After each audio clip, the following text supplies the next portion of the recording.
Uh, Hello, testing, testing. Is this thing on? I sure hope it is, cause I don't know if it isn't. Haha. So hello everyone. Here we go. Hello everyone. Jong here. And as promised from my Discord, I am going to be streaming IVL Live this season. So, yep. It's good to be here. And wow, this animation is insane. Hold on, let me figure out how to hide the... Ah, there we go. Yep, hello everyone, this is Jong here, and I'm going to be streaming IVL Live this season. And yeah, this is just a place for English viewers to react and chat and react. Because the thing is that I do like to talk with English people live, so hopefully there'll be more people in this channel across the weeks of IVL. So we can just have more fun chatting. And oh my gosh, this animation. But first of all, give me a second as I need to promote accordingly. Wait, this is... Please tell me this is live. Give me a second, guys. Yeah, I know I'm dumb. Yeah, it is live.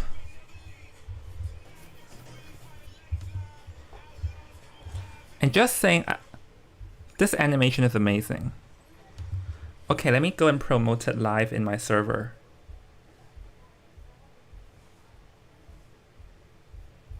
Wait, where is my server? Ah, my lovely bot did it. So,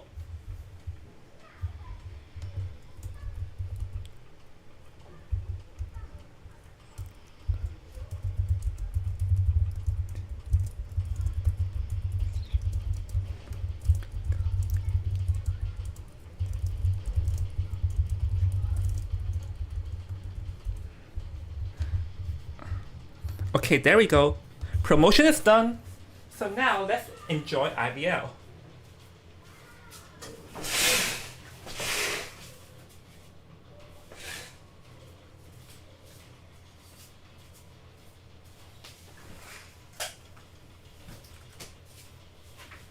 Honestly, I'm so ready for this. Like, I'm so ready for IVL. It's been boring with the weeks without any ITV competition. And I just can't wait to see what are we expecting, because as we know, there's actually... The opera singer will be allowed during this IVL season. So I'm very interested in seeing... what exactly will we be expecting from this meta. And oh my gosh, this... Look at this animation. I love this.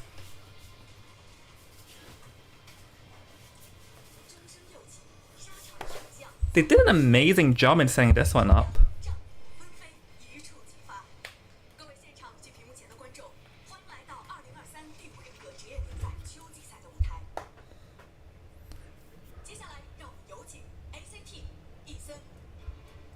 Alright, what is this?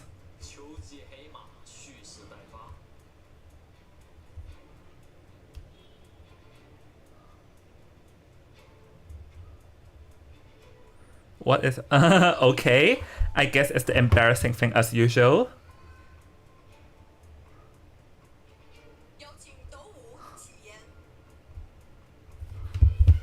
Oh, Do 5 Qian.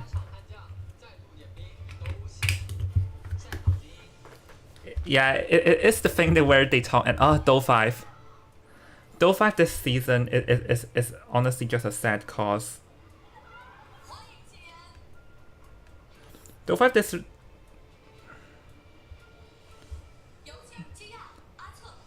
Do 5 this season is just kind of sad.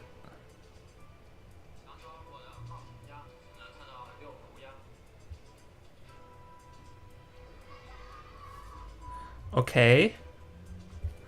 Wait, I didn't even hear what they're saying as I was too busy checking on my stream. Oh, it's Ah Ce.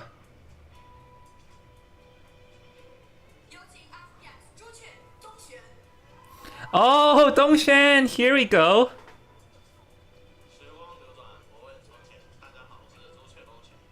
Ah, Dongshan. This is just so sad, you know? Like, I'm a Delphi fan, and it's just so sad to see Dongshan at a different team.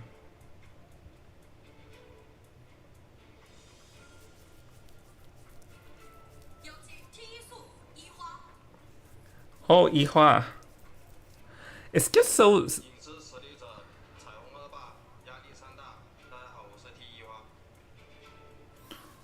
It's just so weird seeing all these former Delphi players in a different team, you know? And gosh, why is the stream so laggy?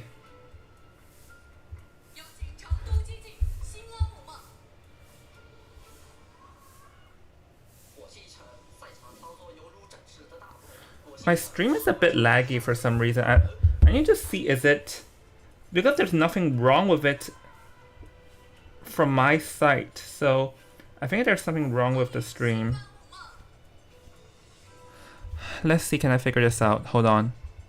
I need to figure this out after... Oh, hello, Sabati.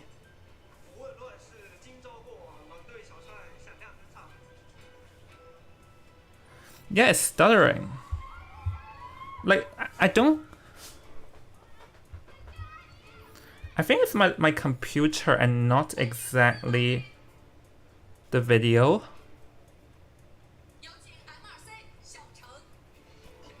Hey, Xiaosheng.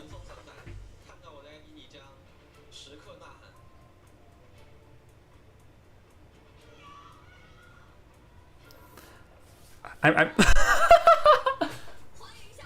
Oh my gosh, what are you doing, Xiaosheng?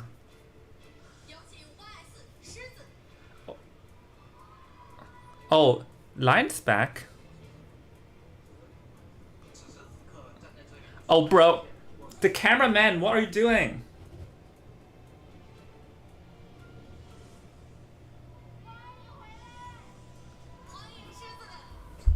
Oh, I heard someone said welcome back. After the entrance, I think I'll try refreshing. Oh, Alex!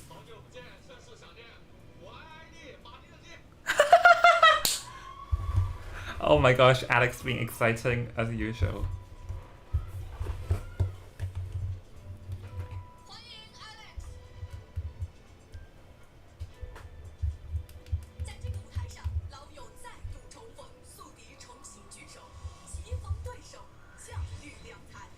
Oh my god.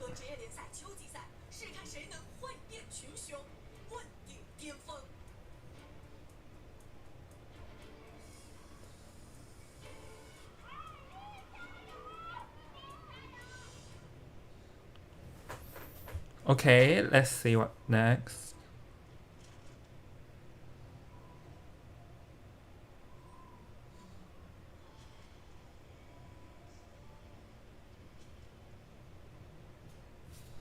Ti Yihua and An Yi. Let me just figure this stream out. Cause I swear this is... This is so hard to figure it out, honestly.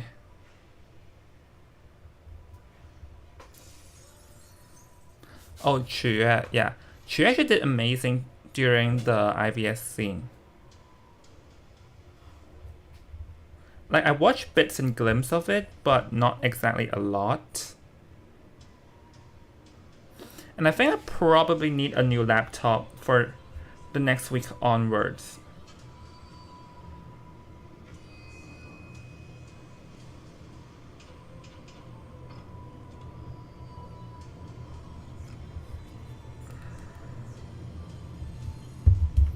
Okay, Delphi Tian, and from what we actually know, that Tian was actually only on rent from GG. That's what I know.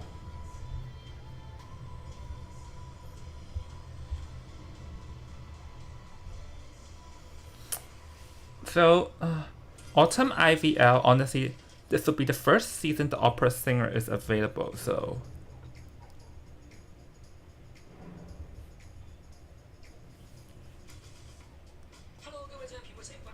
Oh, Liang Happy and Touyu, here we go.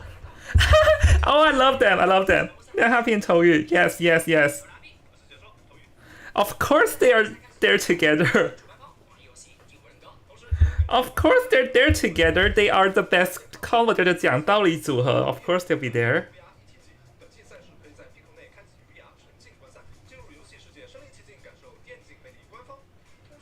Oh my god.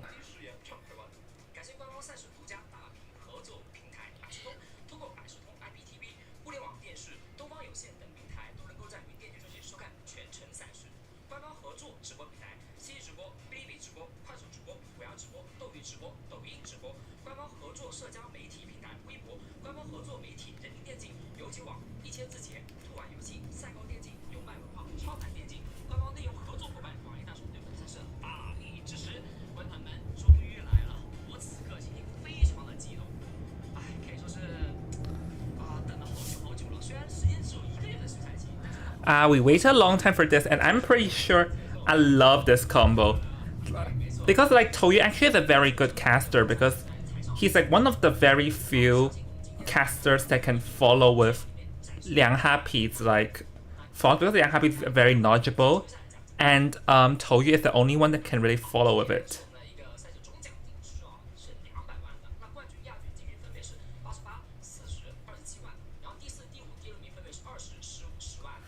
Oh, yeah. Reminder of this again. Oh! Yeah. Oh, this is the season, but honestly, I believe that Do 5 is not looking good for this season, honestly.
Okay, so GG versus GR. Yeah, I was checking something. GG versus GR, like, from what we recall, is that they were the ones in the finals, but it was like one side demolishes and opera singer. Yeah, opera singer is actually very, very strong in this season, because like I know it got a nerf, but it's still pretty strong. And I'm here just jotting notes because like I have a different, like I'm sure you guys know I'm also the coach of YHB, which is an EU competitive IDV team. So I'm just here to also make notes at the same time. Like I'm doing so many things. I'm doing so many things in one go, honestly.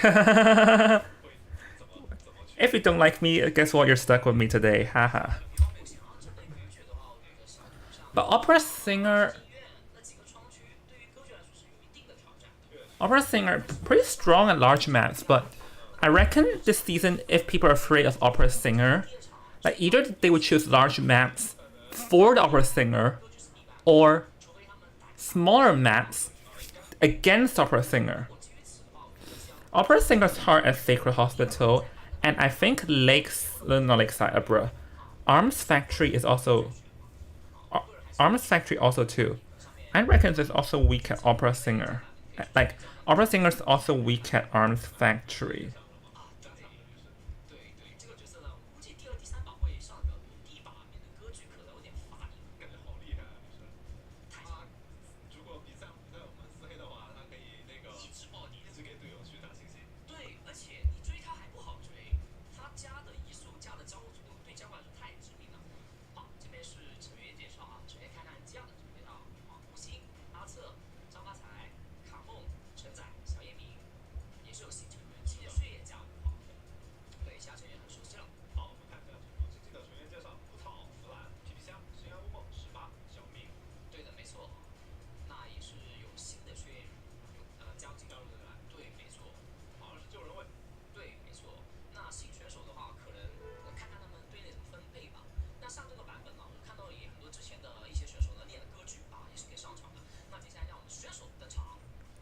Okay, GG, GR. Oh, Kamong, here we go.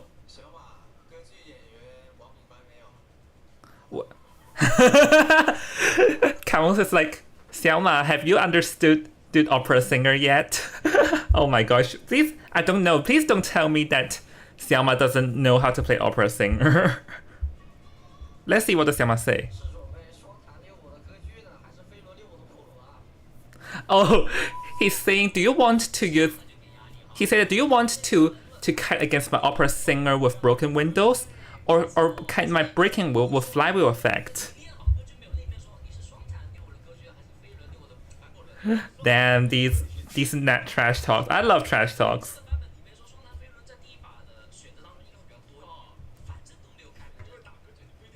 Ah, it's lagging again. I do wonder why though. Like, I did not even have stuff with this before. Hold on, let me try something.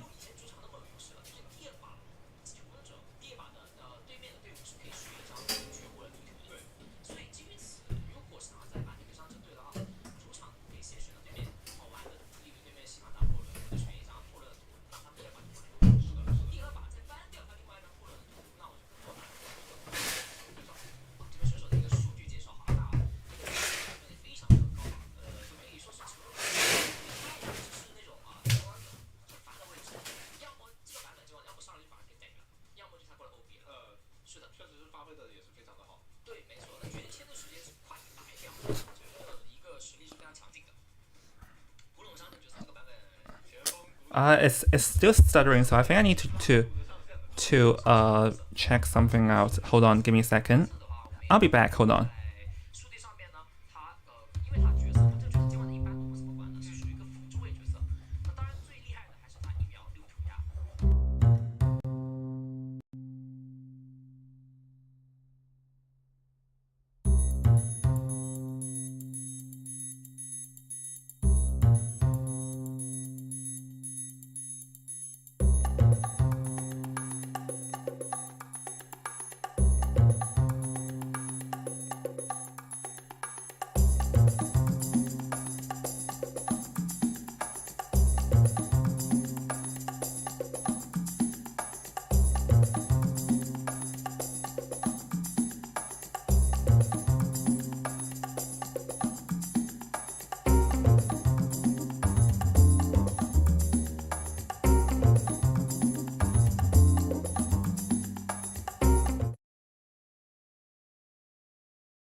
All right. I tried refreshing it, but honestly, I really think it's from my laptop's end.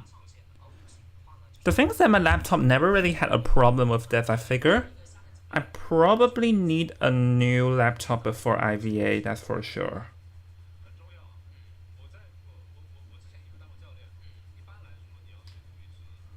I think I need a new laptop before IVA. Or else, I did not expect it to be... Oh, Xiaoma, look at this.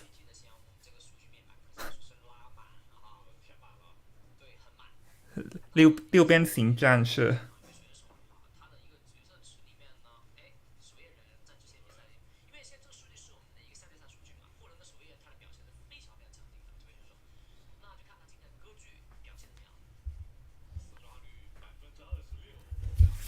Let me check, is there any way to fix laggy?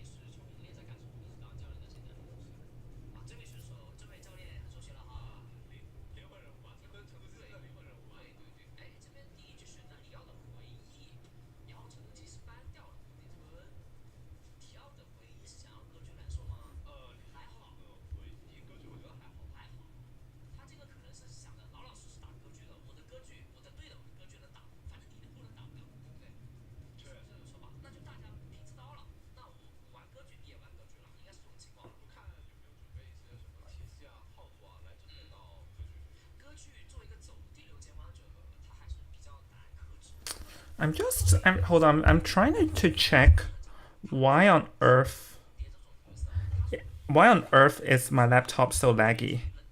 Oh, hello, whoever that is.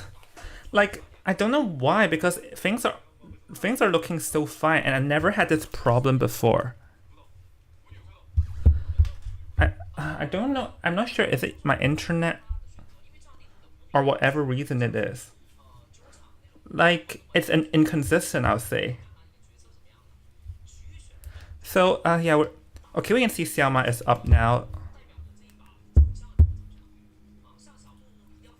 Oh, by the way, hello, whoever that person is. Nice hanging out in the chat. It can get a bit boring. Well, I'm here the whole day. I'm here to watch, here to learn, here to prep for IVT and COA, so... Yep, let's learn something today.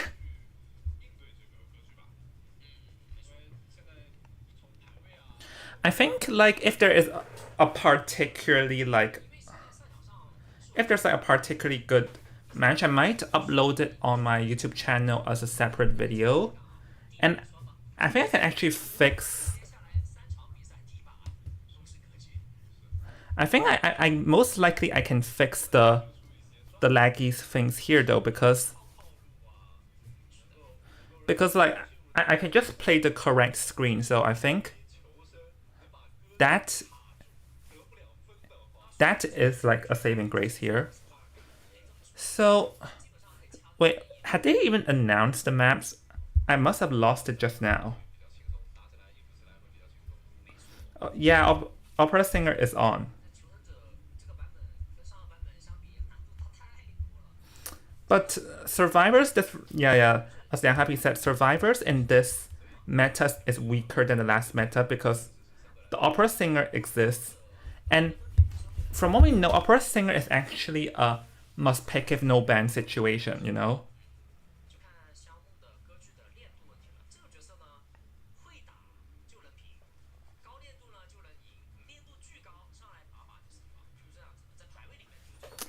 Let's just hope it doesn't lag any further. I'll probably get a new laptop by next week, as I am figuring off switching laptops anyways. Honestly. Wait, I missed what map did. What on earth? Oh my gosh! I swear. As we know, fans of IVL doesn't have a good mental mind. Okay, come on, just start. Give me some 头语. Give me some 讲道理组合. I want to see them talk about so many. I want to see them talk like 10,000 reasons, 10,000 道理.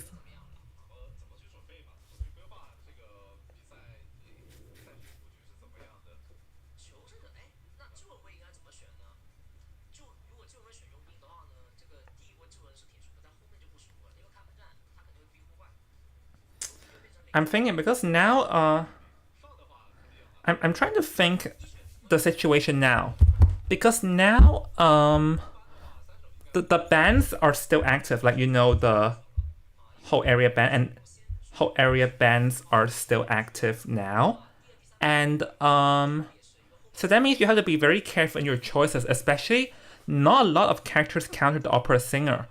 One that I can think of that counters the most is Anti-Quarian. But if we select her first for the for the opera singer, then that actually means that you won't have her in later rounds against other characters. Because opera singer is a character that mostly has to be banned if you don't choose to select it. So this is something that we should pretty much keep in mind here.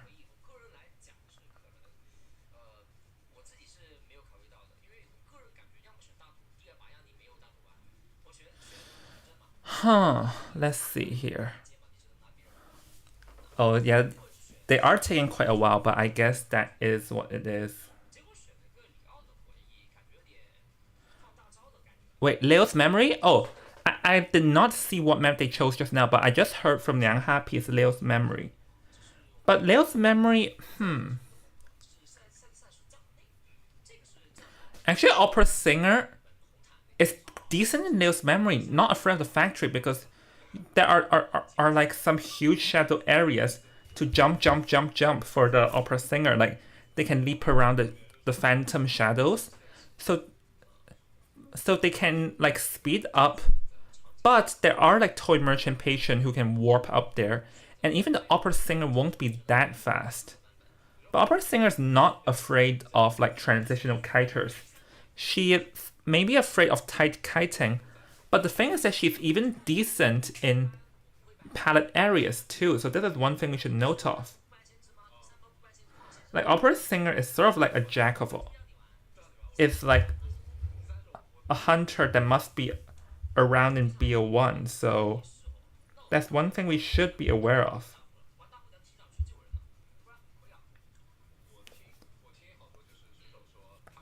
Oh, and I'm so ready for Liang Happy, honestly. Liang Happy and Touyu.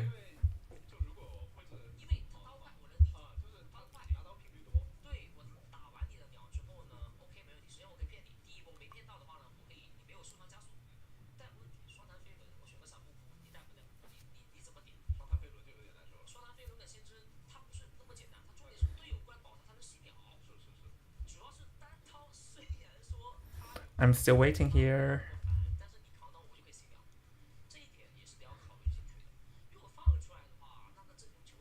Oh, just saying this is taking kind of long. It's almost like 30 minutes.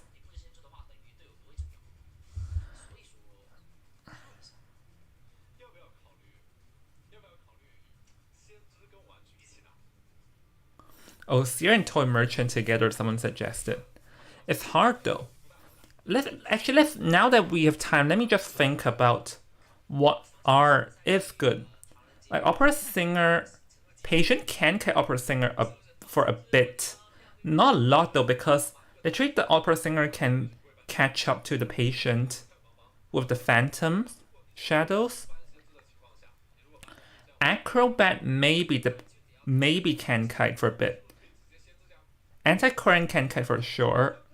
Psychologist not quite. Mechanic no. Barmaid.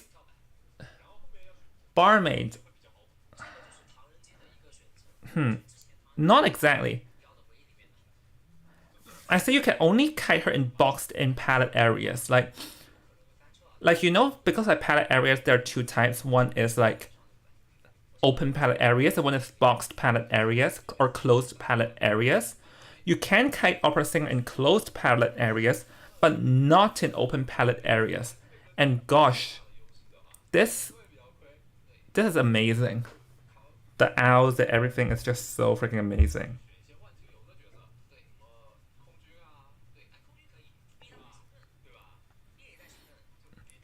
Oh, hey viewers. Hey spectators. Yeah, today, since it's a weekday, only the students are around, I assume. But, oh, come on. This is taking so long, Sag. But Seer... Oh, yeah. Wait. Oh, Lawyer is buffed in this version. I forgot. Lawyer is viable now because Lawyer is... It's also impossible to, like, counter kite Lawyer too. Like, counter loop.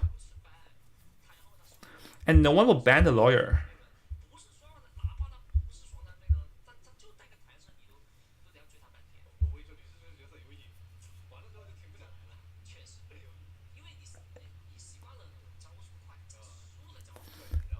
30 minutes. Come on, man. I wanna watch. I wanna watch. Fadge.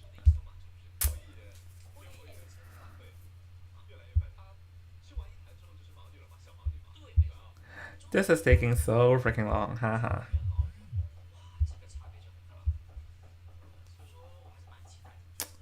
I think I'll stream 2 matches today unless things get too late. I don't know.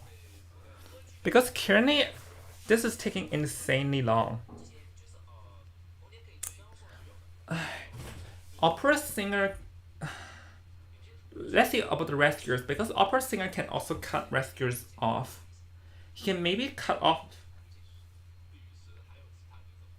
Opera singer can actually potentially cut off the gravekeeper though. And the harassers, enchanters is good against opera singers. Who else?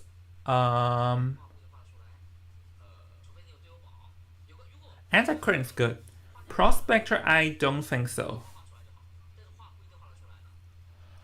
What else? Forward. Yeah, forward actually, not exactly though, because if you speed up with a football, then the opera singer can just warp onto and kill it.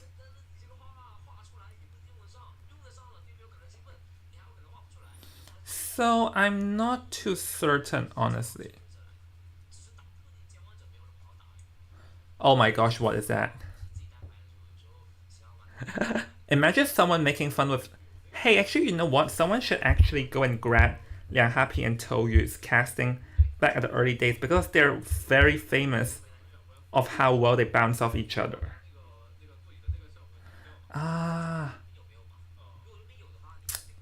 GGGR Xiaoma. Xiaoma is actually now already Dongshan level, honestly.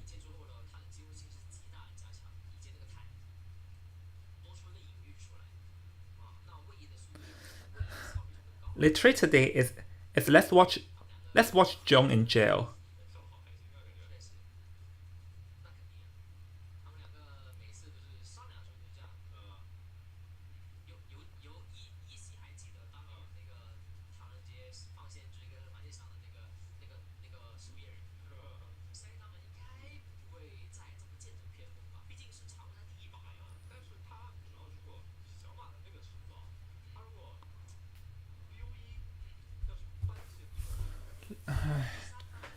We're still waiting. Leo's memory. I don't even know. Oh yeah, cheerleader's not available, by the way. Cheerleader, nope. It's not available in this version. Just saying. In this method, there's no cheerleader, and no aeroplanist. Yeah, there's also no aeroplanist too. Because aeroplanist actually.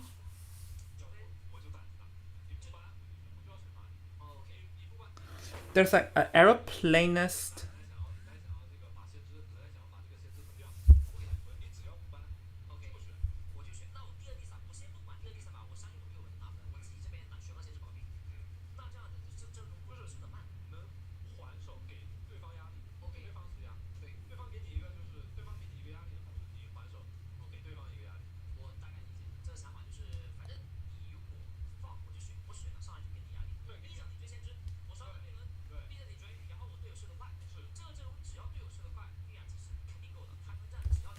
Aeroplanist, like I feel like it's even better than Merc in certain maps, i.e. Leo's memory, Chinatown, ever sleeping, like, you know, just burst out of the second floor, and the hunter will be like, what on earth? And they can only sit and sag. And this is taking so long. I want to see.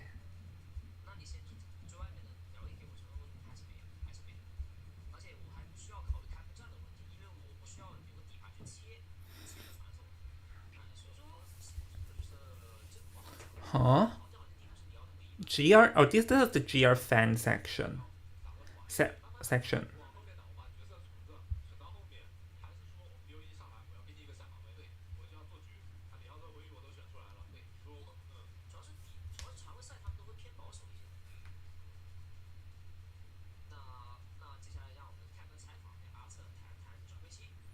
Oh, this is an interview. Oh, WBG, yeah, because there's Alex back.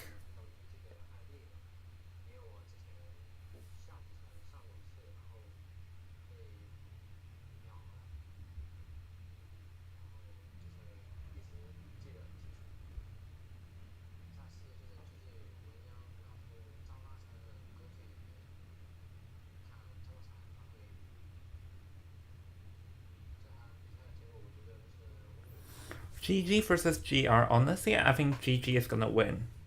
Just cause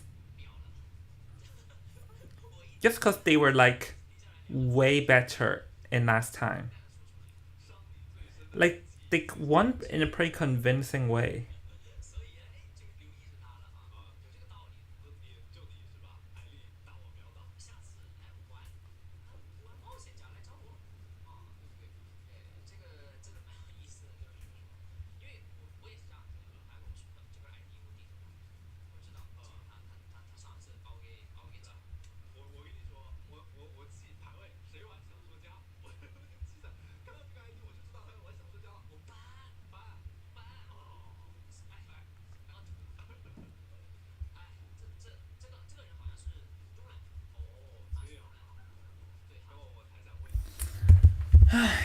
I'm just here just to watch the streamers sitting in jail.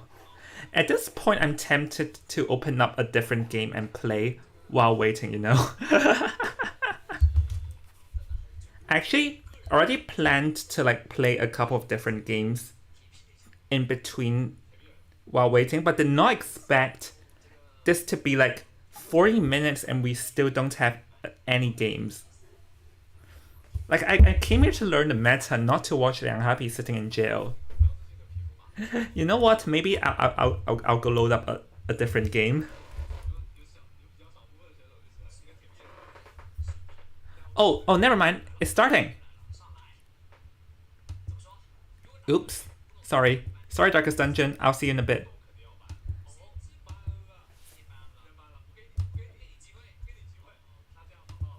Alright, no Seer, no Antiquarian, so that you cannot counter my Opera Singer. Toy Merchant is actually makes sense because it can fly up, but this can fly up, so it does sort of counter a bit of Opera Singer. Oh, no First Officer though. So Mercenary, it's interesting how he got rid of the FO rather than the Merc though. So, like, maybe Bonbon, because Bonbon hates FO more than Merc, but the thing here is that first, is that Bonbon gets countered by Toy Merchant, so no Acrobat as well. I think here you need something that does counter Geisha. Lawyer! Immediately! Oh yeah, Lawyer as a fast decoder, and it's really viable in this meta, so I actually am agreeing with this though. But here's the thing, is that if Xiama wants, he can go for the Geisha, honestly. Opera Singer is also fine, but Geisha also shuts down the Toy Merchant and can chase against the Lawyer too, because you know Lawyer speeds up and Geisha 1 Butterfly. So I say maybe Lawyer is no real Lawyer. Maybe the Geisha is even better choice than the Opera Singer in this specific team comp. So let's see what will Xiama be doing. I know Xiama has a Geisha in his arsenal. I know he has a Geisha, but does he want to use it or no? Or let's see, if it's the Opera Singer can chase the Psycho and the Lawyer with her insane speed, but you do have to beware of the Toy Merchant at the center because her catapults can like drag for at least 20 seconds, but nope, still the Opera Singer. Here we go.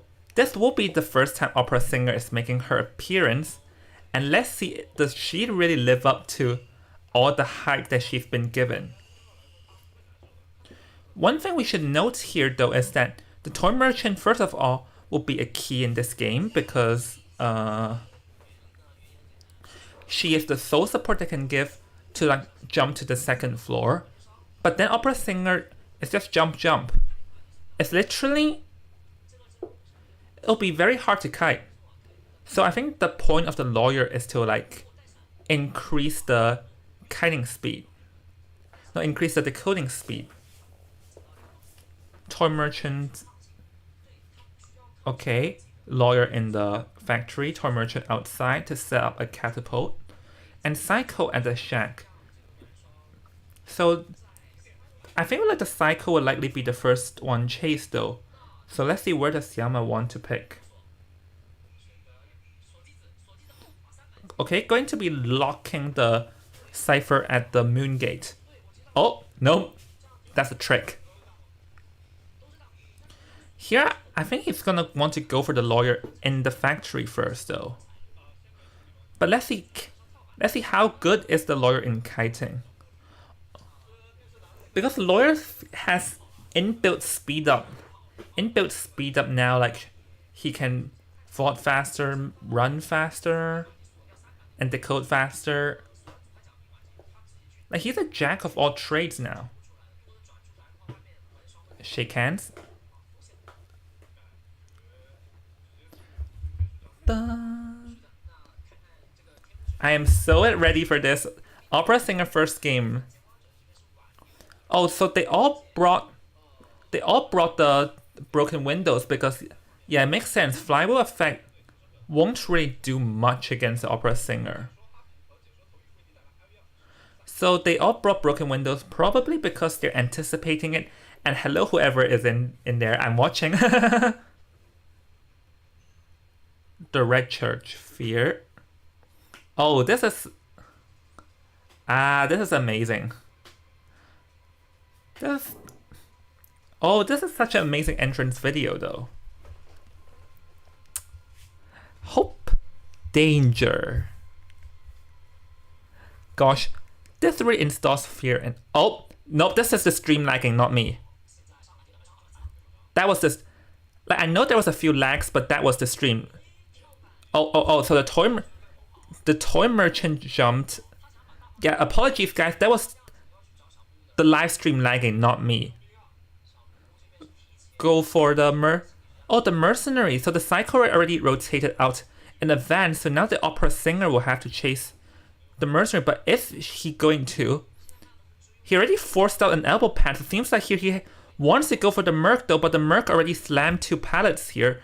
So he cannot, Syama exactly cannot struggle, like chase the Merc in that area and force out another elbow pad. It seems that Syama really is like determined to get this mercenary, which is a pretty interesting move. Because now the Merc only has 1 elbow pad remaining, rotating around. Oh, and forced out the final elbow pad, so now the mercenary will be the chase here. But I'm not sure if this is the best move because the ciphers are looking pretty healthy outside. Able to get a first hit, but the toy merchant already set up an elbow or set up a catapult in advance, which is pretty good. And now, oh, here he's going to be using the trick of like going in and out to sort of like refresh the attack. And oh, the mercenary is gonna get a hit here. And this is actually pretty fast though, because this is only around 2 ciphers. So that is what Syama is aiming for by letting out the elbow pad, because the fast speed of opera singer makes it possible to chase the mercenary, and in reality, the FO may be the harder option just because the watch makes him go invisible. Okay, break the catapult. And the thing is that the other good news with now is that he actually swallowed the Tide Turner, so Caesar cannot get found here, or else he'll be over. But nope, got found. Caesar gonna go for it. Opera Singer's not a camping hunter. She's a hunter that uses kiting to the extreme. And oh, didn't make a misplay there that then ended up with her like Phantom going into cooldown. Is able to get a hit. And actually, the ciphers are looking very healthy. Because the thing is that by chasing the mercenary, he lets out all the free fast decoders outside the field though. And now the person, and now like let's see, the lawyer is actually going to go for the rescue now. So actually the survivors can potentially win from this, but the lawyer cannot get spot here. Oh, but the opera singer doesn't know where the lawyer is. The lawyer sort of looped around and is able to cut him off, but is he able to make it though? Gets the hit. I think he's able to pull off the rescue, and now the last cipher is going to be enough though. So actually, I feel like this is going to be a free escaping game. Got a hit, but there's still like around 10 more seconds, and the lawyer would do a forced healing trick though. So I actually feel like, let's see. Now they have to do everything they can. The lawyer is all on whose hands is faster. Oh. This is a 3 minute scan. Look, it's not even 4 minutes into the game, and the ciphers are already enough. Oh, but if able to get the opera singer, or get the merc down, going to balloon, and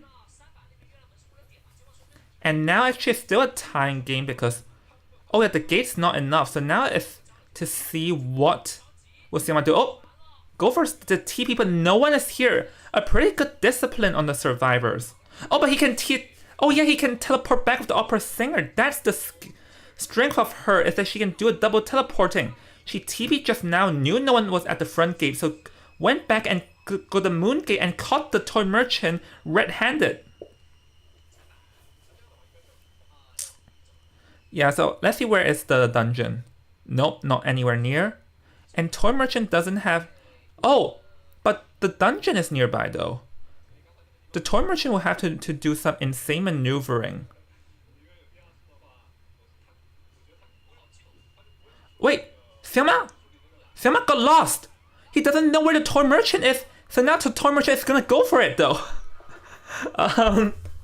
Siama, he got lost in where the toy merchant is. Oh my gosh.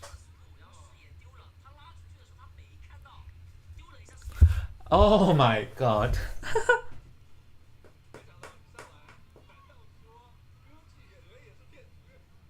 Well, look, all the hype of the opera singer being the strongest hunter, and proceed to get free escaped in BO1.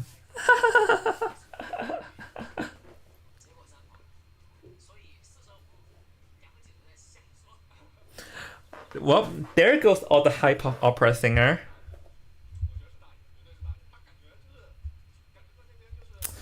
Okay, where do we start? I feel like the thing is that he got chasing, like they all rotated out.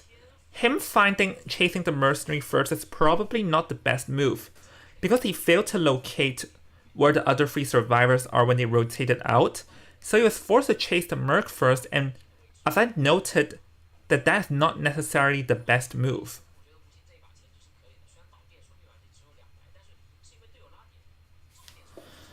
So,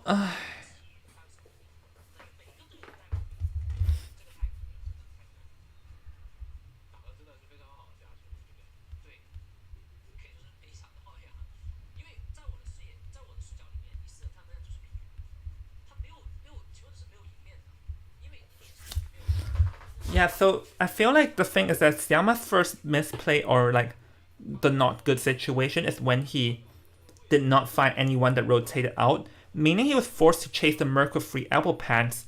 And yes, it was a fast knockdown, but he actually released 3 fast decoders outside the field, so hence that was exactly what is enough.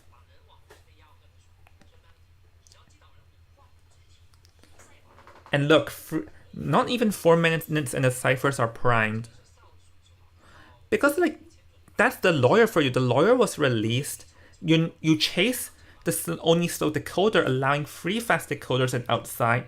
So this is exactly what you would expect to happen though. And honestly, like, we all expecting great things from the opera singer, and then it ended up happening a quote-unquote great things.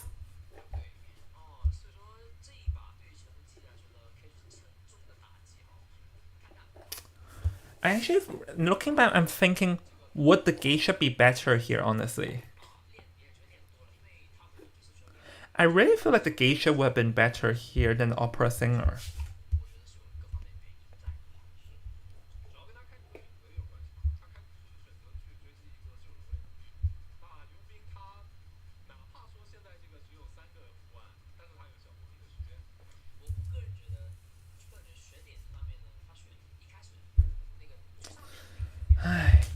Well, there goes all the hype. Honestly, there goes the hype of the opera singer. Yeah, I'm just checking the replay and he lost sight of the lawyer. And he must have thought that the lawyer like rotated out of the window area. But it ended up he was just like sort of looping around. So, okay, now Super Rich only needs to tie though. And there's so many tying hunters. And GR survivors are honestly the strongest. I'll say this is the strongest in the game. Strongest in the team right now, so that's that.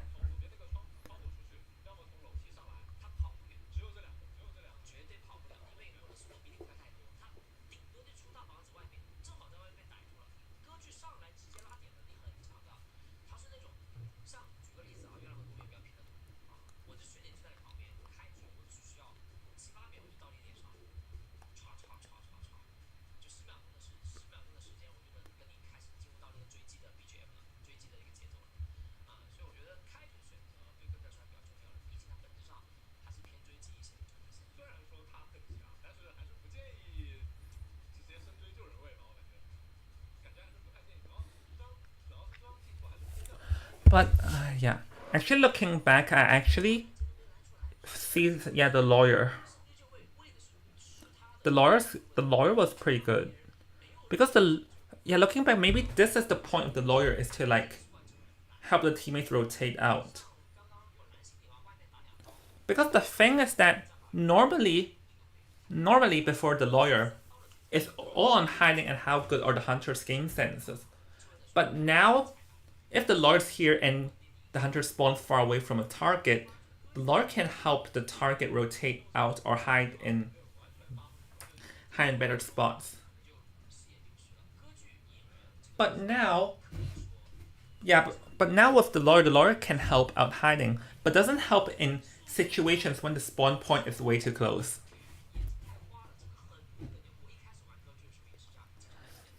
And here they are happy is saying that the weakness of lawyer is that, or the opera singer is that, it's very easy to lose eyesight due to the floor being black and dark and stuff.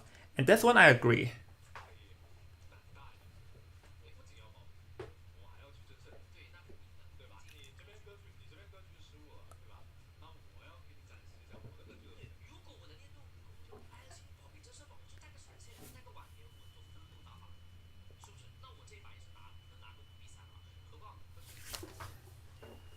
So now, like, let's see, Super Rich is up next. And he can actually just play for tie. He doesn't even have to play the opera singer if he's not comfortable with. He does have tying hunters, but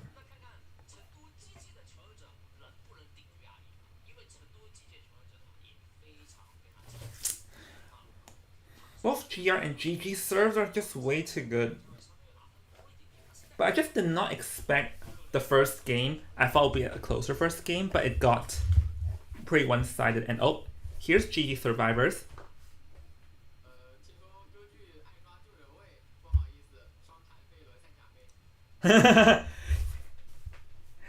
He's like, oh, I heard the opera singer likes chasing after rescuers, but sorry, I bring flywheel effect and broken windows. Super Rich.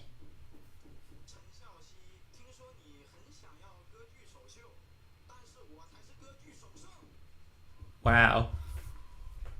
Here he's a Cheng Xiaoxi, which if I'm not mistaken, that was Ku Tao's real name.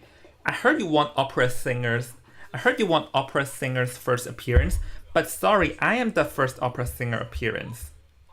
So he's pretty much announced that he would do opera singer.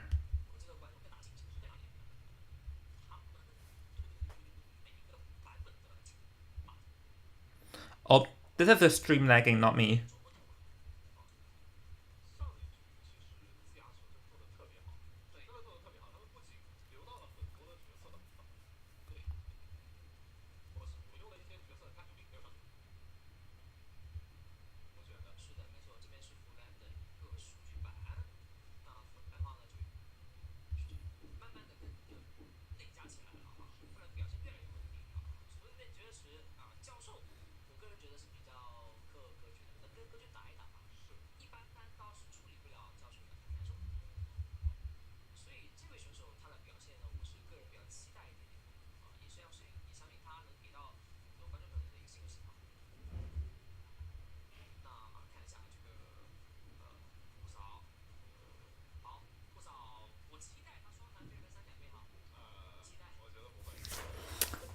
Let's see.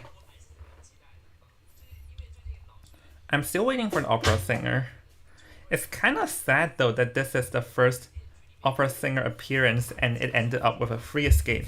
Hopefully we'll see more because like when the cheerleader gets on, I can just imagine it'll be pain for Hunter. As now there's actually lots of survivors that lots and lots of survivors that have like fast moving abilities. So that is why choosing hunters with fast moving abilities is very crucial in this meta too, you know. Dun, dun, dun, dun, dun, dun, dun, dun, dun, dun.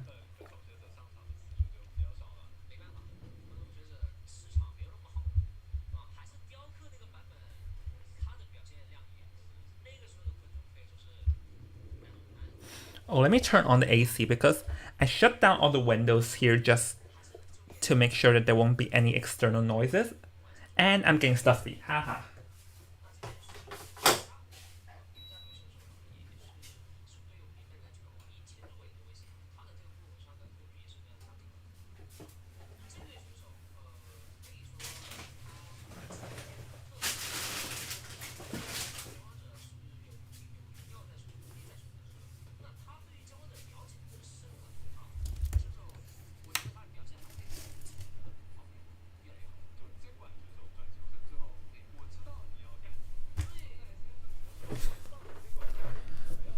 Super Rich, Nayad, Night Watch, Bon Bon.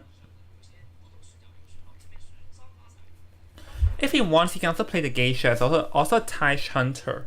But I reckon if you want a tie, then I would recommend him to get rid of the Antiquarian too. Seer Antiquarian out first because the Antiquarian screws with them. And I reckon GG might go for the forward.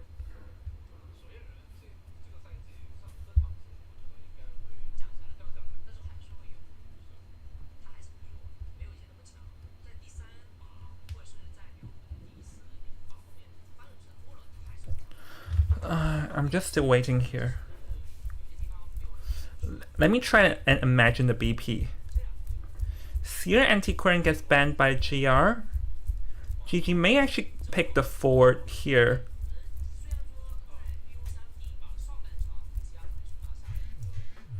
Maybe forward and acro, I guess. I don't know. And they may even pick the lawyer just. I think they also pick the lawyer because lawyer can kite on his own. And he's also like a fast decoder. A fast decoder that can kite. Who won't pick him, honestly.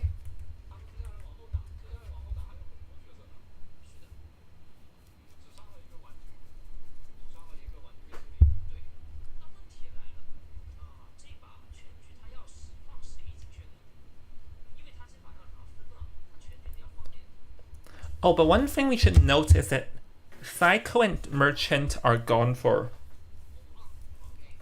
GG for the entire game though, or for GR. And here GG may have to play a bit aggressive if they want a free escape.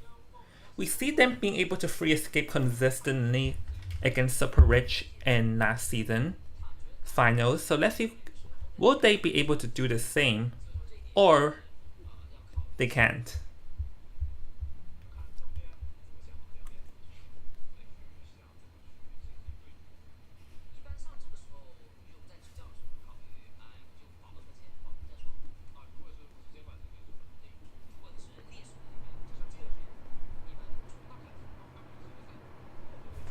Hold on, give me a second. Let me try to do. The AC sound is so large. Hold on.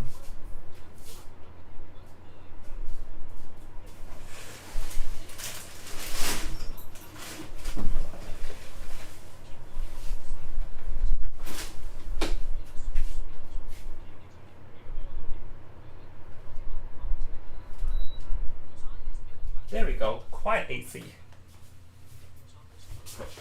Seer and anti. Oh! Female dancer and anti. So I guess they did not want the dancers assisting, but this opens up the merchant and the seer. Because like seer and merchant can be selected at the same time. Even if you bring the bonbon to counter the seer, the toy merchant's catapult can also still assist. So I think a seer and merchant might be in the makings here. Oh no, lawyer and officer. But picking lawyer now means that the lawyer will be gone for the entire game. Let's see how this works out for them. I guess they wanted to keep the seer as they don't want the seer to be permabanned, but by doing so it lets out the seer now. So let's see, explore. Super rich can't find explorer. I guess that makes sense. I think seer. Definitely, there's no reason to not pick coordinator, but I really feel like they can pick seer and merchant. But here coordinator is a good counter against the bonbon. And I think Super Rich won't ban it. He won't ban it for sure.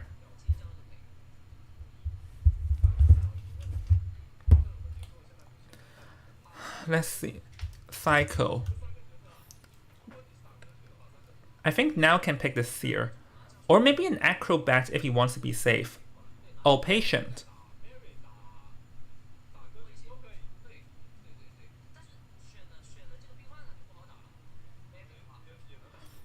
BQ can't.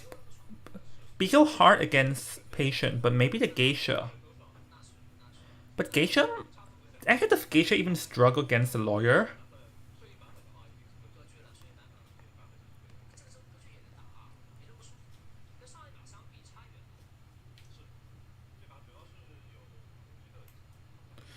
There's the coordinator's flare gun, so bonbon will be hard because of the patient and the gun.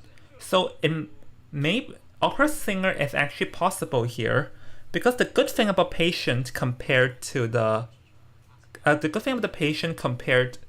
toy merchant is that the patient can only kite himself, but he cannot assist his teammates with the catapults. There is a flare gun, but it is dodgeable and it doesn't do that much. So opera singer might also be possible. Nyan is Nyan might be possible too, as Nyan is a TIE hunter and stuff. Oh, also the opera singer as mentioned in the trash talk.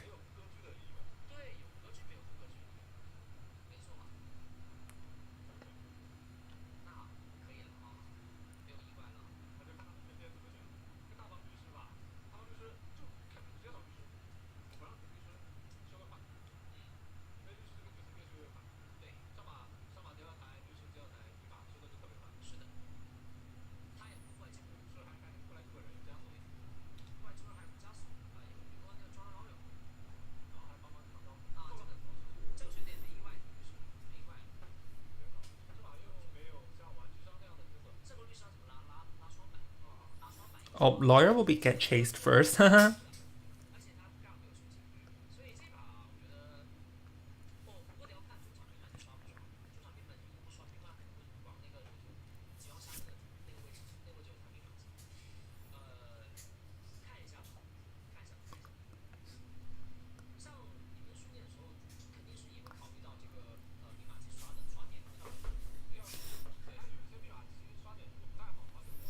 Opera singer with excitement to counter the coordinator. Oh, but this is also a double. double tide turner, they're trying to be wary of the bonbon.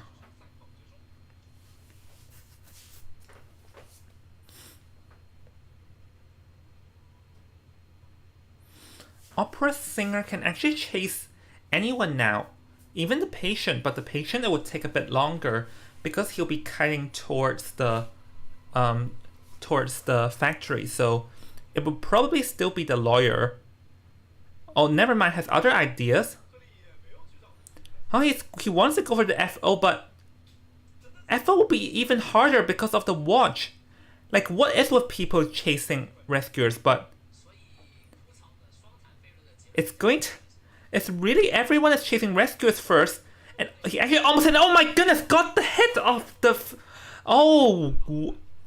Okay, forget what I just said about FO not being FO being strong against the opera singer, because now Super Rich is saying otherwise, and this is a huge hit now because the watch will expire, and now like Ku Cao is completely in danger.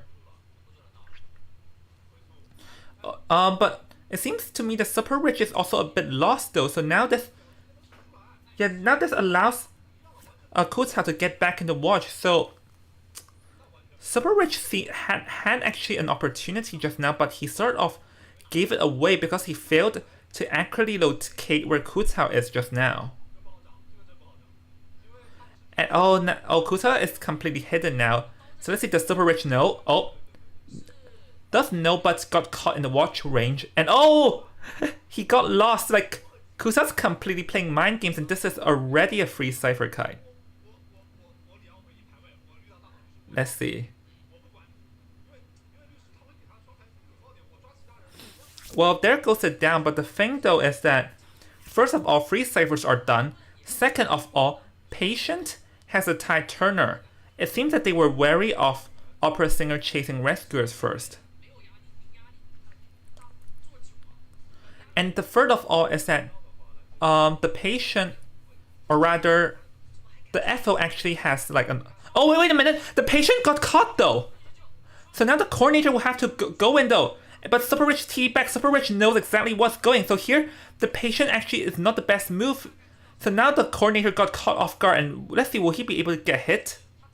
Looping around, and PPCI is doing a pretty good job in evading though. And now let's see, will the flare gun be used? Oh, there goes the excitement, down goes the core, and now we'll be after the FO. Actually, he wants to go for something else, because first of all, I reckon because first the FO is in half health, so the FO can't, and now because the lawyer is the only one that could have rescued just now, but now it seems that his plan is to actually share the court and chase with the fake out to chase the FO, but in reality TP back, and now the patient got cut off guard, and the patient once again got hit. He will be using his hook to be getting close as the opera singer. I don't think she can cut off the rescue, nope. But it's gonna get a hit, and we can see that during the time that the lawyer heals up the patient, the ciphers were not moving, and now the opera singer is actually having other ideas and is going to be going after the patient instead. This is a very risky strategy that Super Rich is doing though, because he could have continued to chase the cord, but now he completely lost the cord though. So he thought that the coordinator ran outside, did not know that the coordinator went down in the corner. So it seems that Super Rich got greedy and it completely blew up in his face. So this is actually not working in Super Rich's favor. But the good news out of all the bad news is that he caught the first officer in here though. So this is one saving grace, because this is the first FO second chair, and the FO cipher is nearby. So that means that this forces the survivors to decode a new cipher outward. And here he wants to try and cut off where the lawyer, but not being able to do so. The lawyer doing a very good job in evading and hiding his tracks. So actually it seems that a free escape, it seems to be in the mixing now. The ciphers are enough. Or Or like the only way for Super Rich to make this work is that he has to like tunnel. But hold on, here he TPs because it seems that the lawyer wants to sell rather than going for the rescue, which I feel like they could have gone for the rescue here, but seems like they have other ideas as the court will be down. So, and this is also the court's second chair, keep in mind, and two ciphers still remain, one that is primed and one that the lawyer is finishing, so the ciphers are enough. But here I'm not sure why exactly they chose to do a 99% cipher. I guess they did not want the opera singer to know where the cipher is, because just now, per my memory, the patient was the one decoding the prime cipher, but the downside of that is that now no one can decode it, and the coordinator is also going to be sent off the manor, so this is no longer a time game that we're talking about. So now actually the ciphers are primed, so no matter what, the ciphers will be enough. But oh, got the lawyer will rush to decode, finish the cipher, but this is an endgame, and this is looking to be a free survivor elimination or more. So let's see how can the lawyer kite this out now. Oh, he actually could have went back with the Phantom Shadows and goes for the hit. Nope. Lawyer's broken windows helps it, and oh, able to kite longer. Down. 5 seconds. He's gonna balloon and chair. Actually, if he daringly teleported, he could have gone for a 4K, but a 3K is already good enough. So, well, now this is the strength of opera singer that we're talking about, as GR is gonna claim the victory of round 1 by 6-2.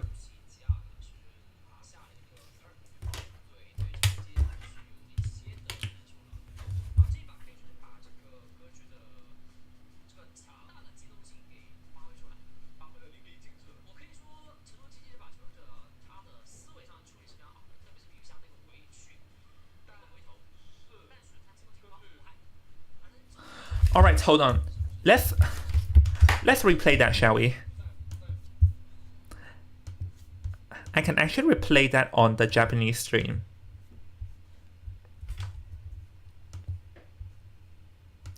I'm actually confused. Why didn't they rescue me? Was the lawyer like too far away or something? First of all, this knockdown was very slow, even though it was an FO.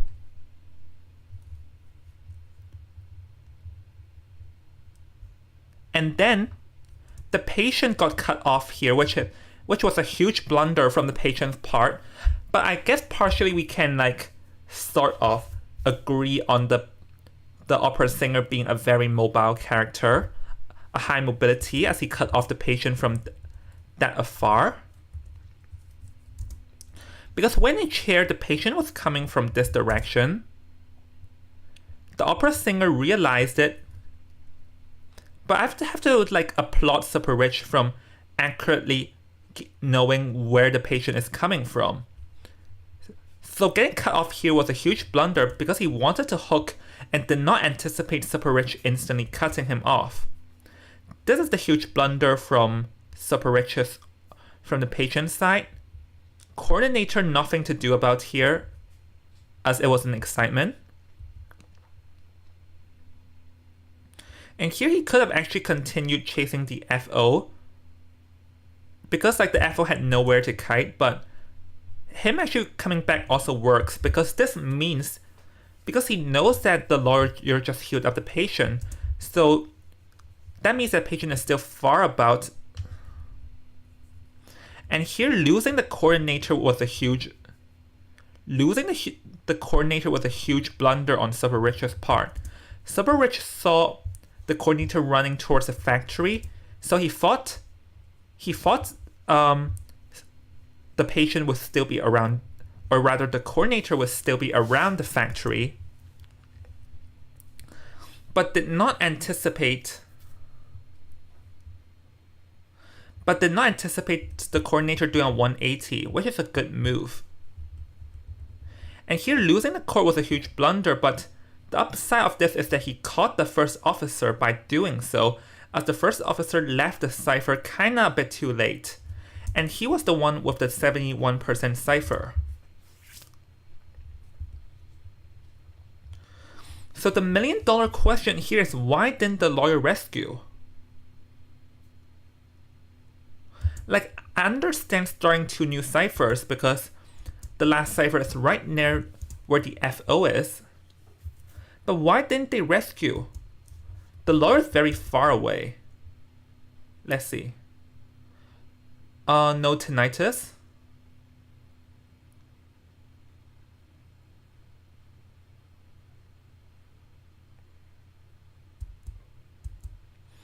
I guess they plan to sell from the get-go.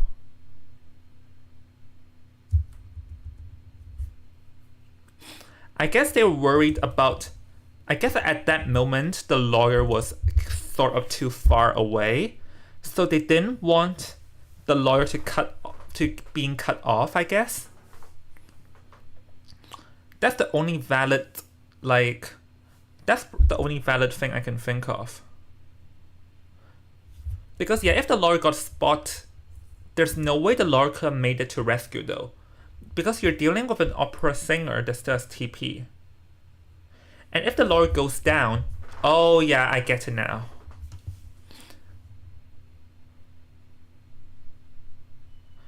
But if they're choosing to sacrifice the FO, then they shouldn't have the coordinator decoding, and they should have healed each other and play this one slow. So I really feel like this is... GG Survivor made some pretty questionable moves. Like, if the plan is to sell, then at least heal everyone up rather than getting found half health when you already got chaired once.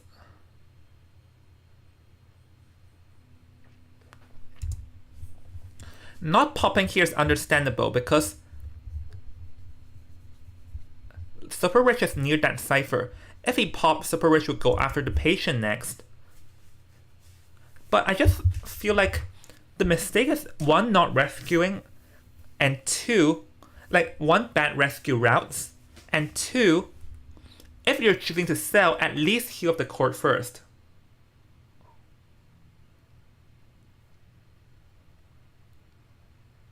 Hold on, let me type in Discord.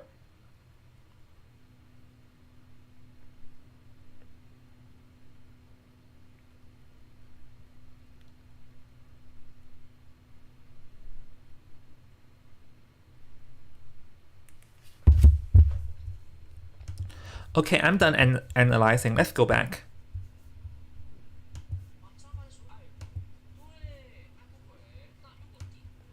Oh, it's not done. So if you ask me how what GG did wrong, I can point a few things. First one was the poor rescue routing from the patient. Because of the opera singer's high mobility, she can cut off the patient very far despite the patient coming early.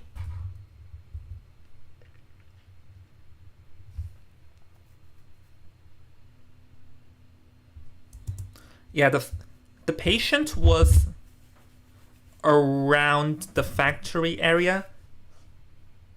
Oh no, that was the lawyer.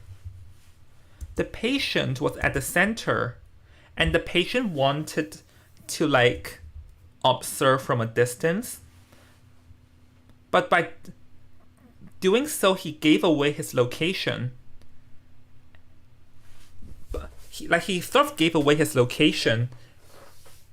So when he got hit here, that was the first part of things ending badly. Because this forces the court to come in.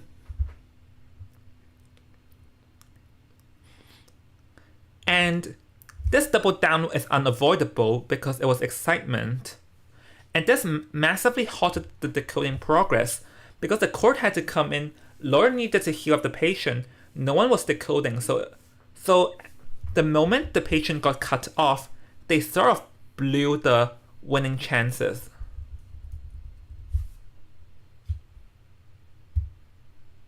And the moment they lost was when they chose to sell, they did not choose to heal each other and rather allowed the coordinator, who is in half health and chaired once, got caught. So yeah, a couple of misplays on GG Survivor's side, to be fair.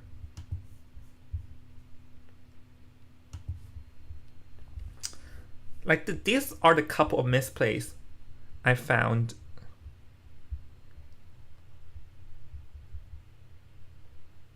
I mean, I guess it's good for GG that they had a backup plan, but I really think that against the opera singer, you need to be very careful in your route.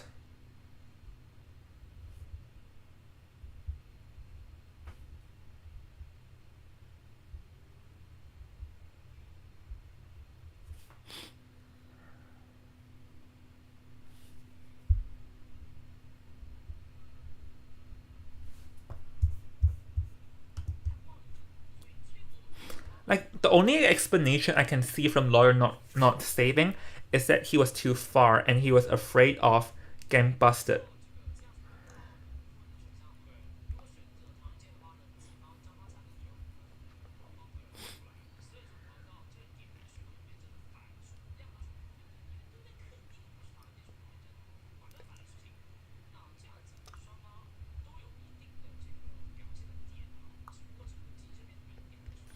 Oh, it's Xiaoma again.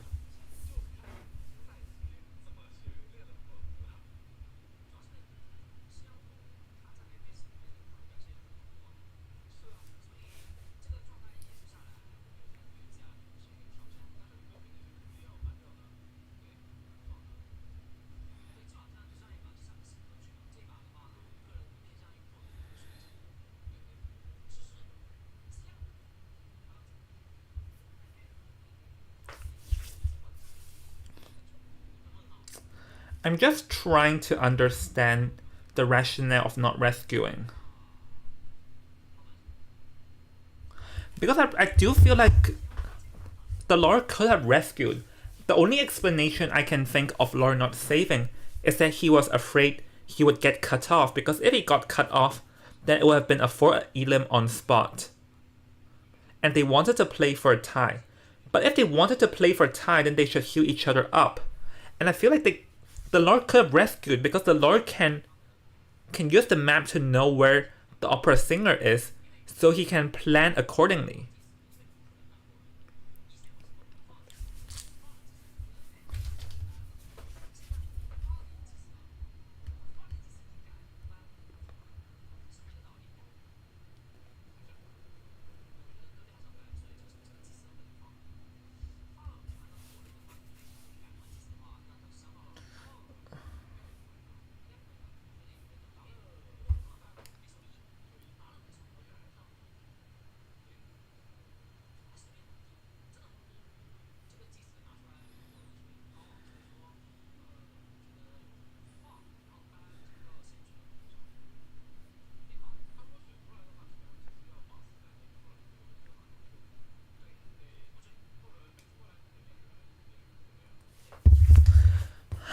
Opera singer.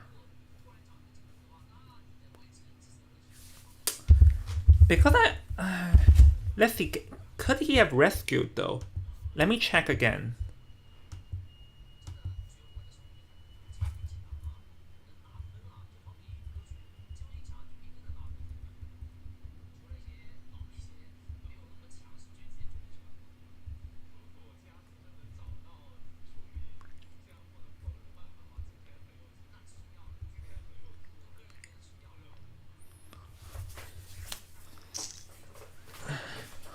Let me think. Lawyer is...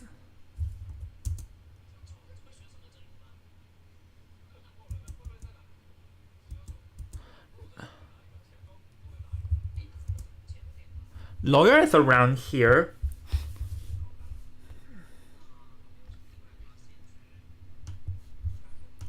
Oh wait, let's see. Is it starring? Oh, it's starring. Never mind. I'll analyze that later. There's no... Oh, Ever Seeing Town was chosen, I guess, by GG. Because they have the breaking wheel. No Seer, no Priestess. Antiquarian was let out though. Oh, but there's no breaking wheel. Wait, there's no breaking wheel, so GR lets out the opera singer because they realized Xiaoma's not good against it. Not good at it.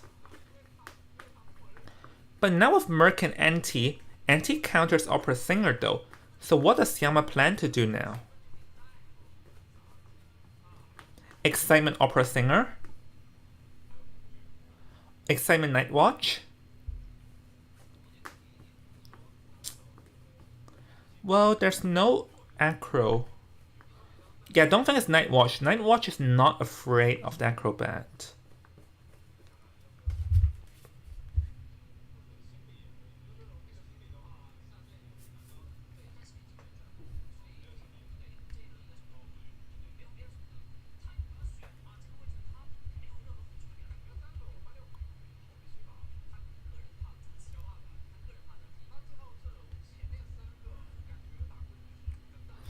The female dancer being selected was pretty good because Xiaoma does not have a Naiad. And oh! Xiaoma does not have a Naiad. Opera Singer. This is actually very strong against both the Night Watch and the Opera Singer. Like, Antiquarian is good against the Opera Singer and Night Watch. And female dancer is also decent against the Opera Singer, as it sort of slows her down, like slows down her in phantom form, her attack and stuff. Weeping Clown, not exactly. Maybe in open areas, but not that strong. But Weeping Clown is pretty good early game in sort of like increasing the gap and like preventing early downs and stuff.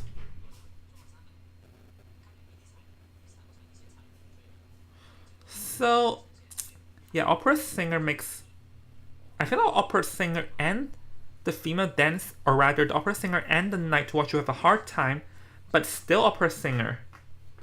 I guess we can call this 歌剧人格, Opera Singer Identity V for this season.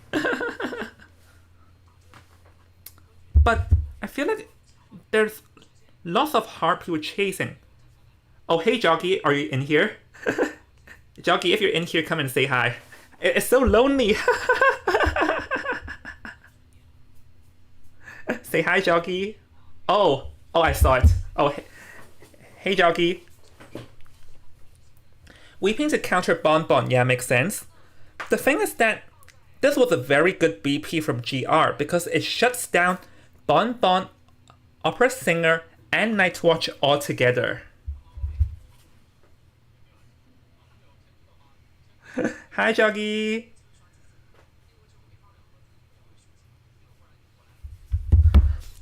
Oh, normal? Well, okay. Opera Singer has a high mobility. So I guess how this works is also the same as... How this works is the same as Abnormal Geisha.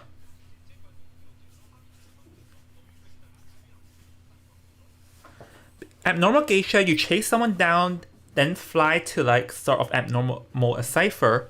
And Opera Singer is only better because you can spend around 5 to 6 seconds to go out, kick a cipher, and then TP back.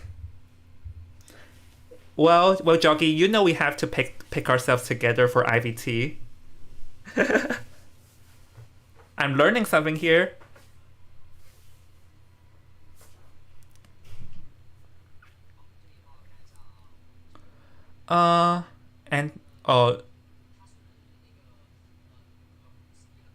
Jump back. Oh, to erase cooldown. Oh, are you going to chase the Merc again?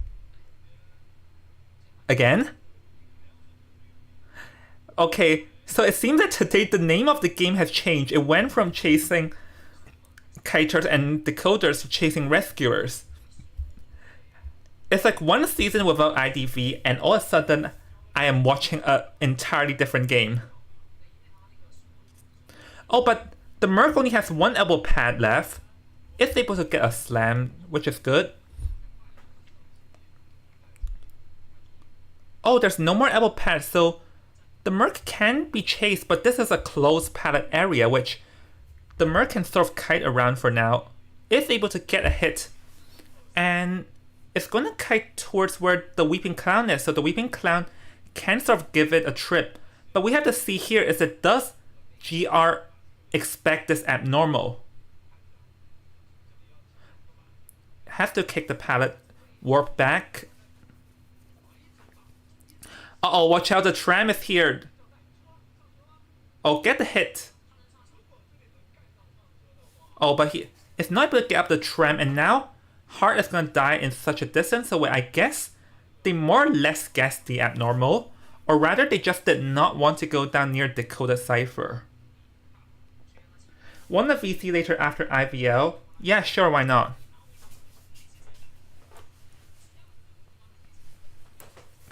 Free Cypher kite.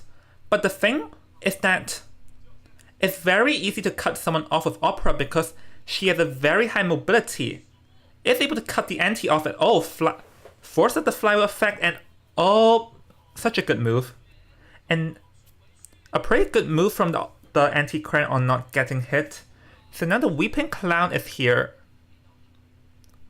Actually, I still feel like this will be a free-man escape because the thing is that even though the Merc is still around, like even though the Merc, like the Weeping Clown has no Tide Turner, the Merc has an inbuilt Tide Turner inside. Oh, the stream is lagging. So he's going to be chairing the Weeping Clown instead. The stream lagged. It's the stream, not me. So the anti-crane... Oh, but now the anti cannot rescue though because the opera singer cuts her off. So I guess this is just full strength and oh! Able to get the hit off. Can he pull off the rescue though? Oh, TP back, so no rescue. So hold on a second, this is not looking good.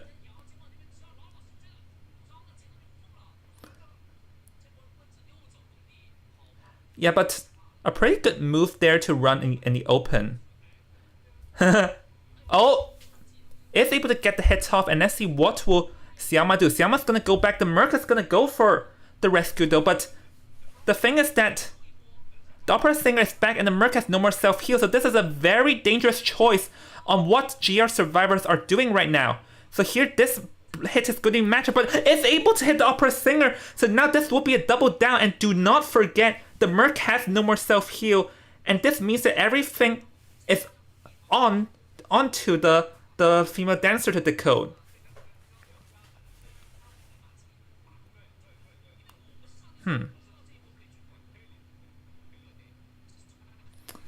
So lag. Let me refresh.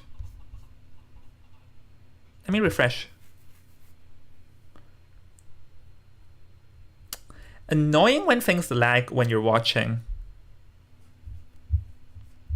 Yeah, the Merc is on the ground with no self-heal, but the Cypher is indeed primed. You know, like one evil strategy you can is to legit keep on slugging and wait until the Merc bleeds to death.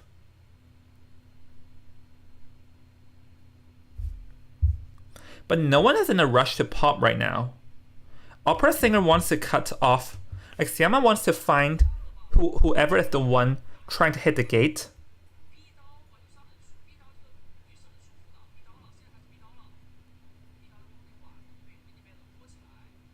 Yeah, but the anti will heal up the Merc now. Yeah, but the female dancer cannot kite for long here. This is a closed pallet area, but there's only 2 pallets. Oh, the slow boxes are gonna come into play. Yeah, it's actually very smart against an opera singer to prematurely slam all pallets.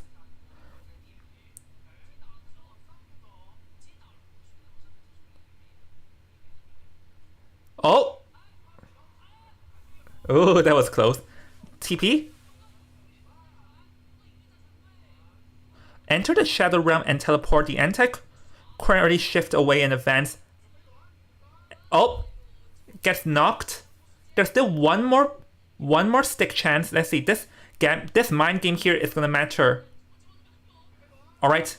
Here is actually in the open. There's nothing for the Xiaoma to be afraid of because the stick cannot knock. And now the thing is that the anti-queen is gonna get chaired, female dancer is on the ground, and the mercenary is the one in half health, so female dancer is gonna go for it, and yep, going to be able to get out the gate. So this will be a tie, I assume. Yep, tie. Acceptable for both sides. Hold on, I'll be back after a glass of water.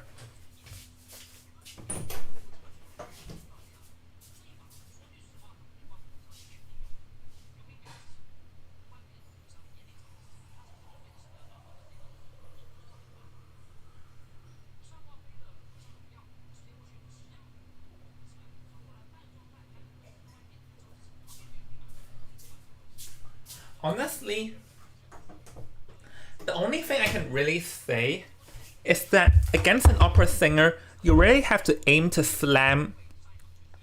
You really have to aim to like get close the moment a survivor gets chaired, because it's very easy to get cut off midway. Like his mobility is even stronger. Her mobility is even stronger than a night watch.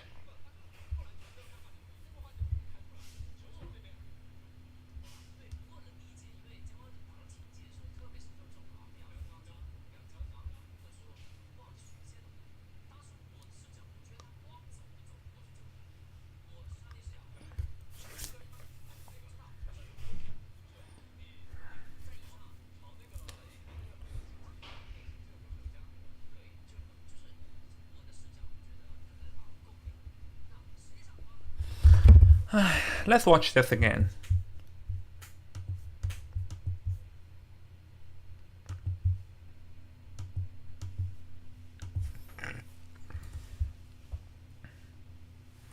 Really, against an opera singer, you have to move the moment.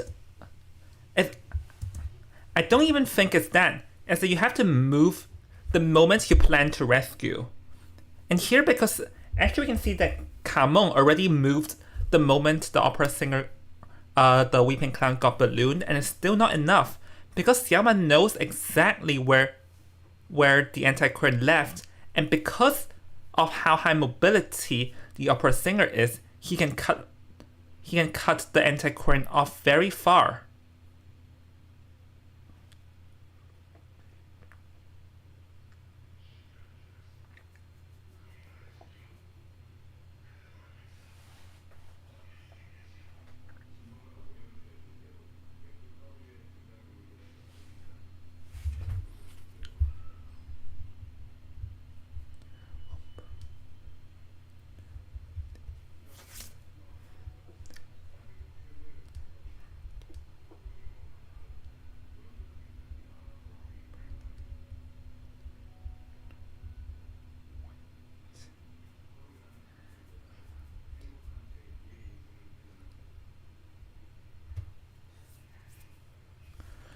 Okay, let's. I'm trying to think what are the other misplays that I missed.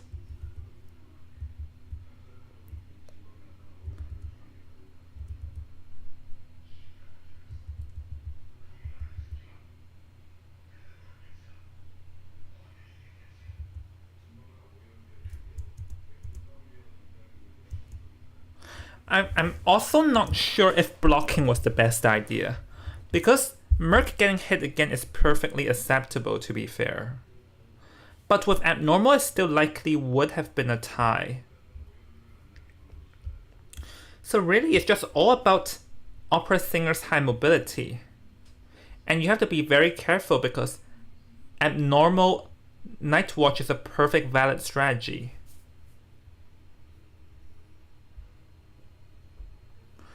But funnily enough, abnormal did not do a single thing in this game.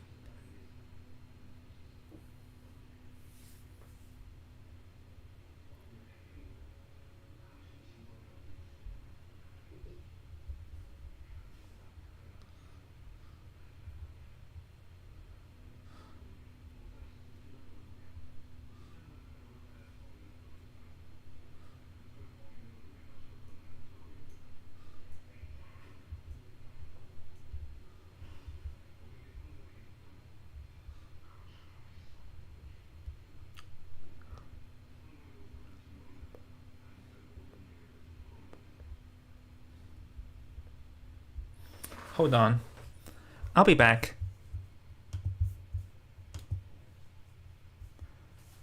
Oh, oh, oh, hold on, Jockey. I'll respond to you in a second. Let me do something real quick. So from I understand, opera singer to night watch. Okay, alright, Jockey, give me a second. I'll do it now.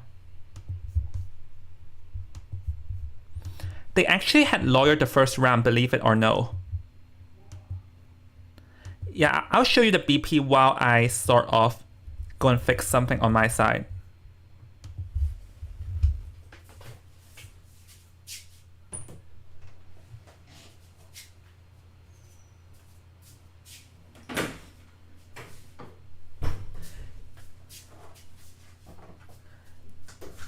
Yeah, I think it's similar to Night Watch because like I only saw like 3 games of Opera Singer, but from what I'm seeing so far, it seems that Opera Singer is not only chasing the strong, but camping because same as Night Watch, you can cut someone off very far from the chair. And I argue it's even stronger than Night Watch in this aspect. This game was a free escape, by the way.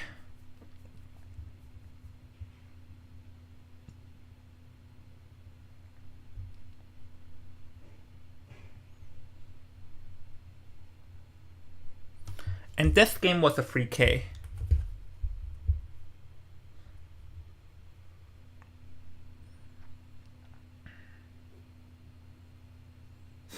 Yeah, sort of like that. And I mean, lawyer is generally all-rounded in this meta. And oh, we don't know. I like how you exposed our secrets here. Oopsies. Nah, I'm just kidding. Let me go back to the stream.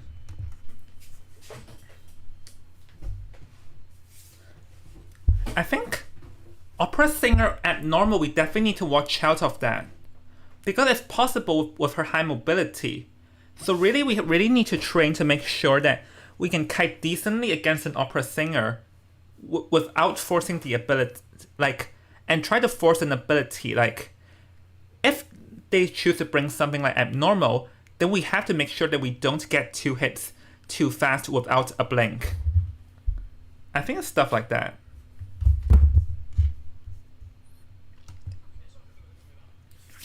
They have no lawyer now. No seer, no priestess. I imagine no opera singer as well.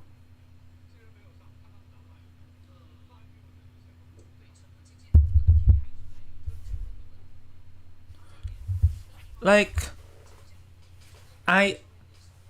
but with no FO, now Super Rich can also ban the Merc. I think they have to go for Merc now. Or else Super Rich can ban the Merc and go for Bonbon. Because if they choose to ban the Bonbon, the Opera Singer is still let out.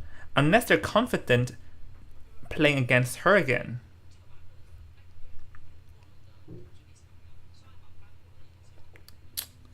There's no lawyer and no FO to play currently. But Merc sort of is a must.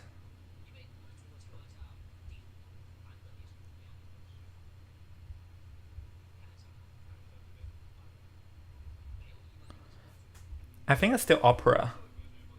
No one wants to deal with the Opera Singer.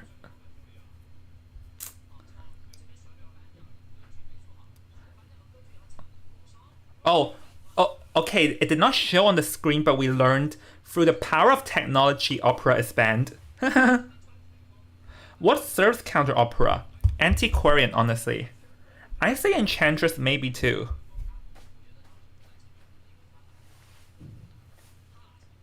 I think Enchantress does counter Opera. Anti too depending on the area. Court, forward. Wait, what is Super Rich? I think it's Excitement Bonbon. Mage kinda too. Yeah, sort of. Yeah, especially in certain areas. Certain areas, yes. Certain areas, definitely yes, I'll say. The thing of Opera Singers is that you have to position yourself in closed palette areas. In open palette areas, you can't really kite. Oh. Excitement X-Boy, I assume.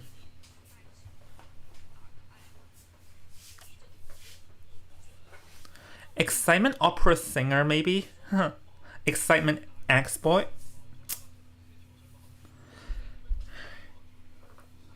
Like, Jockey, because I've watched it, and so far, I say you can kite Opera Singer in closed palette areas, but not in open palette areas.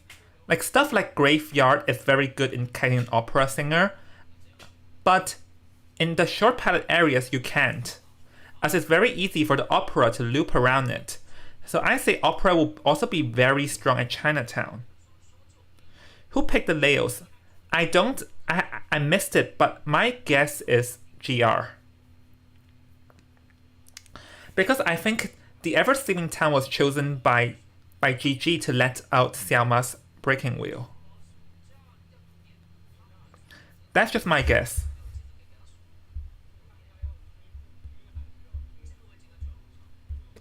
So if Super Rich free case here, then the game will be over, but I don't think he will.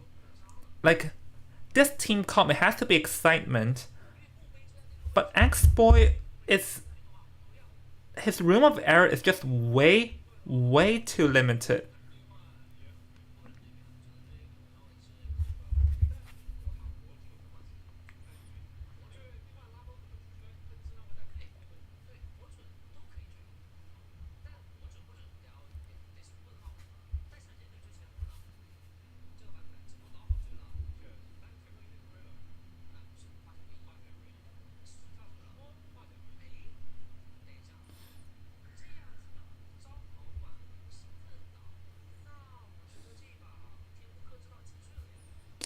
Excitement.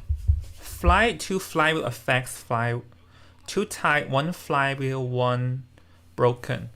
Well, it seems it's common for teams to bring double tie now.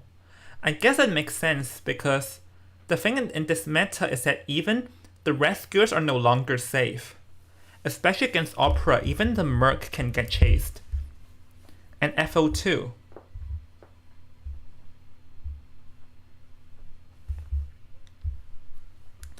Yeah, that's my guess. I don't know, but that's my guess.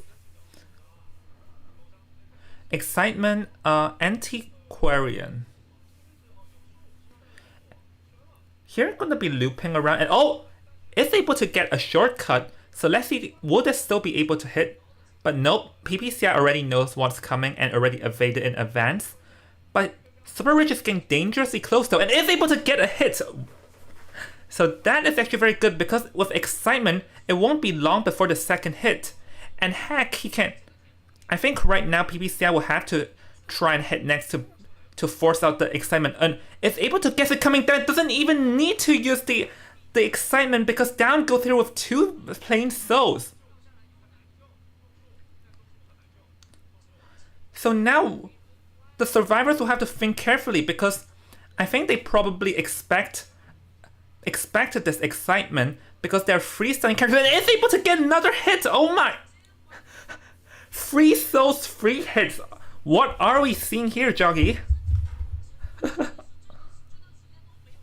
So now what should the survivors even do? The 4 is coming in. But I at this point the survivors will have to think for a tie. The 4 is here, so that's one good news. But Super Rich definitely knows the 4 is nearby and he's waiting for him to drop down to try and hit with a soul. Let's see. Gamble. Not being able to get hit and is able to pull off a block and goes for a long stun and goes for a long stun, but this is a double down situation and I think he has the nostalgic so he knows where the anti-current is as well. First going for another stun, but this stun would not be for long. But the question is that can Super Rich find out where is the anti-current though? That's the $1 million question. Oh, it got caught. So hold on, let's see. Another so flywheel effect and is not able to evade this hit. So we're just 2.5 ciphers in, and out goes the anti-query now. And the expert definitely knows where the fort went down because the fort goes for a second stun. He's down at the 2-story and Super Rich realizes it. So now it's going for... Okay, he is able to self-heal and goes for a stun, but not being able to stun, and down he goes again. We're only 2.5 ciphers in, and the anti-Korean is gone, and the fort is also getting chaired too. So this is, at this point, 100% of 4K at this point. I just don't see how can the survivors reverse it. The patient does have a tight turner, but the forward has no more abilities, like his football is gone. Super Rich is on fire this game, and it's able to kill again! Oh my god! At this point, I don't know what to say, but let's call it Super Rich Super God, please. He's not Super Rich, he's Super God. I don't think he missed a single soul in this game. And the coordinator has a flare gun, but would even matter because Super Rich has excitement. Okay, this soul is not gonna hit. Which is the first soul that GG evaded, I believe. Oh, hits the patient down so that someone will be on the ground. And now, trying to hit the 4. I already got tired of screaming out loud. He can just excitement to be safe. And now he can actually just chair the patient because he only needs a free K. He doesn't need to be flashy this game. He doesn't need to be flashy. Just chair and let the coordinator go. He only needs a free K to end the game, but he wants to be flashy. I mean, his advantage is too large. And his souls are on fire. He hit both on the anti-Quarian. He hit 2 on the patient trying to rescue. And also hit 1 on the fort. Oh no, he didn't hit any souls on the fort. But he hit 4 souls. And every single one of them are pretty crucial. Like just now when the anti-Quarian got the first hit, I was saying that the anti-Quarian will have to force out the excitement, but she didn't even manage to do that.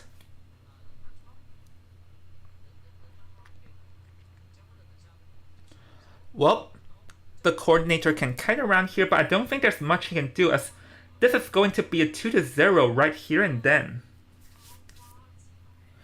Damn, what happened to Super Rich during the break period?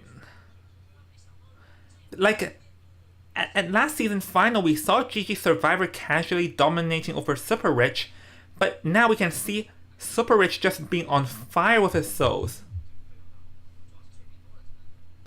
Patient gets caught. Nope. Hook out. But there's just nothing the survivors can do. There's still 3 whole ciphers remaining, and Super Rich is not Xiaoma, so we shouldn't really expect stuff like the Moonlit River Park to happen. Oh, hold on, Joggy. Let's see. Is Ento good or bad against Opera? Can Opera dash through the beast? Yes, Opera can dash through the beast. During the jump, because the thing is that Opera Singer's fast moving is Gaoji Wei Yi. It's like the priority is above the beast, so you can dash through the beast with no decrease. Do you practice today at 5 p.m? I think I can. This is an acceptable time for me. Oh, Cord gets found here. Nah, it's a 4K. This is a 2-0. I don't think any of us would have expected that, you know. Like, I guess GG would win and GR won by a 2-0 timely fashion. I don't think any of us expected that because both the serfs and the hunter for GR's side is pretty much on fire now. Wow. 2-0. That's one way to end the game quickly.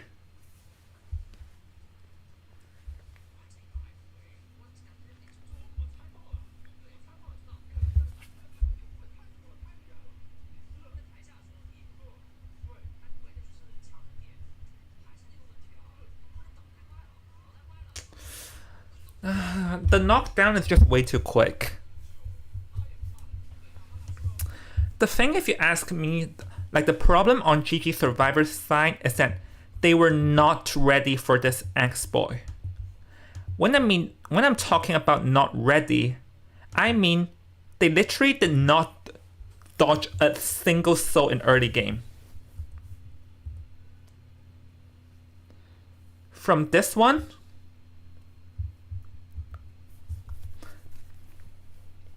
to this one, like I have to applaud Super Rich for because he timed that accurately. Like, to be fair, there's nothing PBCI can do here because it was there the moment he came down. But it's just more of their kiting routes. Because just now I mentioned after PBCI got hit the first time, I mentioned he has to force excitement out. If he forced excitement, then the flare gun can still be of some use. But he went down within 1 minute with no abilities forced out, then this is just a death wish. And the patient getting hit, and the patient failing to dodge a soul here did not help. Though, this is a very long range soul, just saying. I say this is a maximum distance soul.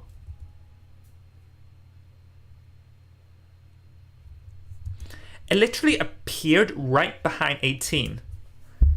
Like, Super Rich just is on fire with his souls. Like, he placed his trees and everything and his souls and timed everything perfectly. Wow. Just damn, guys. Damn.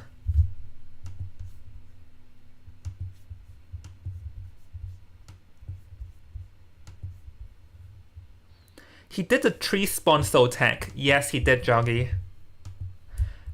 Yeah, I know that, as I do play X-Boy too.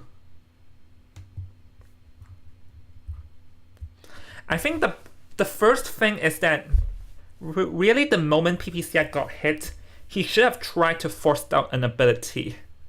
Because he can fail to force an ability out. Because, like, if he forced an ability out, they could have still sent the cord there and used the flare gun to sort of, like, force a rebound. Because, like, imagine what would have happened if the excitement was still here.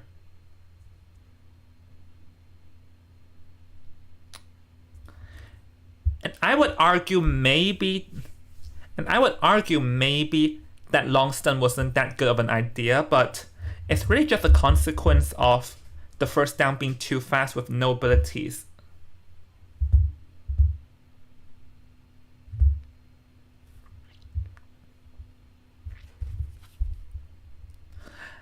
I don't think we expect a 2-0 coming, Joggy.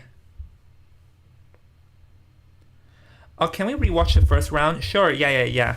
Since you're the only one around, I can do that.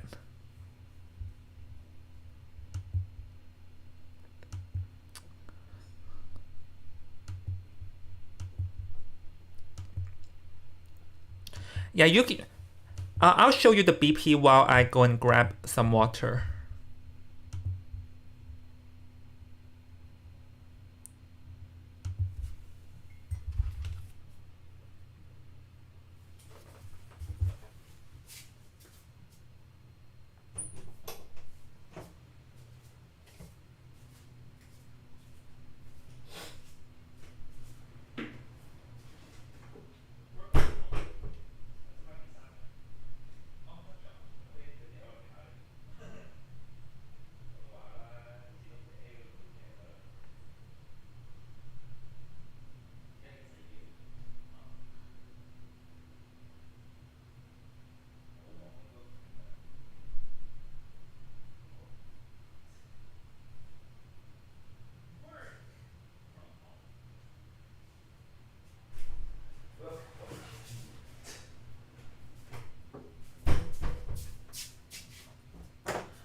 Alright, Jockey. Okay, I'll speed this up. Hold on.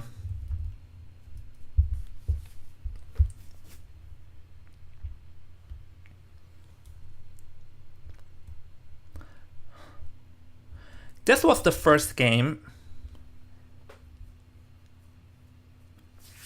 Yeah, for anyone who came in late, I'm just rewatching the first round while we're waiting.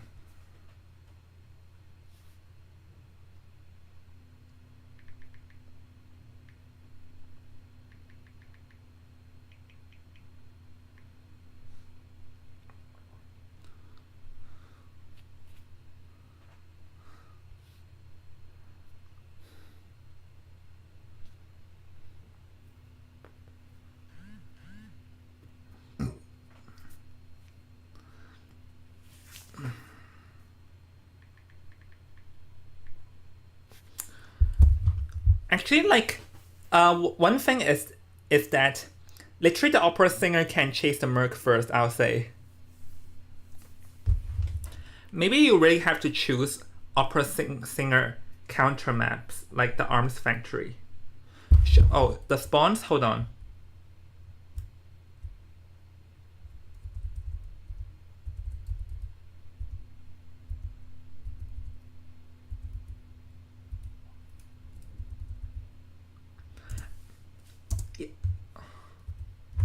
Lawyer always spawns in factory.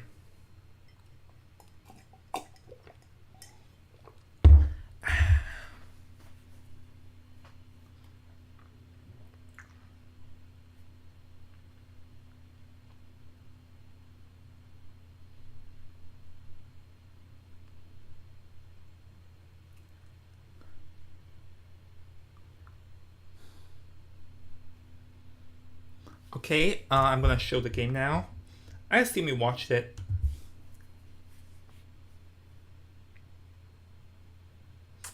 Let's analyze them.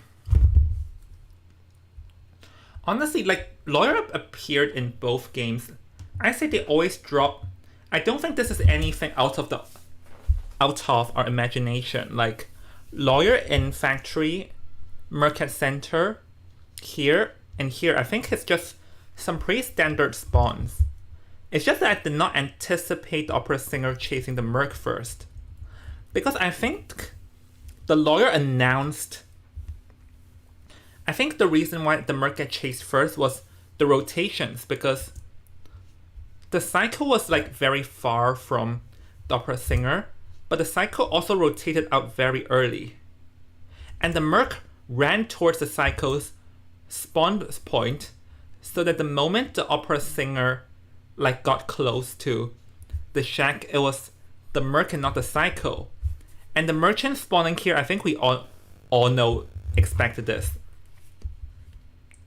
So really, it's just a pretty good spawn in general, that it doesn't give like the opera singer any targets. Toy Moongate. You have to check that yourself. I think it's somewhere around that. Not Moongate, the one above it. The one next to it.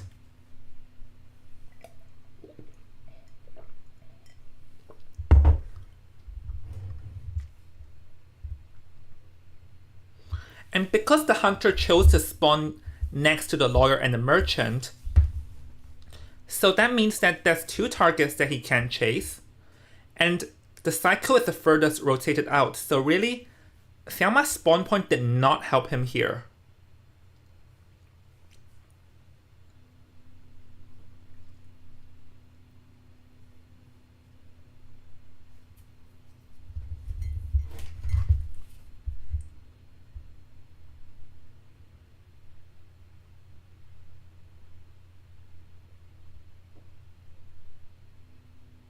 Yeah, the thing is that no one else needs the factory, and lawyer is the most vulnerable target anyways.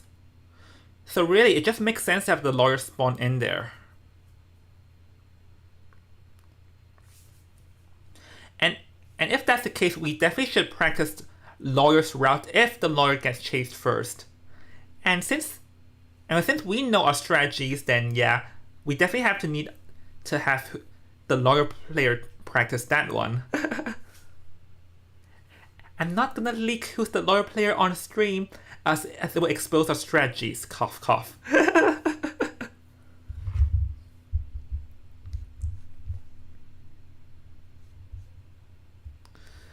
Yeah, actually the knockdown time was fast, but the thing is that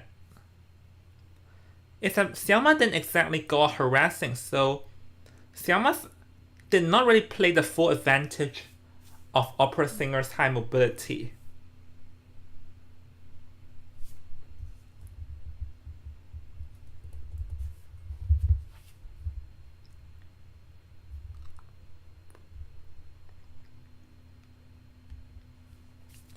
Because if we think of it, the first officer in the next game, or the Merc next game, went down much faster than the Merc here.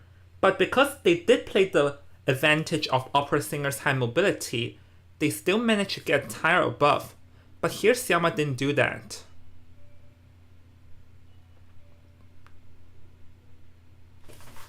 Hold on.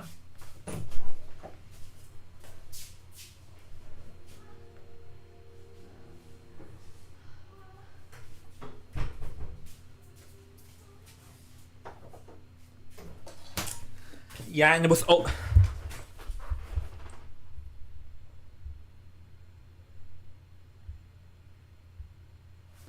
yeah, we definitely should.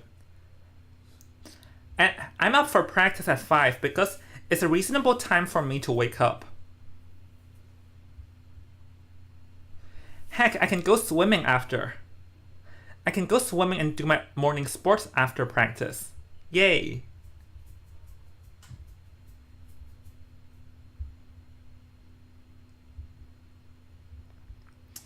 Oh, let me find out who is next.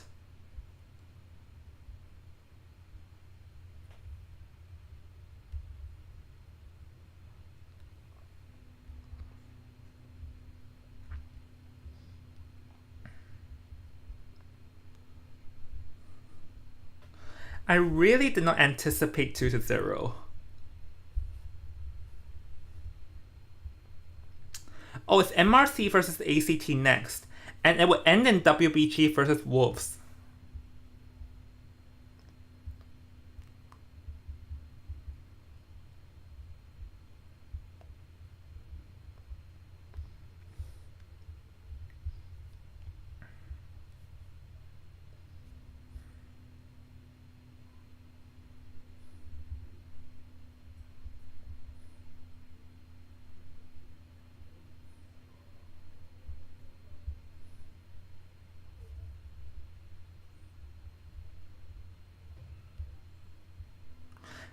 And not the worst time for me either, 11 p.m. Yeah, it's a pretty reasonable time for everyone, honestly.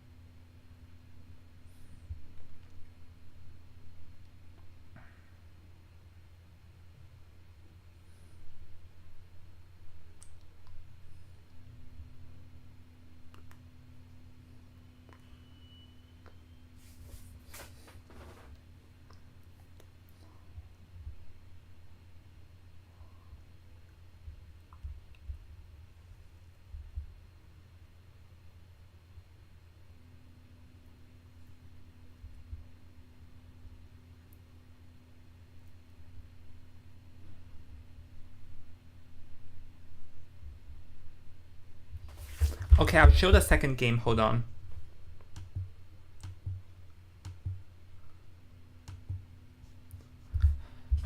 Yeah, Lawyer again. Lawyer Town in Leo's memory. Who's your two favorite teams? Mine is Do 5, which I guess got shifted to FPX now that Dongshan and Upsi are in FPX.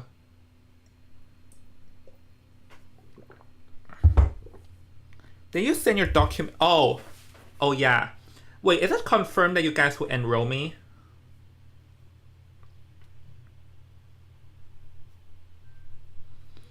If it's confirmed that you guys will enroll me, then sure.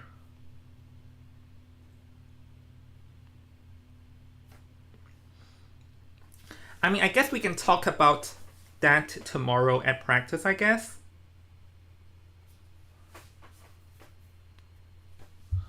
guess we can talk about that tomorrow in practice.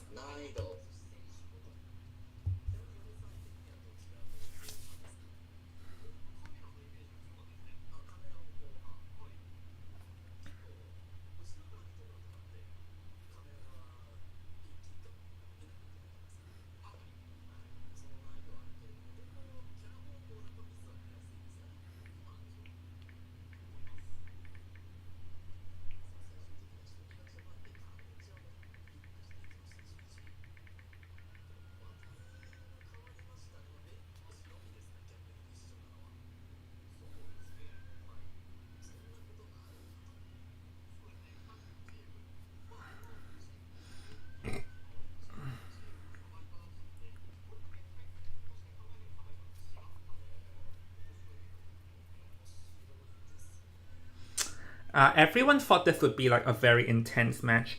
Yeah, possibly just want to have tournament server. MRC had roster changes. I think the only roster change we saw from MRC is that Xin He left and they have a new survivor called Xiao Xiao, I think. Xiao Xiao. I think that's the only roster change we saw.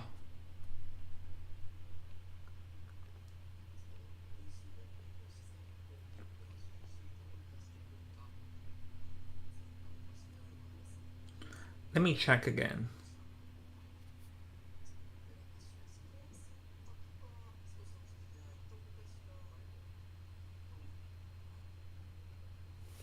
Yeah, that was the only roster change. We have a week. Yeah, we better pick our stuff together for this week. Especially after this unexpected tournament.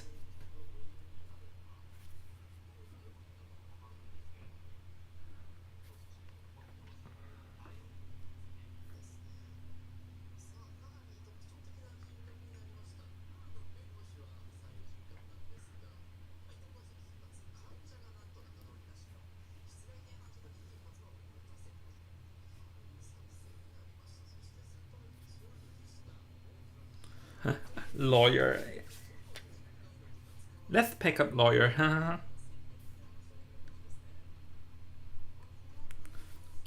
Wait, let me check and see when is the next game. Oh, it won't be that quick.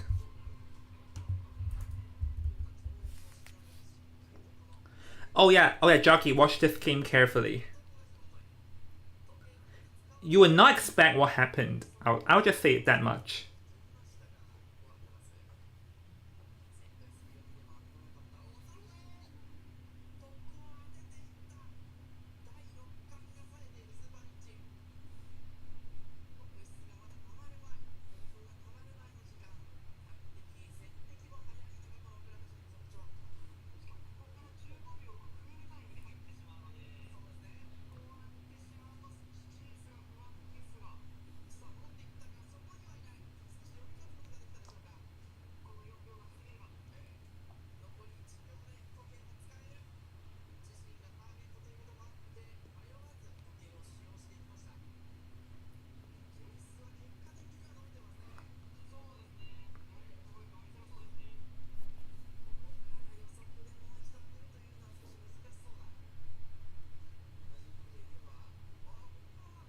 Oh, and Tingler, what?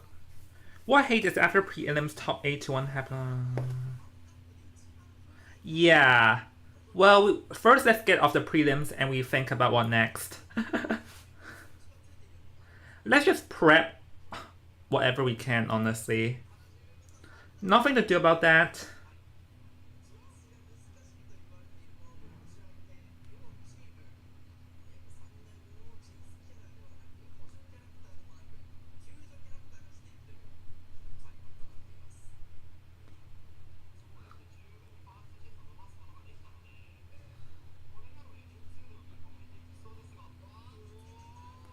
Yeah. Oh, got hit off the patient.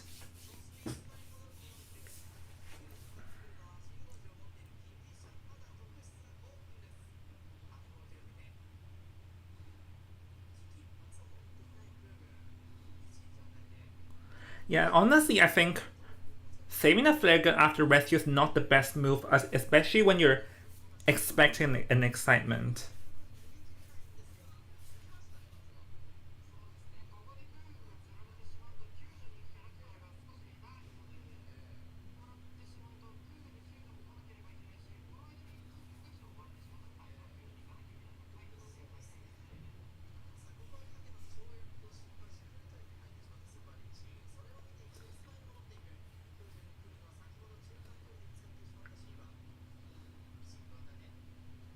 We have 4 days of play phase 2 teams, which also isn't ideal.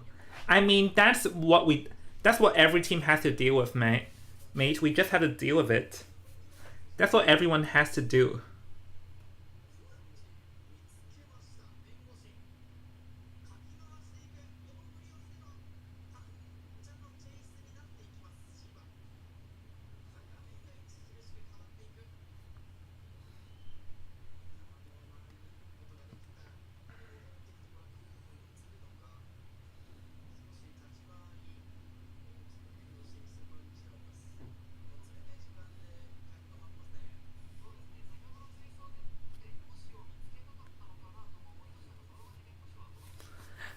Hi.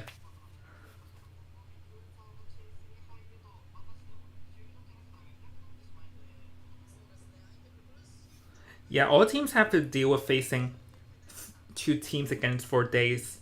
We just have to deal with it. Koa 10 times worse. I mean, every team has to deal with the same conditions, mate. Oh, and let's see, the game has started, I guess. Oh, hello, Chuxia. Hello, 童话.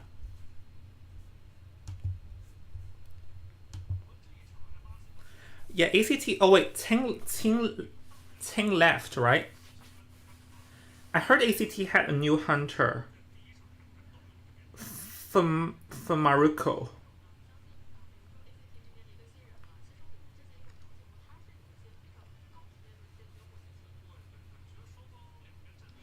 Wait, let's see who is the first squad. Oh, huh? Xu Anle is playing for BO1, not Xiaocheng. Oh, and ACT is having for Maruko too. So today, these 2 teams want to test out their new hunters.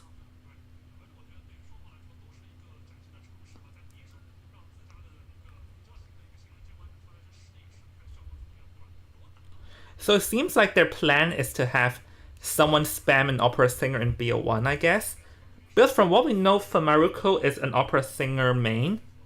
That's the info I received off camera.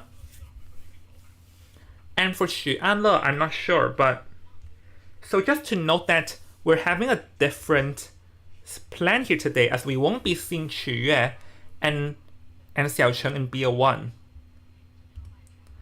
So, well, Xu Anle is there already here last season, while Maruko is new here. It's his first game, so let's expect great things.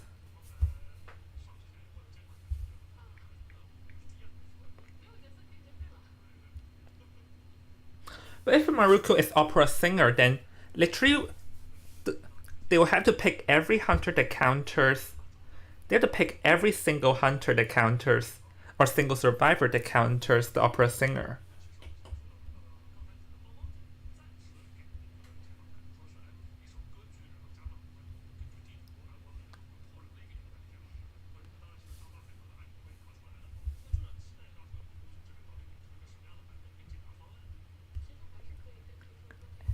I'm actually excited to see like some new faces in the hunter side. We see so many new faces in the serve side, but not the hunter side.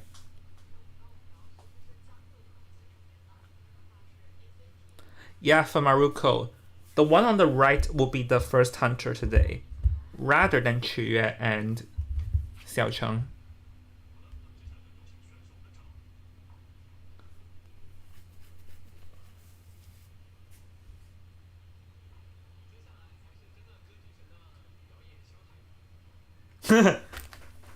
He said, "Now it's finally the it's going to be the real opera singer's showtime."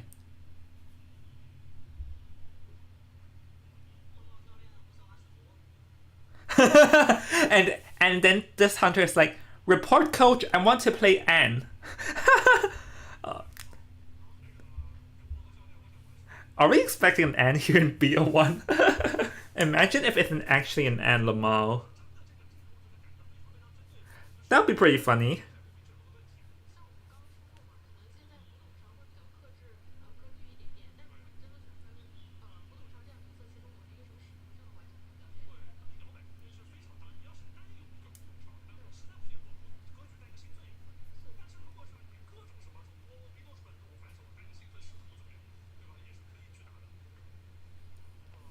Oh, this Survivor, I assume it's Xiao Xiao, the new Survivor. Let's all dye our hair if we get to co-op. Oi! Um... uh... huh.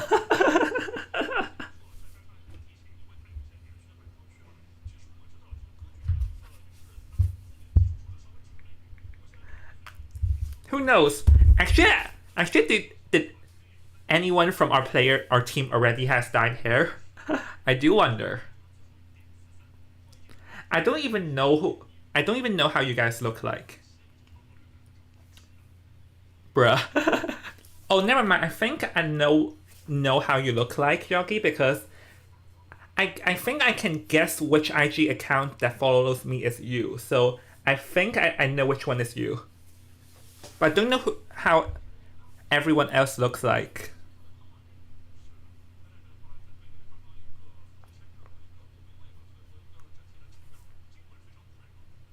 And oh, you guys all know what I look like. My face is not a secret.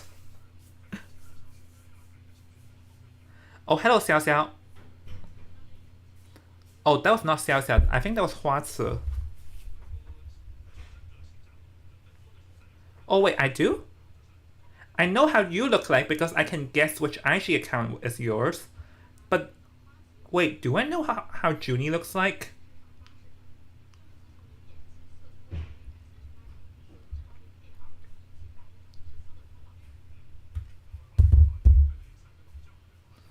That's weird.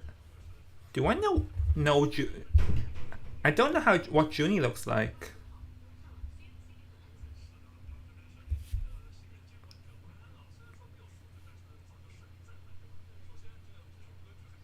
We had to be on camera when he showed IDs. Yeah, I wasn't there. I always sign in late, remember? Because I need ample time to sleep. Oh, and hello from Maruko or Ranan.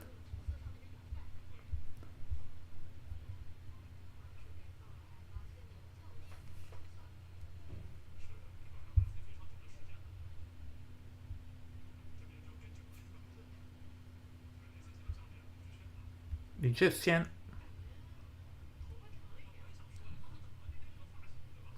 Yeah, but I think the...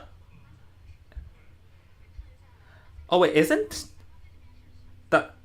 your face on your profile picture, or was that a different account?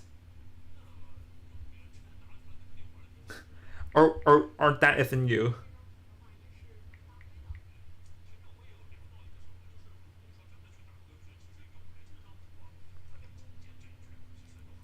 Nah, that isn't you.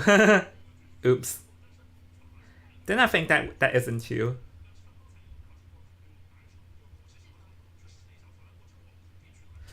Yeah. Oh, really? Then I must missed it, but I'm too lazy to find it anyway. So I will.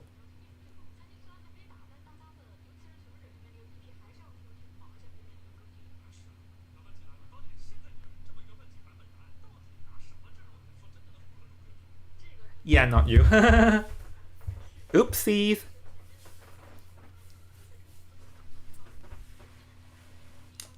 Well, opera singer main.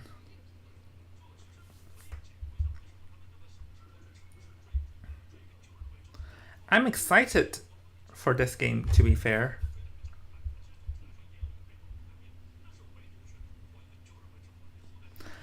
I cannot wait for the new hunter.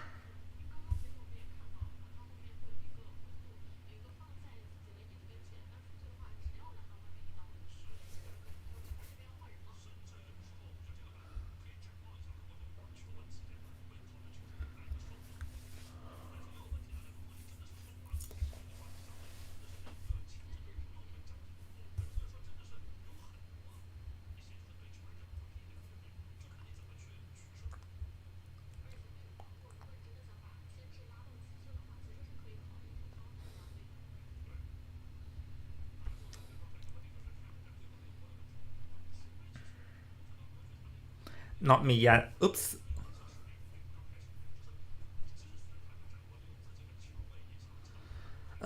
Let's see. Opera singer.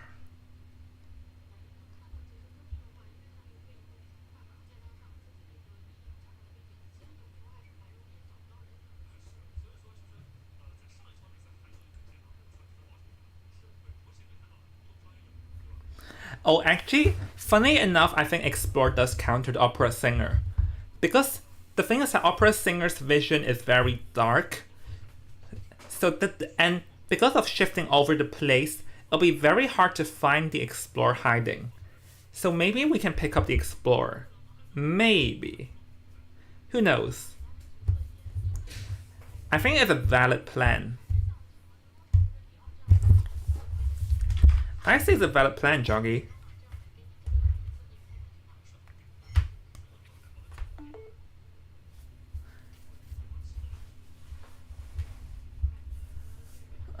Opera singer, I think if you're playing opera singer first, you need to get rid of the NT right off the bat.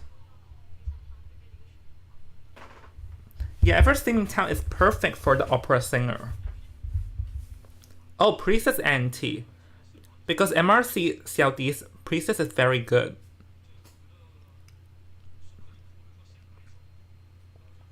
Then, does MRC want to use the Seer first? Or would they like not choose it so they won't get permabanned? Perfumer! Oh, this makes sense. Because if he's an opera main, then Perfumer makes sense because Perfumer shuts down the opera singer with the perfumes. And the good news is that Perfumer is not important in global banning anyways. So actually, MRC is prepared against this opera main. And let's see. Oh, no Chord.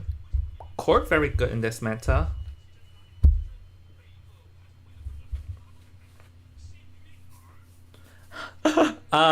Joggy, are you watching this? Please tell me you saw this, Joggy.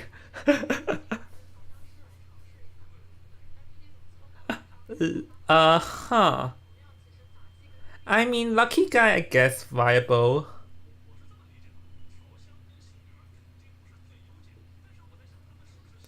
But, oh, Marco is going for that anyways. The good thing with the Lucky Guy is that the Lucky Guy can wish for perfumes. Because perfumes does counter opera singer. So I guess that's the logic behind it.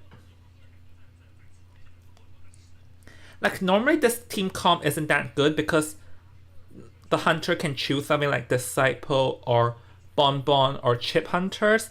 But because they know he's an opera main, so that's why they daringly chose this team comp, I guess.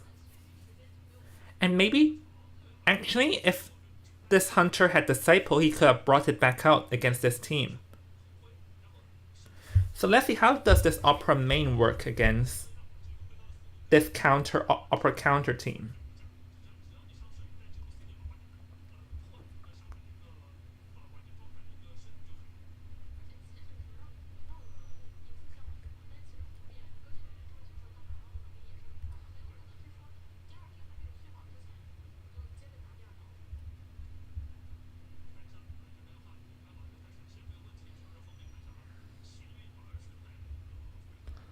Huh. Interesting. Yeah, interesting. No, I think they chose this team comp specifically against. They chose this team comp specifically against this hunter, against Famuruko.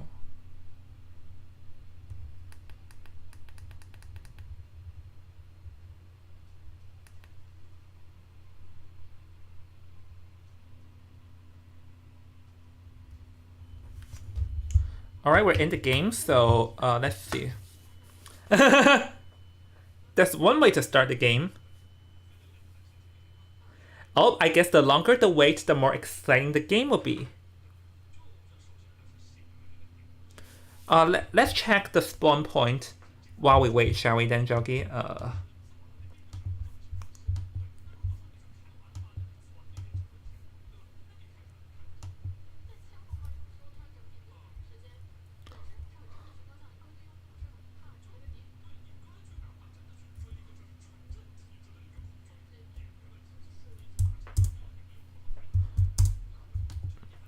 Huh. Um, Merc Center per.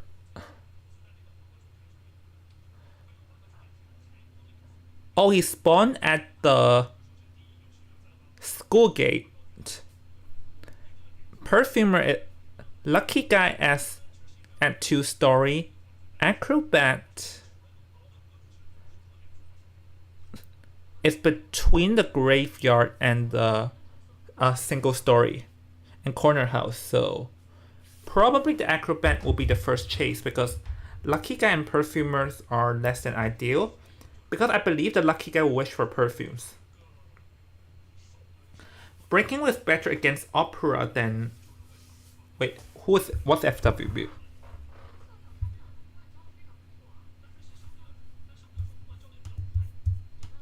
Oh, sorry, I missed the game. Oops. He was chasing the Merc. Oh, he forced 2 elbow pads from the Merc and then chased the Acrobat. And sorry, I missed the first half. Oops.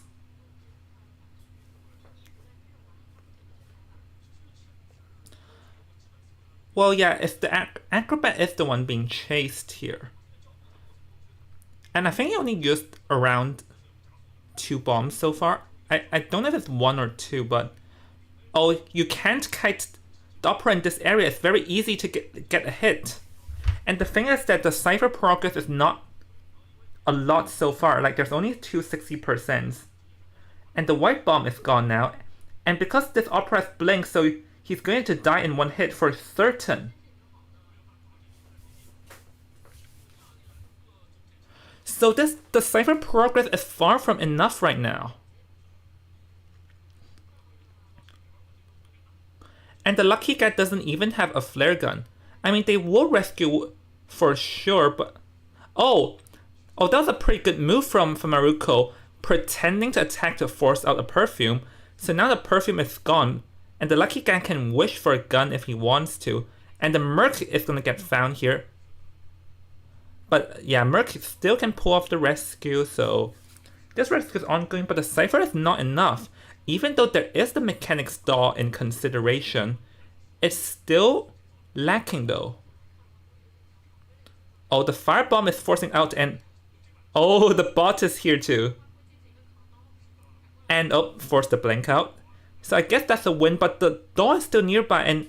Yeah, the Lucky Guy has to save the doll if he wants to ensure like the decoding speed or something.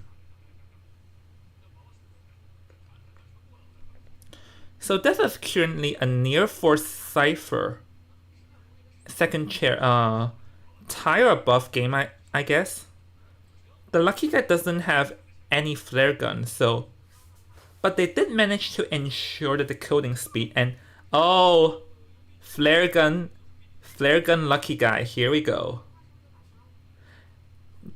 But he got cut off already though, so he has to try and use the gun earlier, because I think it's a bit dangerous to use it late.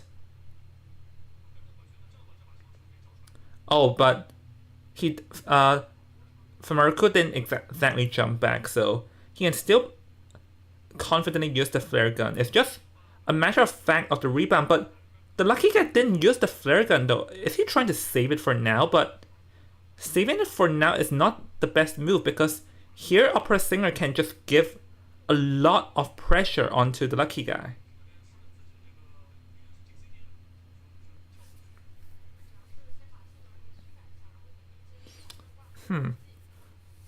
Here, I think right now, he has to try and locate where the Lucky Guy or the Merc is, because the Perfumer is not the ideal target because of free perfumes giving 5 hit potentials. And oh, the syringe Lucky Guy. Found it, for first perfume gone.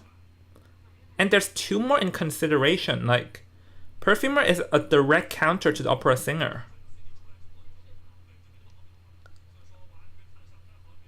He really should consider to teleport to other targets, because it's really just not ideal chasing after a Perfumer.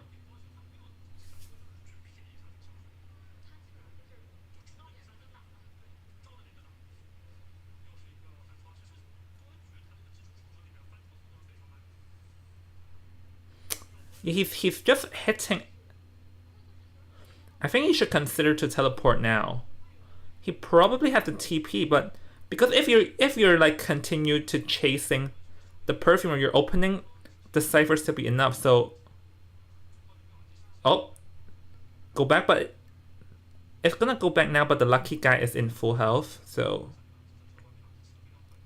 And the flare gun is also in play. And oh, yeah, the opera singer's hitbox is kind of tiny. So this is one thing we should be aware of.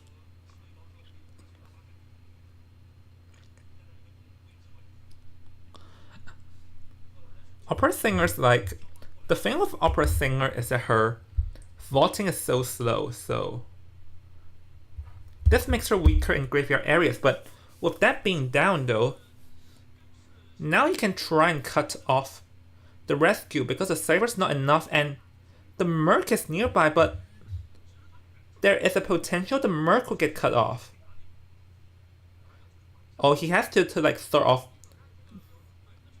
go back and forth between the cipher at the graveyard and the cipher here. Oh, the perfumer cannot go down here. This one is crucial. If the perfumer goes down, it's a disaster for the survivors.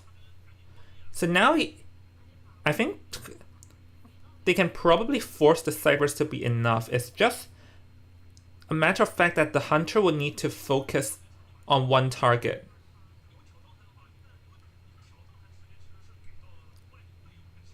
But the lucky guy still has the flare gun for endgame, so this is it's still possible for the survivors to go for a free man free escape.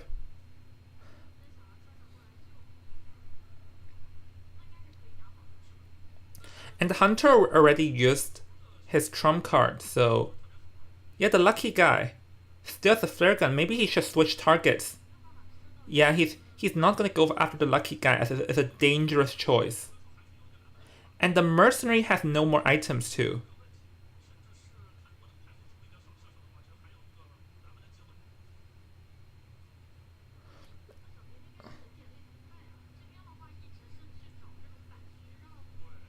Down.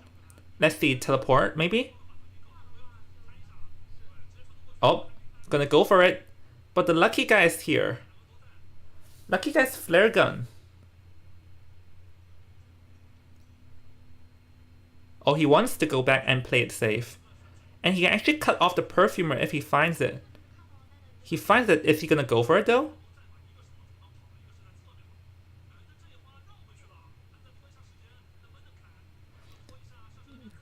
Okay, the gate is enough, but I feel like it would have been better if he chose to pick up the merc, because if you're chasing the perfumer now, you're opening up a possibility for a free man free escape.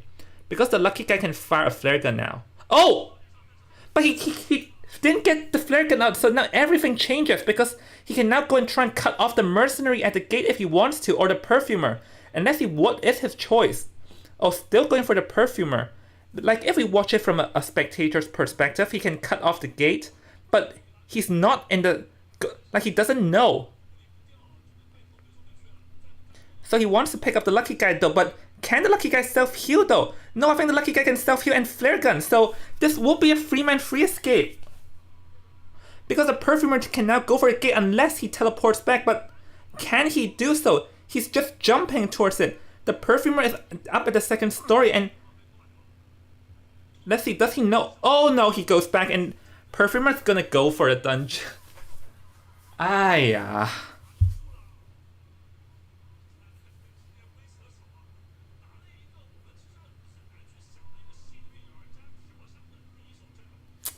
The thing is that he could have tied, but he just made so many, like, too many wrong moves. Like, picking up the... Not picking up the merc is understandable. And after knocking the lucky guy down, he should have chased the perfumer, or he should have picked up the lucky guy earlier. It's just that he just made so many wrong moves. It's that he cannot commit himself to get a tie, and that is just gonna haunt him.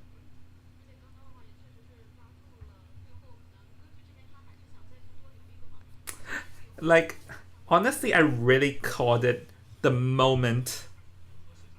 I really called it the moment he goes back because, like, he should have committed himself to a single target for a tie.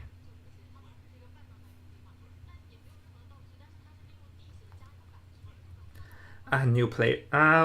It's unfortunate that the new player ended like that, but oh well.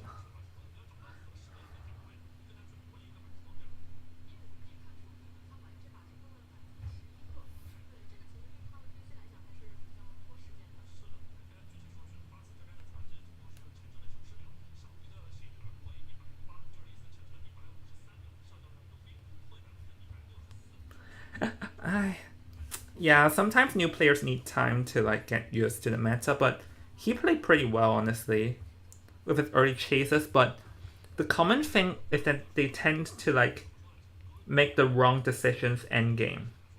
This is sort of like a common thing among new players and new hunters, and I hope he can pick himself together and still shine towards the future, honestly.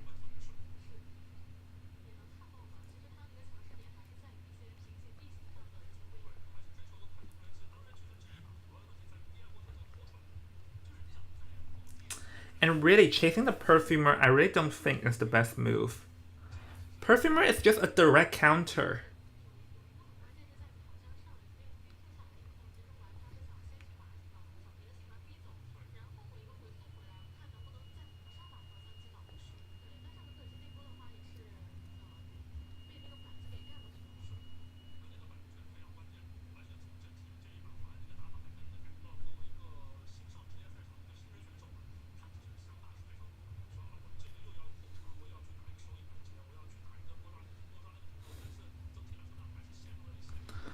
I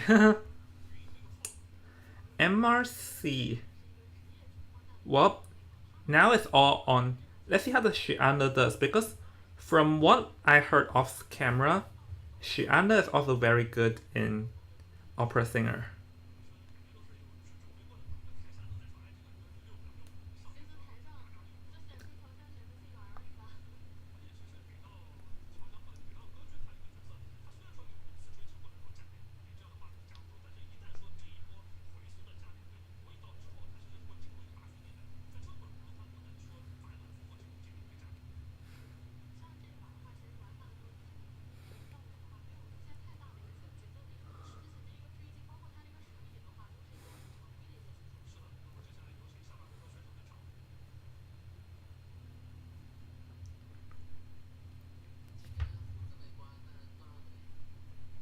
Oh, I missed that. Sorry.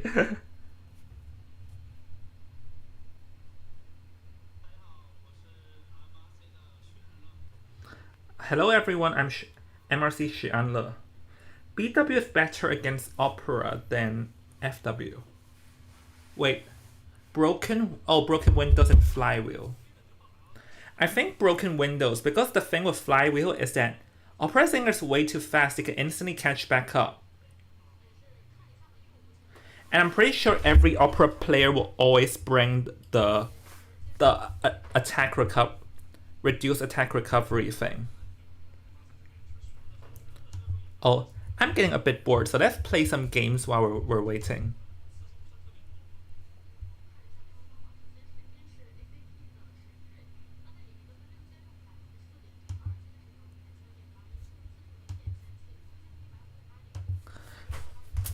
Oh, I cannot recognize drop at all.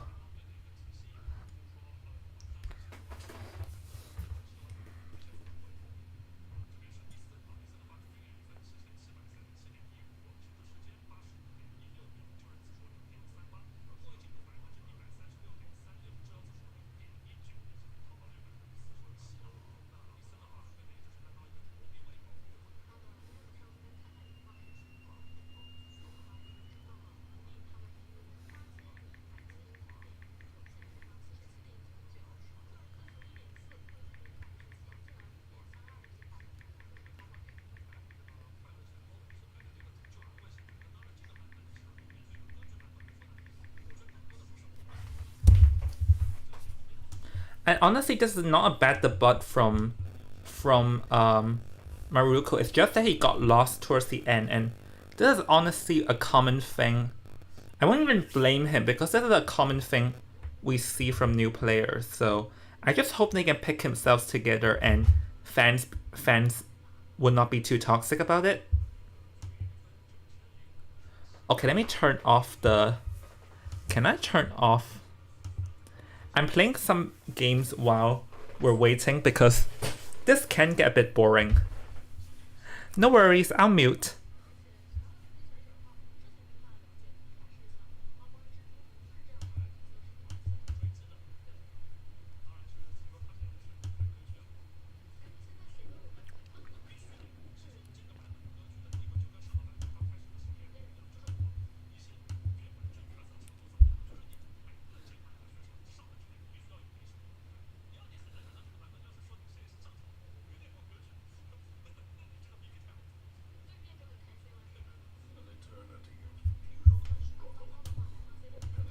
Okay, let me figure out how to mute.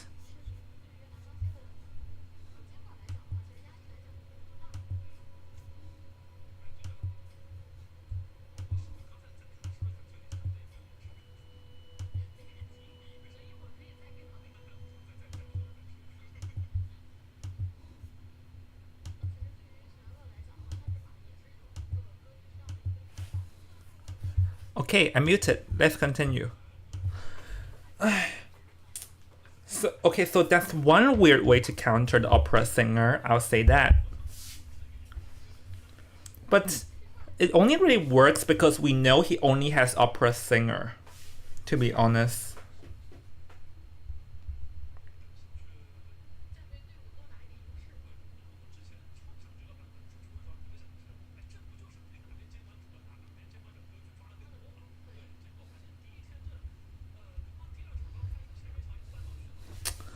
But Shiana also has other hunters. We know he has Bonbon Soul Weaver, so I think Shiana here will have a better advantage because he can switch his strategies depending on the opponent.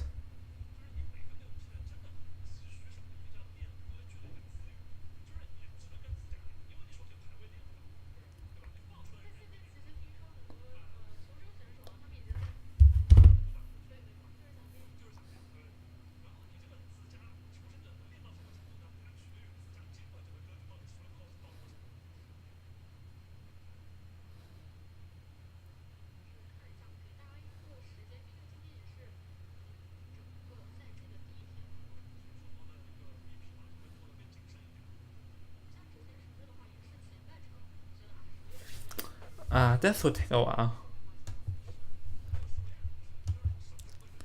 Yep, let's play some mini games here.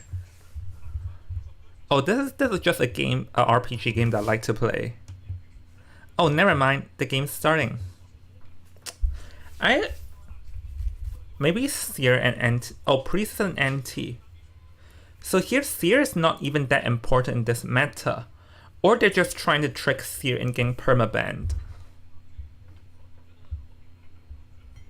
Oh, Court Impatient. Interesting.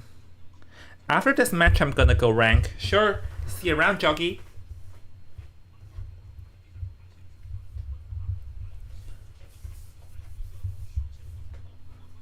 Court and Patient. Oh. An officer next. Oh yeah, because from what we see just now, officer is actually better against the opera singer than Merc. So it's actually not a bad idea to choose the officer over the Merc. And Ento is last. But the thing is that from what we know, Ento doesn't work that well against an opera. Because opera can dash through the Ento bugs. So this choice from ACT's side is a bit questionable.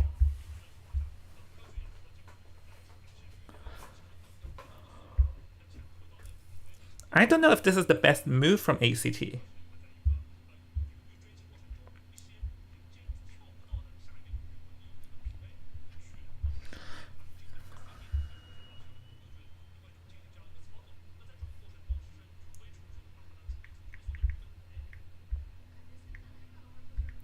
Oh, by the way, Jockey, I'll be here for all day because I'll be here the whole day, Lamal. I'm sitting in jail. Oh, still opera singer. Yeah, no, opera singer makes sense here. She's not afraid of the ento, and not patient is okay in this map. I mean, you can climb up the 2-story, but the 2-story in Ever Sleeping Town is not as deadly as Leo's memory. So I think it's easy for Xuanle to tie here, to be fair. I can see Xuanle getting a tie.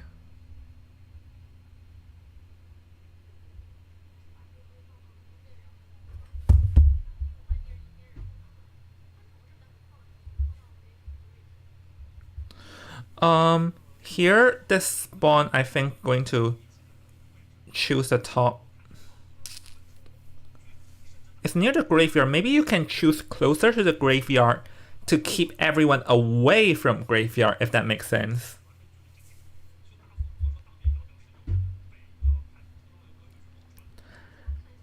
Oh, he still chose, I think that was the corner house. So the ento would likely be the first chase because, as we talked, the ento is not that great against an opera singer. I mean, the bugs can push the opera singer back when she's out of her phantom form, but still, I feel like there's just far better options than that.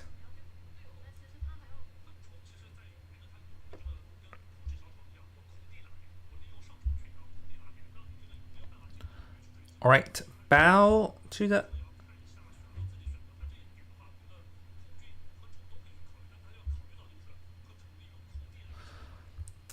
let's see. Yeah, I think, Jockey, does this answer you?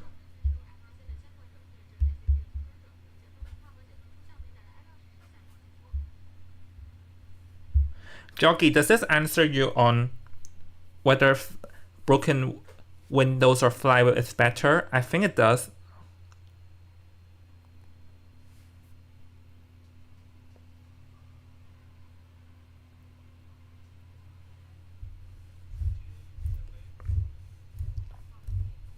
Oh, patient. Yeah, patient is chaseable, especially because in this spawn, there isn't really much 2-story for him to kite to. And you can only really transitional kite, but literally that's 2 hooks gone relatively fast, and oh, it's already getting close here. But currently, actually, the hunter actually got himself more lost from how he kited though, from how he looped, because the first cipher is 60% and he hasn't even gotten close. And this is a closed pallet area, and oh, mind game? Oh, that was a pretty good move from Malmsheim, pretending to vault and tricking the hunter to vaulting, so this is shaping up to be a very strong kite from the patient though. Guess the blink, but the flare gun is ready for you. So, let's see, will he chase the cord now or still the patient? Okay, still the patient because the patient is out of hooks. And the opera also has the level 1 ability. So we're in a pallet area. Oh, slams the pallet the wrong way, so down goes the patient. And actually this is a near free cipher kite, which isn't that great. Like, comparing to the games earlier, because earlier it was the rescuer getting chased, meaning that there's still free, full decoded, like free survivors with full decoding cipher speed. But in this game, there's still the first officer who has a decoding debuff, so this will not be enough for free escape, and it's a tire buff for certain, as the FO is gonna get hit, so the patient can't even rebound kite because he has no items and he doesn't even have flywheel effect. And because the cord's flare gun was used, the survivor's only resource remaining here is the bugs. But as we talked about earlier, Opera Singer is not afraid of the bees at all. It's the one way to counter it is now, which the bees are trying to like stop it, but I don't think it will stall for long. And I think it even got hit twice. And getting hit twice meaning that the bee's endurance is not a lot now. Oh, but Drop just hiding. One way to use the bees effectively against an opera singer is to run in the open so that there are no shadow areas for the opera singer to jump at. That's the only thing I can think of.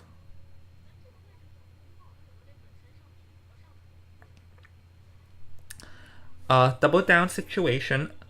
Patient can still kite, but it'll still be hard for Patient to kite though, because there's still Blink to be considered amongst everything else.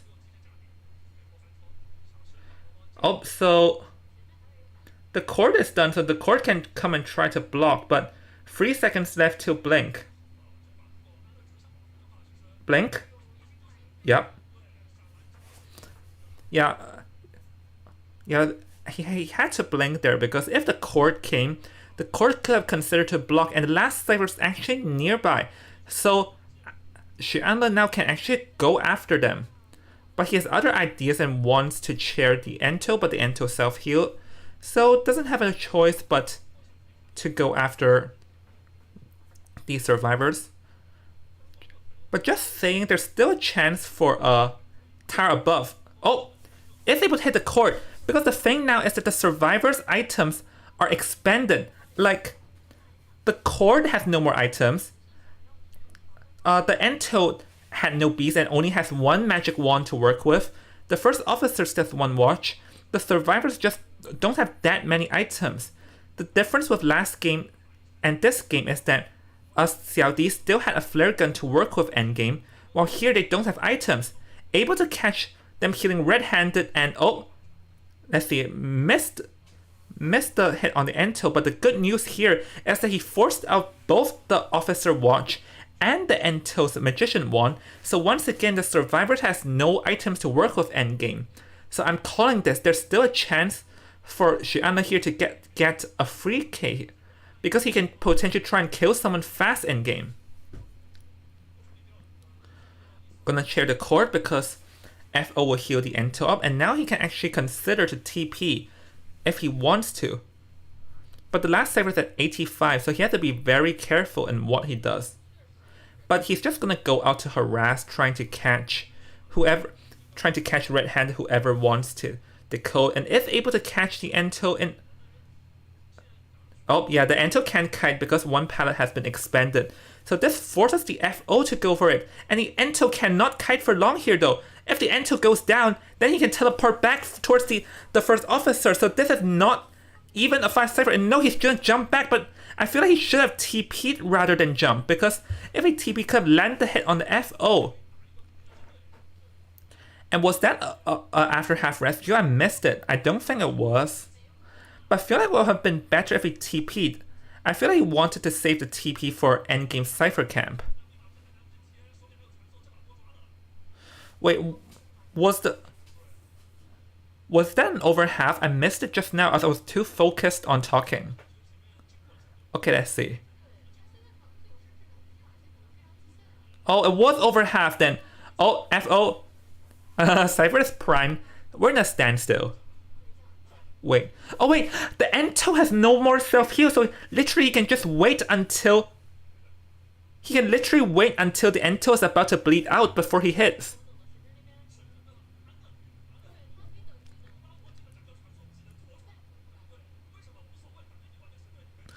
Yeah, there's no more self-heal. He can literally wait until like... He can literally wait until the end of time, or wait until the TP is up.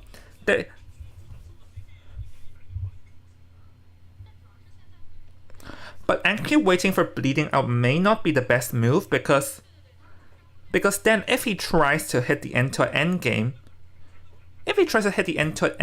then the Ento will bleed to death. So here, yeah, doesn't have a choice but to force it. Drop is gonna force it, but let's see, does Xuanle know? Yep, she on the nose. Going to try and catch Drop. And Drop is about to run towards the hunter's face, and there are 2 pallets to work around, but this won't help much, honestly. I feel that's better if he just broke the pallet. Yeah, break the pallet here.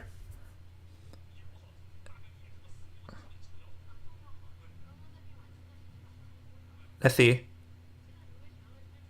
Jump back, maybe? Yeah, nothing can do. Until it's down, and now Fox has to try and evade out the detention, but he'll get crowds if he stay away too long. Oh, hello, there's more people in the chat. Hello. Yeah, it's just a random streamer here streaming IVL.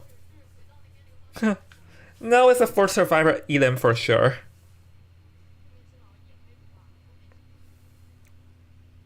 Nobody has self-heal at this point. I think we noticed one thing is that how dangerous it is in using items against Opera Singer. Opera Singer can kill you fast endgame. Wow. Pretty good performance from Xianle.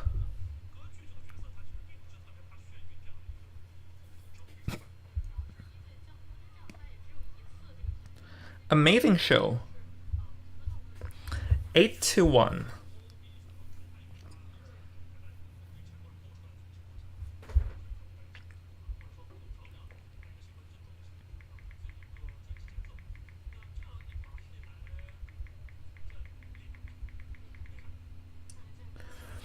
Really, like, I called it when they expanded items too fast. Patient free hooks and Quartz flare gun did not help the patient to kite out too long. Like 15 seconds max. So really, Opera Singer is a character that you have to save items for an endgame ideally.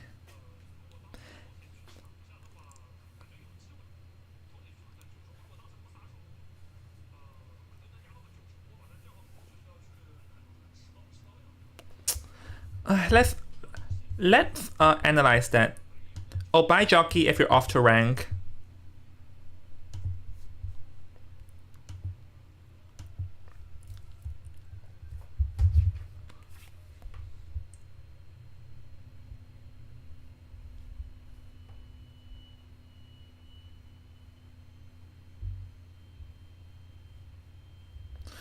Because the thing is that early game everything is fine here. The hooks, yeah, as I said, Patience hooks does not do much against an Opera Singer. It's like ACT's team here is not even accounting for an Opera Singer. Because the Ento does not even work against Opera Singer that much too. It's like ACT is not...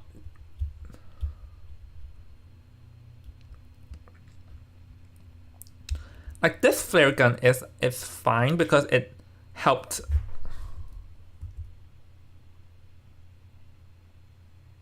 It helped the patient to transition longer, but really not that much. Let's see how much longer that Malm lasts. It was 128 when the flare gun fired. It only helped for 12 seconds.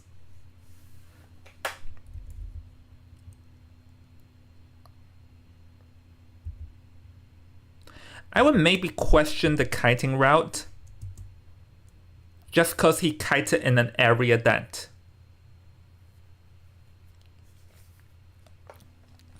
was easy for the Opera to jump towards. And also him slamming the pallet the wrong way. And really the Ento's bugs were expanded way too fast because the Ento's bugs did nothing the entire game. Nothing.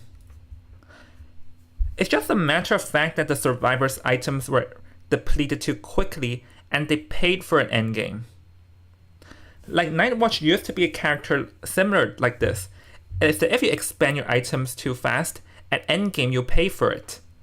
But Nightwatch got unnerved while Opera is still pretty strong, so yeah. Because like earlier, the difference between this game and last is that MRC saved a flare gun for endgame, which worked in their favor, but not in this game because they used their items like no tomorrow. Remember guys, there is a tomorrow if you play against an opera singer.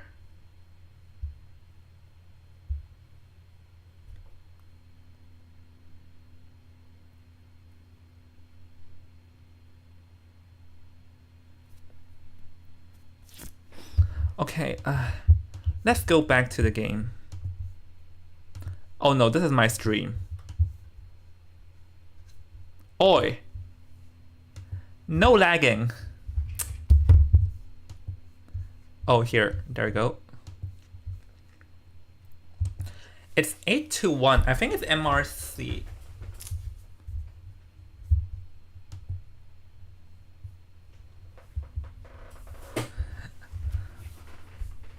Really?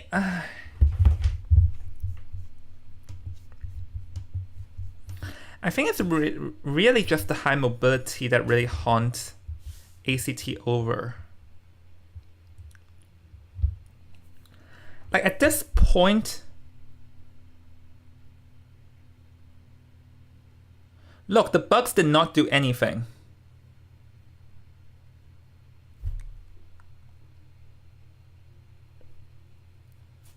So I really just do not understand this team comp. The Patience Hooks doesn't do much. The Opera's, the Entomologist Beast doesn't do much. So I really question this team choice.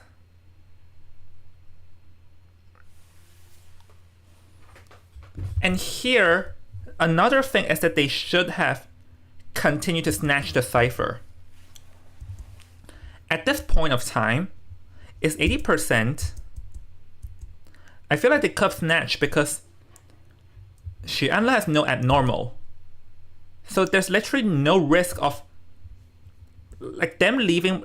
I feel like if they continue to commit to it, they could have forced it open. Instead, they just opened themselves to a very dangerous situation.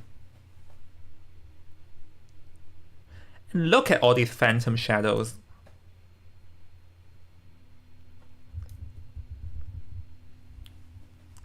I really think it's just expanding items too quickly and some questionable decisions. And look, both items got forced out here.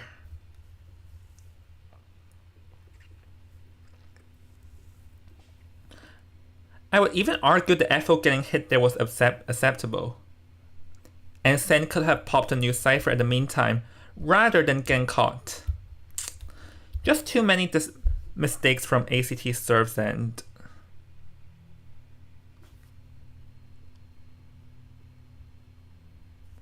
Yeah, I would really argue that they shouldn't have snatched.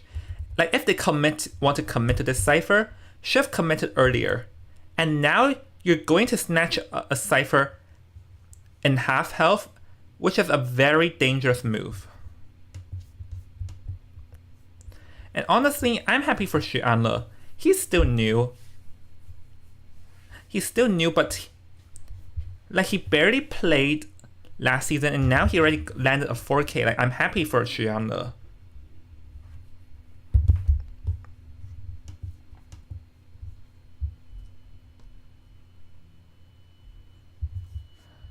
Alright, ACT serves again. They'll have to pick themselves together. Like it's okay to blow up one game as they can still win BO2 and 3. But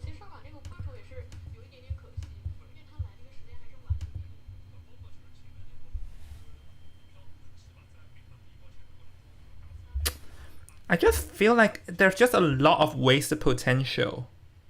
Oh, hi Xiaocheng.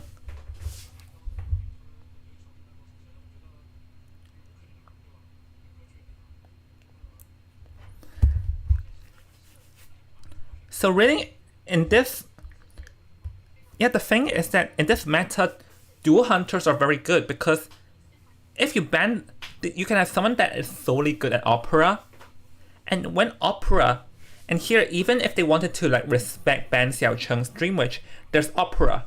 If you're gonna ban the opera, there's BO2 Dream Witch.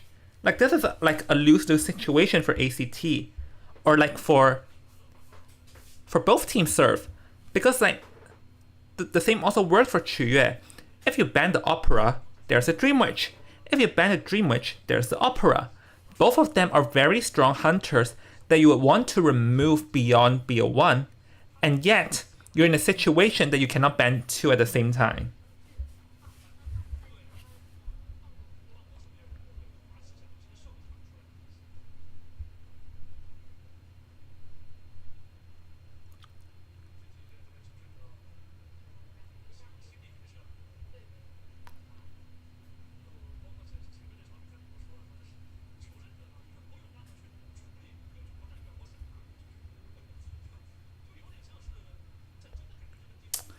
So really, I think the ACT will have to be very careful and wait, what were their permabans? It was Court and Patient. The matter of fact is that ACT's team comp was a bit questionable earlier. And here, they have to think who they want to pick. It's like a pick your poison situation. There are two poisons here. Pick one and drink it. My opera or my Dream Witch. You can only pick one. It's this type of situation, you know.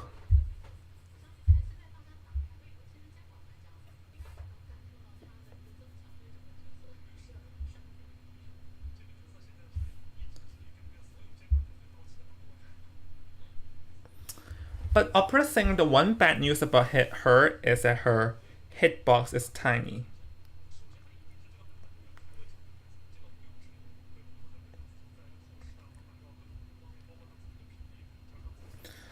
Yeah, ACT Survivor just expanded items too quick. Because Opera Singer and Night Watch have one thing in similar. Is that if you expand all items, you're in danger endgame.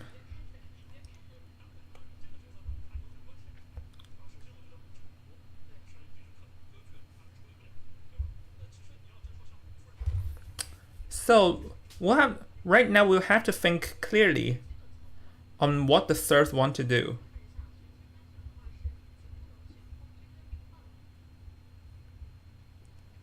No Court, no Patient in Lakeside. No Seer, no Anti.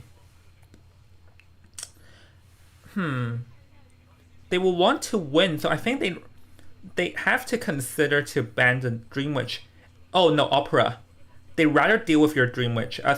I'd rather deal with the poison I know than the poison I don't. Merc and Barmaid, yeah. They're ready against Xiao Cheng's Dream Witch. Oh, no female dancer. And hey, if they're aggressive, they can pick the Psycho here. Double counter. Priestess. Priestess is not that strong on Lakeside, though. I mean, she's strong in general, but she's not that strong in Lakeside and... Huh?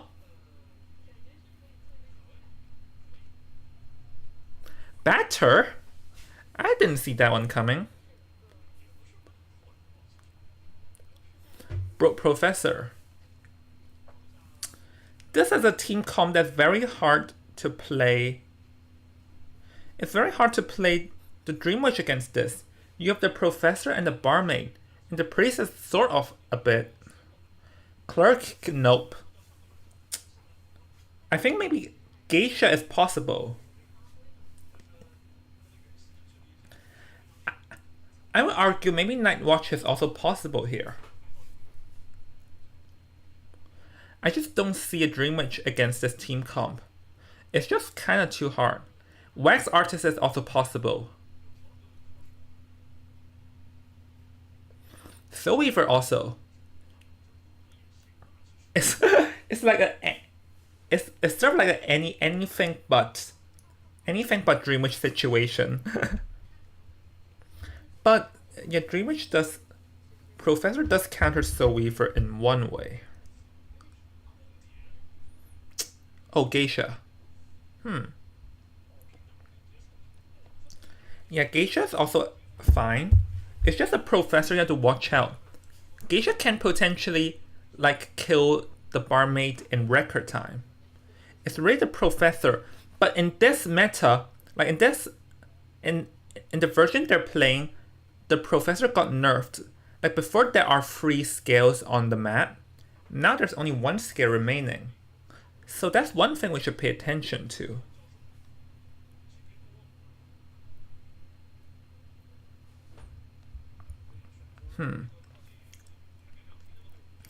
Chose this spot near the shore. I think it's going to be the...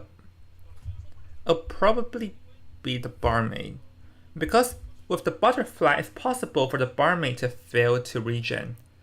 But I think the barmaid may choose flywheel broken windows just to ensure that she can get the wine out. I think that is a possibility.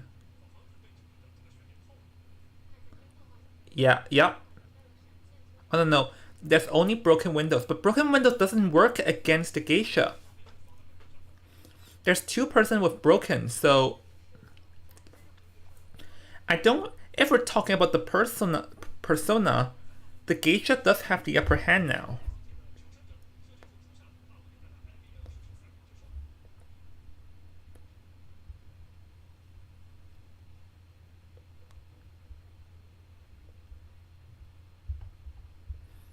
If we're talking about this team comp in itself, I really think Xiaocheng can get it won't be that hard for Xiaocheng to get a tie due to the fact that there just won't be that many scales on the map for Professor now.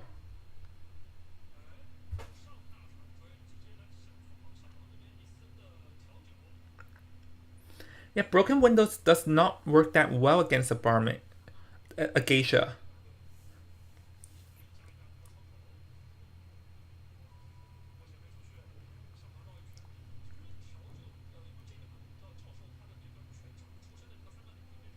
Gonna fly out again. Oh, that's a pretty good glitch dash. Able to get the first hit. And oh, this is a broken... He has a fast pallet breaking. Another glitch dash, but with that glitch dash, I think the barmaid should be able to regen.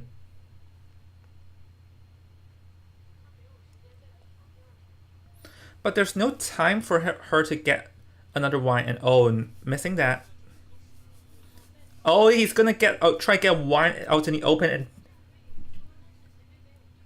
oh, it doesn't seem that. Oh, he got the no. She did get the wine out. It's just that she did not use it because the thing is that she knew she cannot last long on her own. So this is actually a very fast down.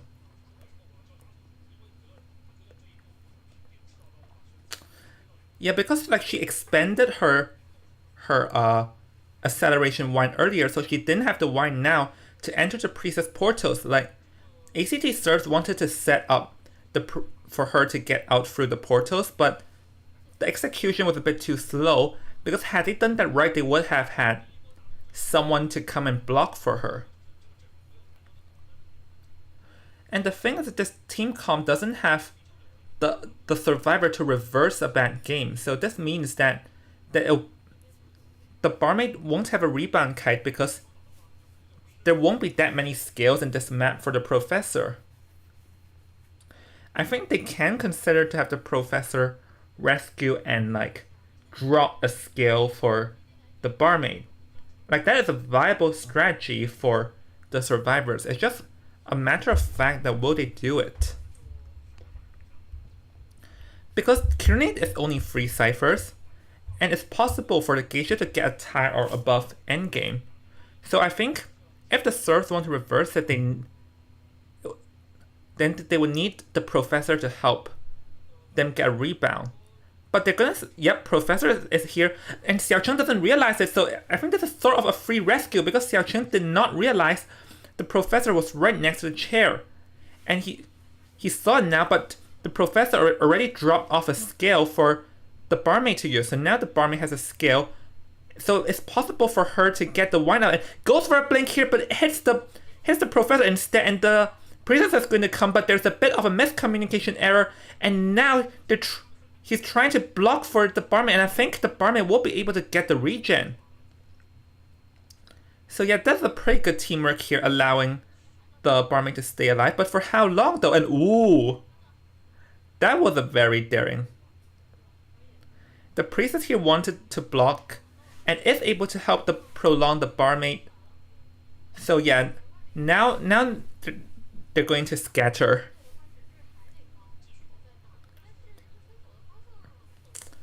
Gonna set up more portals. So yeah, this actually is a pretty good.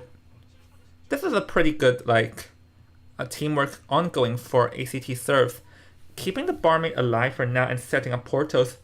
But oh, this portal might be a bit of. This portal might be a bit of like a bad one. And Kieran oh, is able to get hit off the barmaid maybe? Yep. Well, the priestess is here to swallow butterflies. Yeah, swallowed it. So now, but does Xiao Chen know where the barmaid is? But no, gonna give up and going to chair. Yeah, no, that's a pretty good teamwork effort from ACT Serve's end, with the professor dropping off the scale to making sure that the barmaid can regen the wine, to the priestess supporting. So now, actually, it's going to be a free escaping game. It really depends on if Xiao Chen can kill someone fast endgame.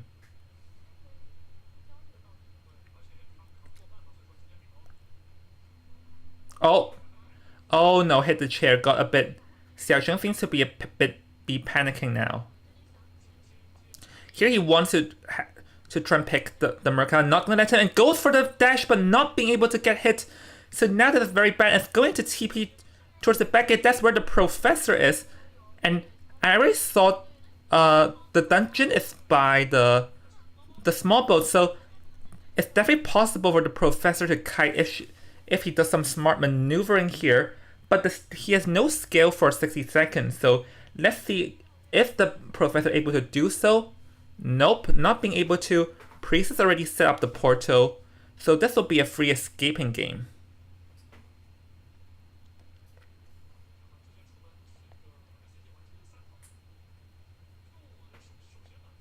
If we think of the knockdown, it was very good, but literally the weakness of Geisha is the same with every single hit hunters, body blocking. And the professor is a very strong body blocker. Like, very strong against single hit hunters as well. Like, as we saw, he dropped the scale by the chair, so the barmaid can pick up the scale and use the scale when needed so that he can regen the wine. Like, the barmaid uses the wine the moment she gets off the chair. With the professor's scale, ensures that she can fully heal herself. And with the priestess blocking, like with the series of teamwork, they made sure and kept the barmaid alive. Like, that was a very good teamwork.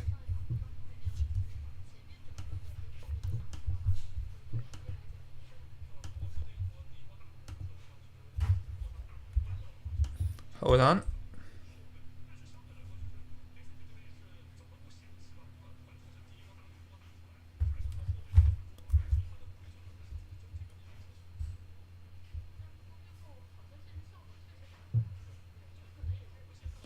Yep, here.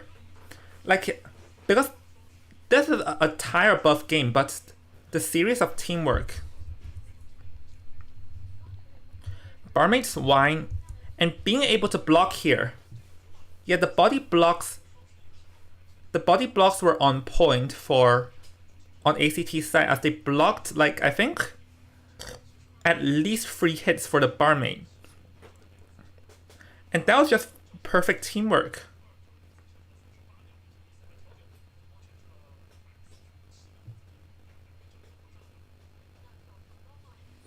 And really, it's just the professor being the professor, strong against single hit hunters. But professor will be harder against opera singer, as it's very hard to like see her attack animation correctly.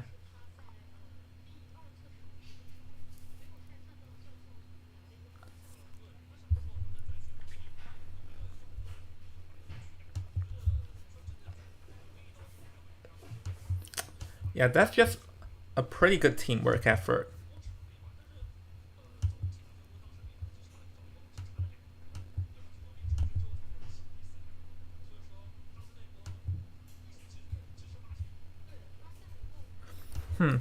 Let's play the Darkest Dungeon while we're waiting for the next game. And I don't mind chatting a bit, so...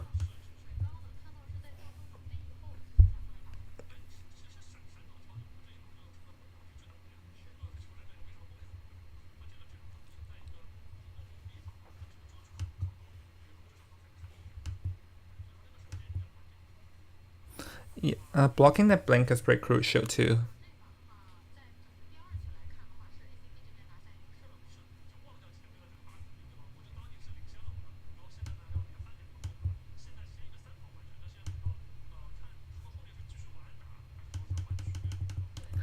Oh, this is a game that I like play. It's fun when you get screwed over by RNG.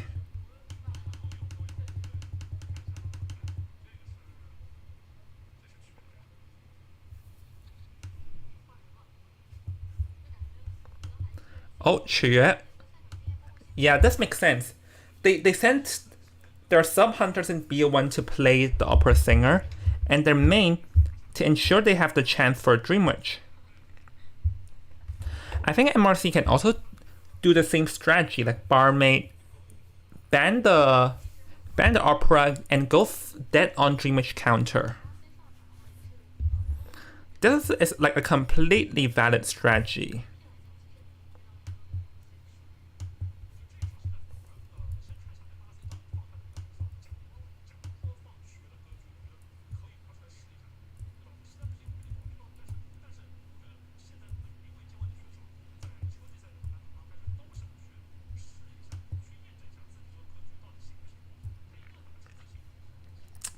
Well, honestly, this is just the first week, so there's just way too many things.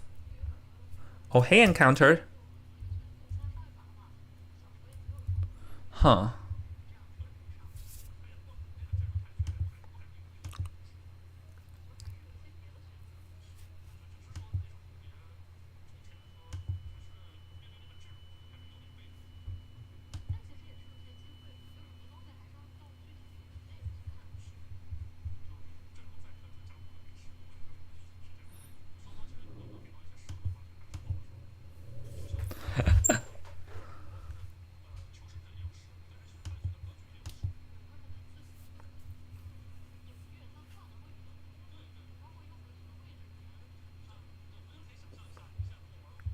Nope, Express. Oh, how you play this game is that this is a turn RPG game. And you sort of have to clear levels. Like, this level is... Like, no, it's not hard to understand.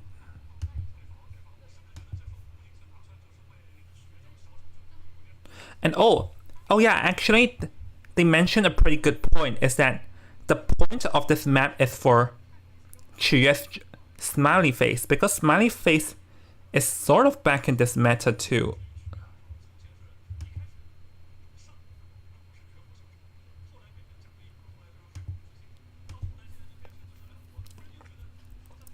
And to be fair, the reason smiley is in this meta is because the thing is, in this meta, the faster you kill, the better. And Smiley is sort of a character. Smiley is sort of a character that the faster, the better. Smiley does have a potential to kill fast. Honestly, with Smiley being back in the meta, I'm excited to see Ripper being back in the meta too.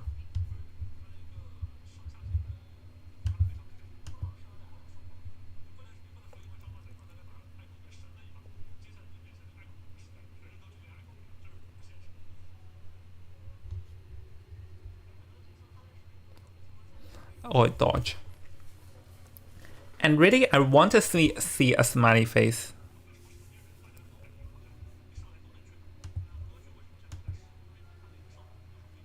I want to see smiley face.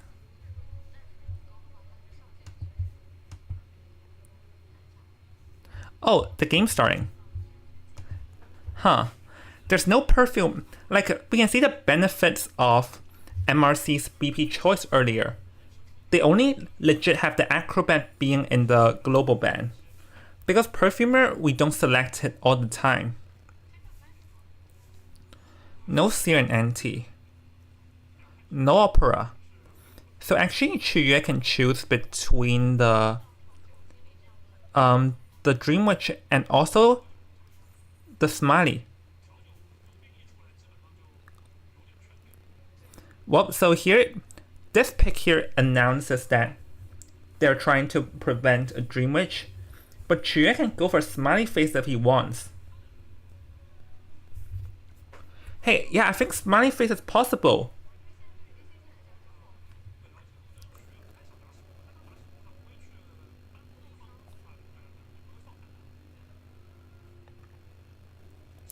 Because Disciple's not good against this. Let's think. Naya possible. Dream Witch, no. Nightwatch and Night is viable so far if we look at this. And if he wants to go for 4K to tie up the 8-1 score, he can really go for the Smiley too. But with the Professor being picked here, this is actually pretty good because Professor is good against single hit hunters. And that sort of gets rid of the Night Watch, the Geisha, and sort of the Smiley face. So I really think Night is the only viable option here. Because Disciple, while good against the Professor, is not good against the Prospector.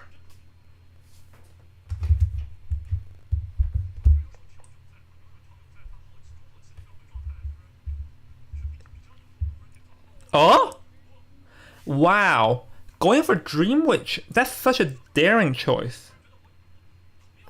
He's like, I'm confident in my Dream Witch, so even though you're using a counter comm against me, I'll still go for Dream Witch nonetheless.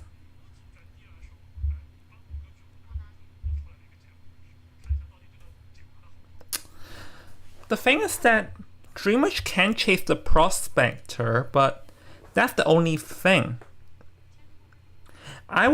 He'll have to choose carefully between the Patroller and the Blink, because Patroller is good against the Professor, but Blink is good against the Barmaid. So he has to choose carefully on what he wants to. Because we know there is a strategy called the Insolence Blink Dream Witch. Though the Trump card Patroller is still a more common pick, as we've seen in the Summer IVL.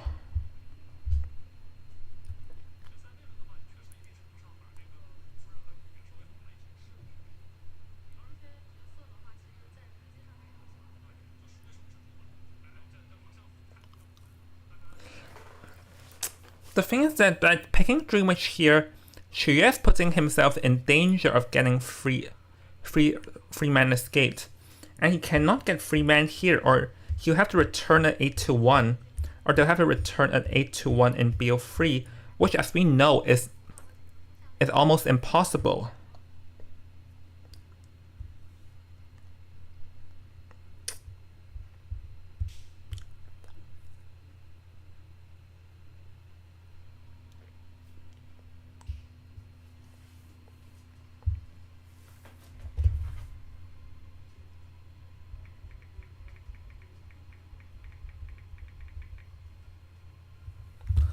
Hope. Like, in this spawn, he has to go for the Prospector, because the Prospector is really the only viable target, but yet you still have to be careful because the magnets can also cancel your stun. So this is a pretty good team comp from MRC's side, because it's like whoever you pick will not have a good time. This is what they want. So, oh, drop the patroller right off the bat. And the prospector has to eat this hit. And he won't throw the magnet in risk of getting cancelled. Though there is a skill of the from the prospector, so that's one saving grace. I think here you have to like double pressure and then trying to trick. Yep, got the scale out. So now he'll try to drop a second patroller here because, oh, never mind. It doesn't seem like he needed, because even if he bounced away and oh, a perfect flywheel effect. I thought there that Nanako would get hit, but he used the magnet to bounce from one flywheel to second and got away. So really, I feel like Chie should have just dropped the patroller earlier, because dropping it now, like, a lot of time has passed and the professor's here and it already gave him another scale to work with. Really, professor still being a professor despite the nerf. And oh, let's see, the second stun, and yep, down it goes. But this is a near free Cypher Kite, and the prospector just has so many rebound kite ability potential. So if we look at the Cypher alone, it still is a tying game, but there is a potential for a rebound kite. Like we can see there is one magnet, so let's see how can the prospector make this one magnet count.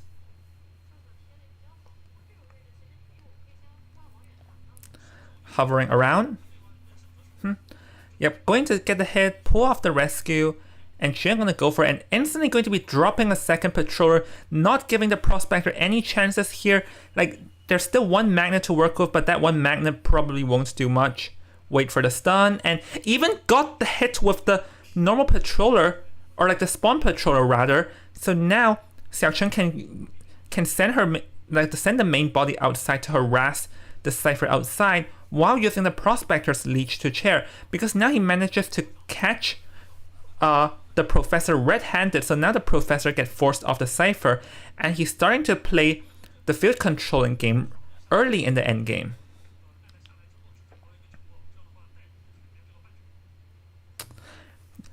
Like, if there was any good news, is that Xiaocheng never leeched earlier and is able to leech the Merc now, so the Merc has no marks, which is bad news for the serves.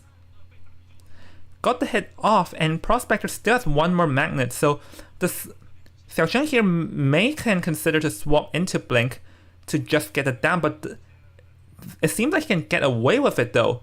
But there is still one flywheel effect, so this flywheel effect has to be watch out on. Yep, nope, forcing out the Blink, and it's actually considered a win for Nanako that he forced the Blink out, because if he did not, then there's still an abnormal or teleporting potential. And now that Blink is out, this means that she won't have that much of a control and pressure on the field. But Xiaocheng can actually still go for a 3 to 4k here though, because he can still try and control the field with what he currently has. But the good news is that the ciphers are pretty scattered across the map. Like, we don't see a free chain cipher, so that's good news.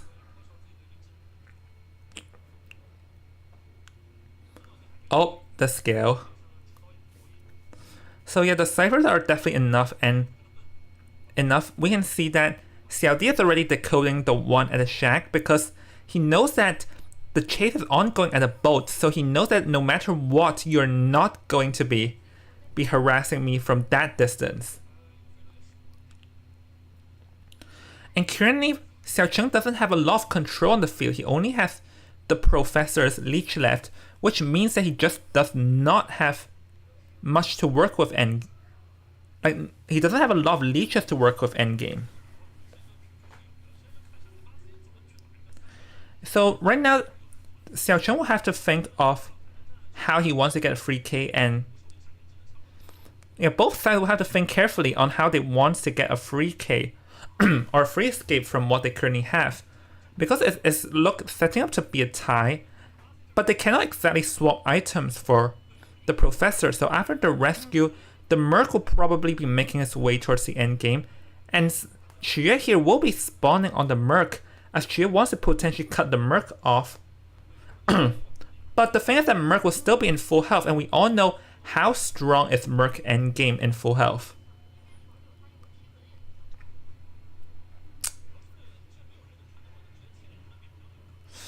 Yeah, so it seems that this is going to be a tie situation unless Huazi can carry this out, but Huazi's doing a very good job in evading because Huazi will want to get his flywheel effect back before endgame because he still has a skill. With one skill, one flywheel effect, and the dungeon being nearby, it's possible to kite this one out. So really it's all on Huazi because Xiao Di and Xiao Xiao is definitely going to be able to escape. It's all on how does Huazi use his skill and his flywheel effect, because the gate is already a lot, so Xiao Chen will have to be very careful to not let him even get close. It's going to spawn a leech, but the main leech is too far away and the spawn leech is nearby, but there's still the skill, so he has to use the skill perfectly and is able to repel, so now he's able to make the grand escape, and this will be a free man escape for MRC survivors, and that was a very good, and I believe I caught Chue Xiao Cheng so many times, like oops.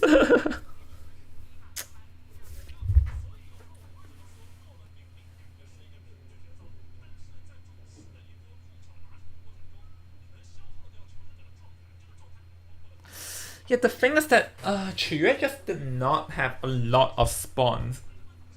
Because like in this game, he never really had the chance to spawn a lot of leeches on the field. And the consequence of that is that he just cannot like bring down the health of everyone. And endgame, I honestly think chasing the Professor just has too much of a potential to get free man escape just because he has a flywheel and a shield.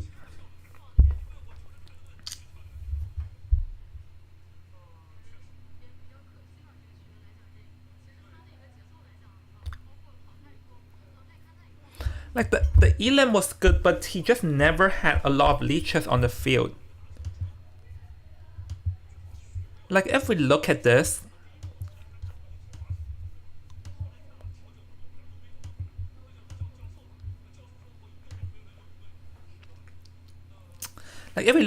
there's just because like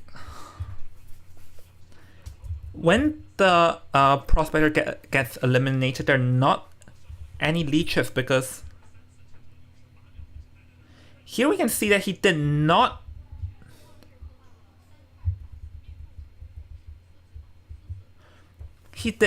leech. Like he only leeched the Merc once, which got cleared out very fast.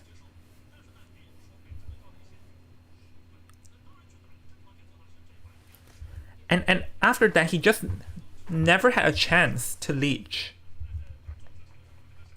And I will applaud just how well MRC Serve set this one up.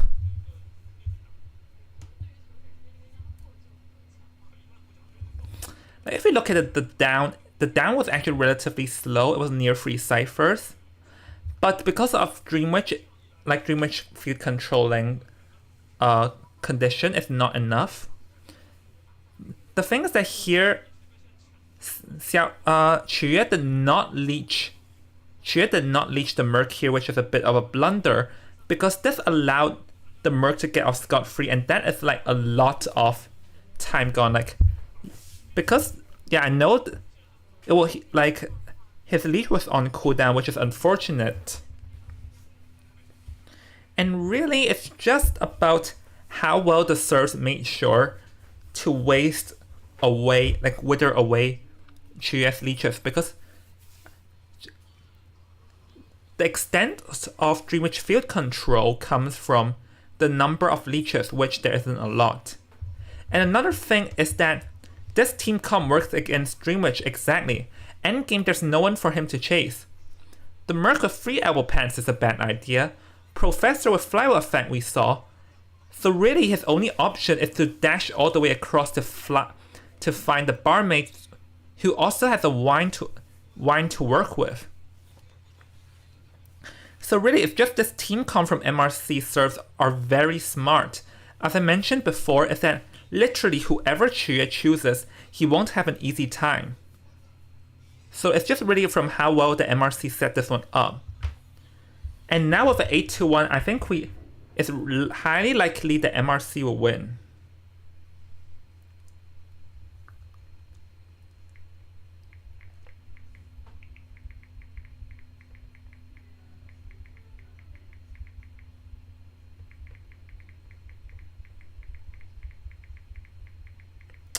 I would argue maybe the knight is better. I would argue that in this against this team comp, maybe the knight would have been better than the Dream Witch because there's just 2 dead Dream Witch counters. And chasing the prospect was smart, but it was just endgame. He failed to position himself in a tiable position.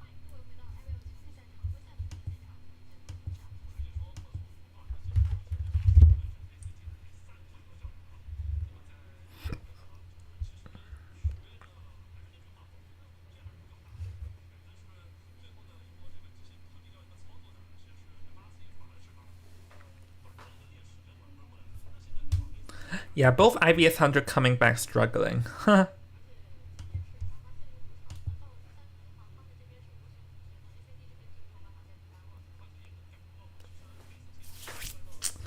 will honestly applaud MRC's BP, to be fair.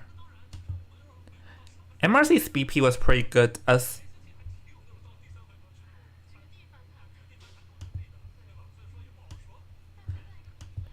like they sort of made sure that Chuya just had no decent choice.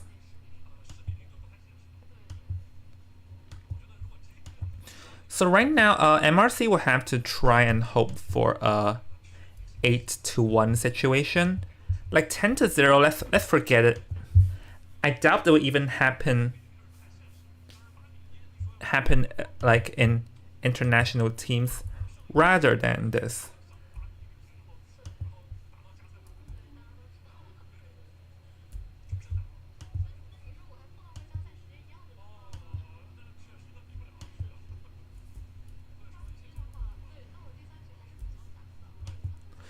Eight to 1, so really it's only one side needs to tie now for either side to win.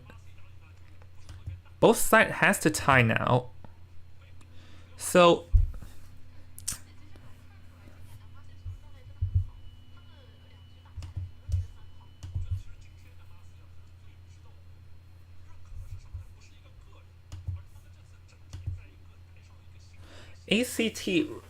ACT will have to do whatever they can to win. Because if MRC just ties even once, then it's over.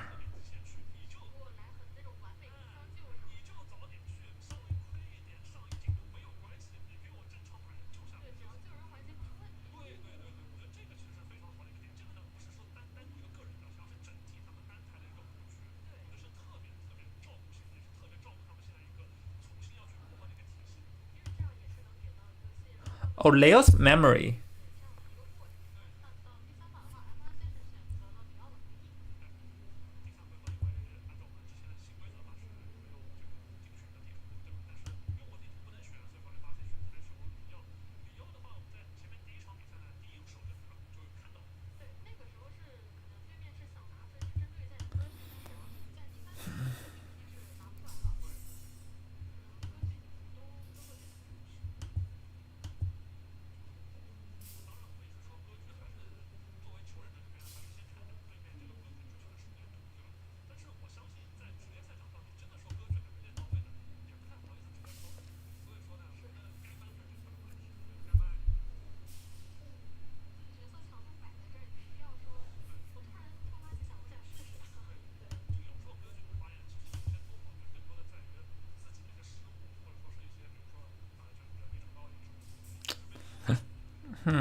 And later we can see Alex too. Like I'm excited.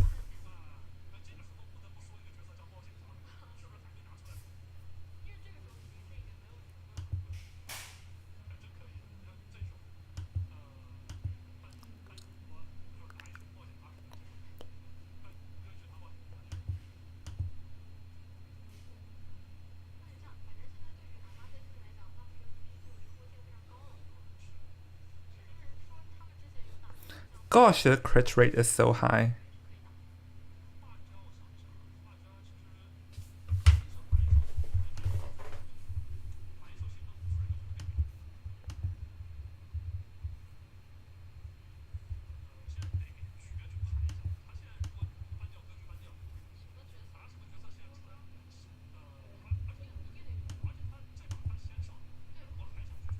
Qiyue is up. The thing is that if they want to win, then Qiyue must get a 3 to 4k.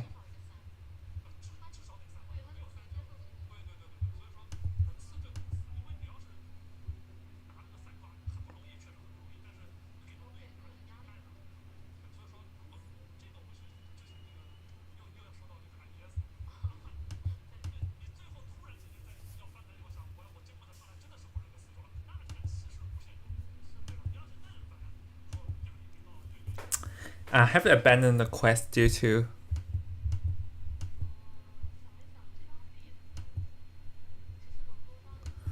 I'm trying to train a new Hound Master because my OG Hound Master died in the most BS way possible.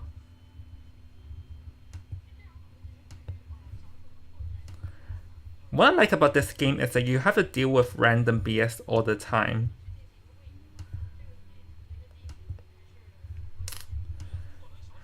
I've been trying to replace my original Hound Master because my Hound Master unexpectedly died.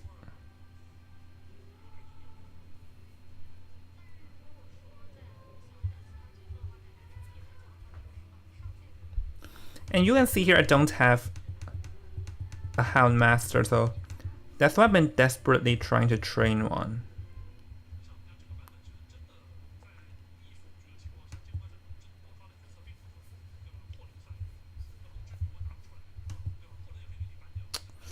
It's kind of sad that Dream Witch is not in this meta that much though.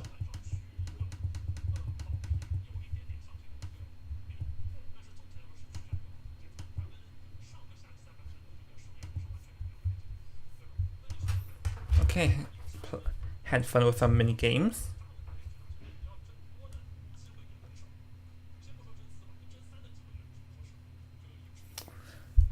The thing is that with more and more characters counter Dream Witch, so I'm not sure will we even be seeing a lot of Dream Witch in this meta.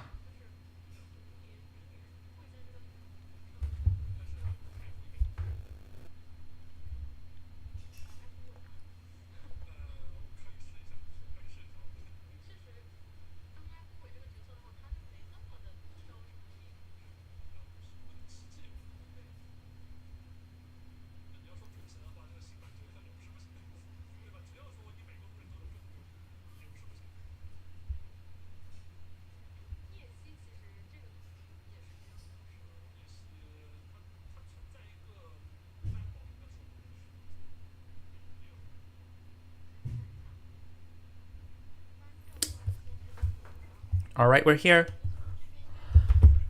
Seer Anti is gone. Merc Barmaid, Acro Perfume. Yeah, no Dream Witch too. Oh, Lawyer!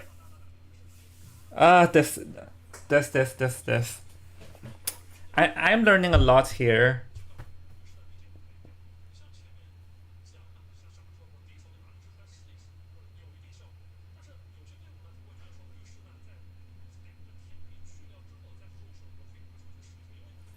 Yeah, because Lawyer always gets picked in Leo's memory though.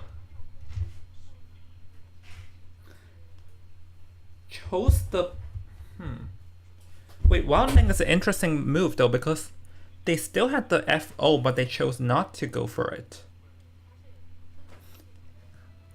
I think they're trying to counter single hit hunters and Painter.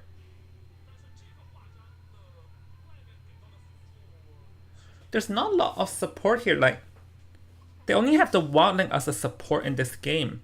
It's like every man for themselves situation. The good news is that everyone has acceleration, but I actually think Geisha or Soul Weaver may even be possible because Soul Weaver does have acceleration. Night Watch maybe not, because even Night Watch is not good against a lawyer in certain places. Like a speed up and then you cannot see.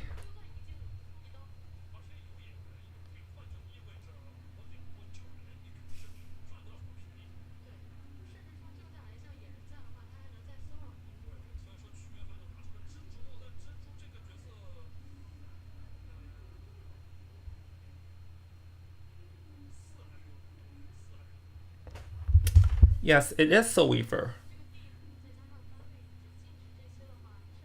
Yeah, no, Soul Weaver makes sense because Lawyer and Painter both gives acceleration, but Soul Weaver, like, is a Ferrari. Like, if you save up webs, you can chase the Lawyer first. Painter's not ideal though because you can hook up, and the Soul Weaver needs a long time around just to get up.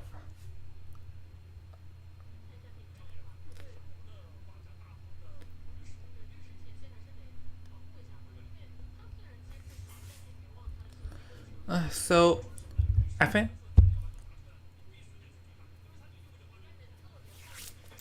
yeah, the thing with Lawyer is the Lawyer can kite and can also decode. Like Lawyer, it's really a jack of all trades. Lawyer, remember back then when Lawyer is OP used to be a meme? Well, now it's reality, ladies and gentlemen.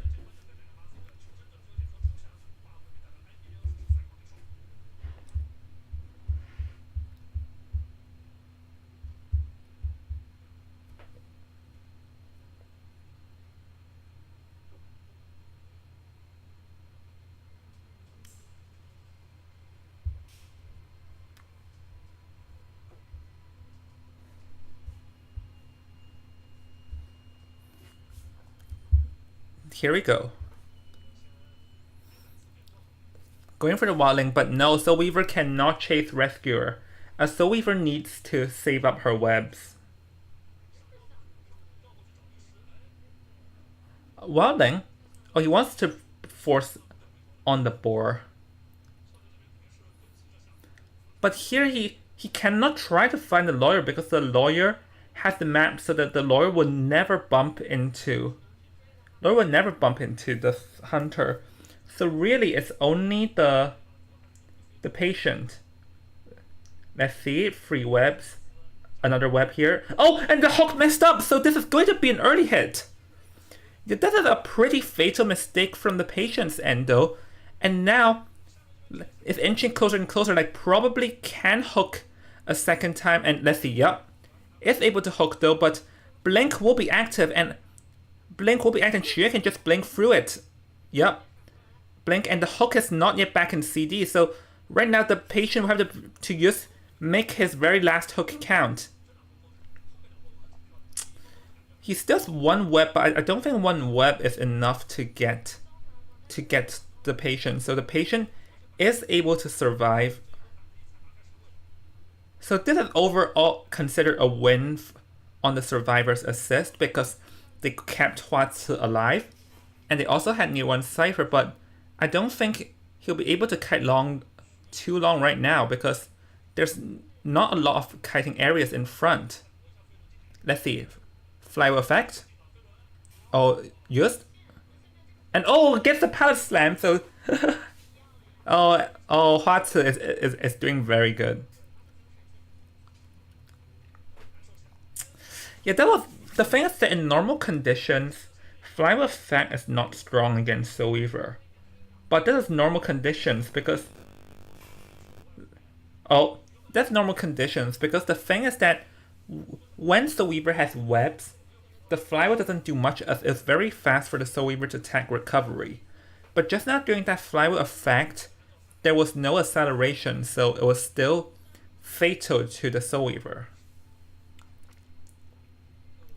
And this is a free Cypher Kite, so it's really just going to be a free escape. And heck, if they want to play it safe, they can sell. Yeah, let's see. Chia gonna dance back and forth, wants to get hits off the wildling, but not being able to do so because wildling's speed is just way too fast and walks faster than Hunter. And even if you get 2 hits and knock the wildling off the board, so what? The wildling can still pull off the rescue.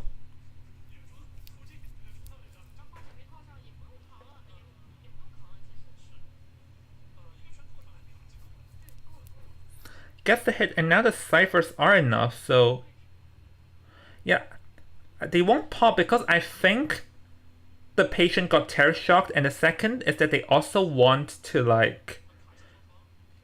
they also want to give time for their teammates to get closer to the gate. So now here Huatsu will have to try and force out a blink, because if he goes down, there is still possibility for a tying situation.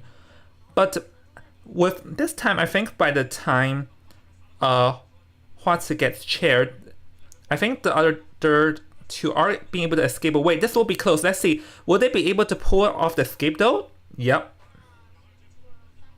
Yeah, free escape.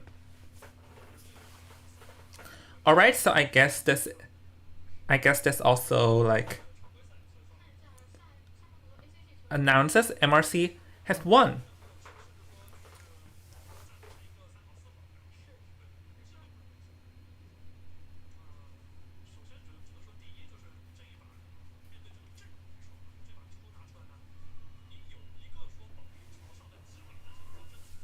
Yeah, I just feel like first chase is too slow and expanded. I mean, even though the patient first hook messed up, the thing is that in order to get the hits, Chiyue already expended so many webs, so he did not have enough web for later on. And also, the survivors really just the lore being able to help the patient there was also pretty crucial on making sure that the patient can kite in the 2-story, and by the time it comes in, it's way too late. Like blinks in, it was way too late by that time.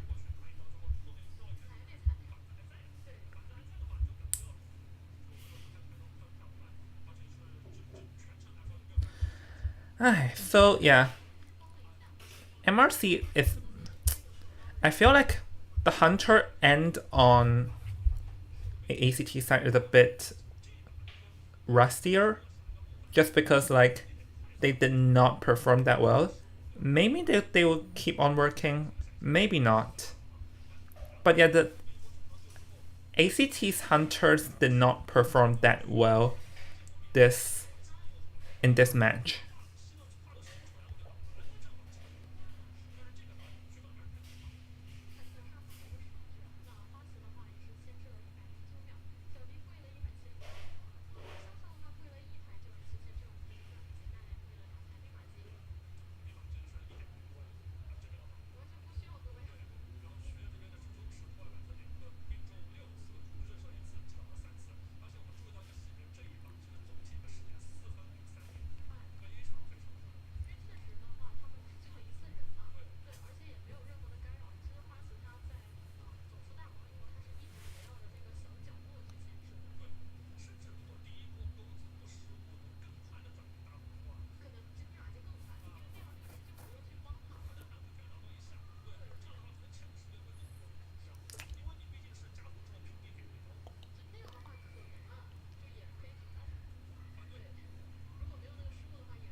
No, I'm just chilling.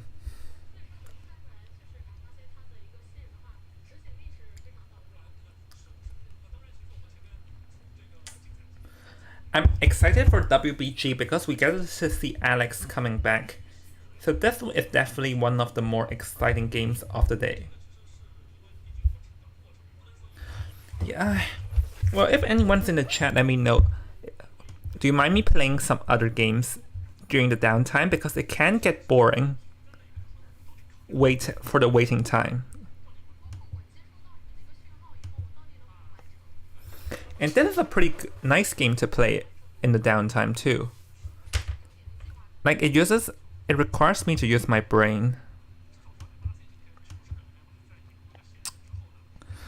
Kill one alluring siren.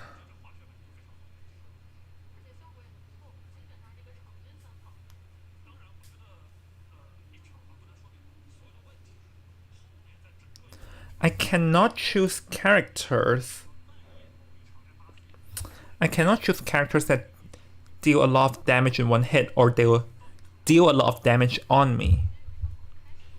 I think maybe I need to choose a healer.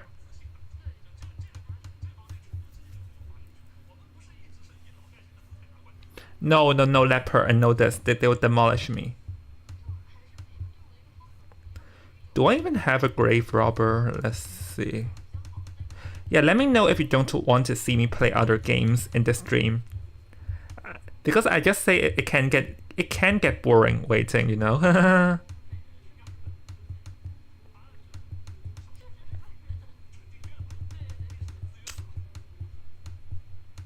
Yeah, no leper. I think bounty hunter is acceptable.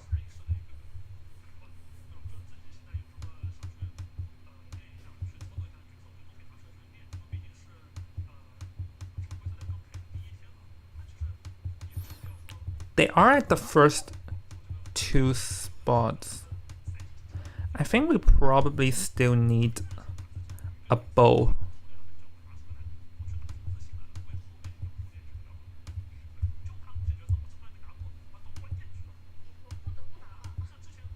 Yeah, because he mostly targets the one behind the back. Oh wait, but this bow... The ability is only level 1.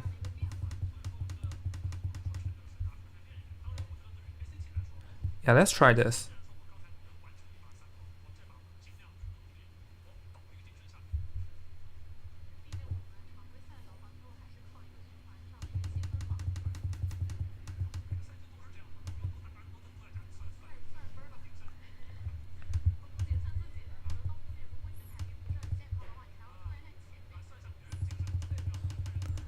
Okay, let me bring some torches.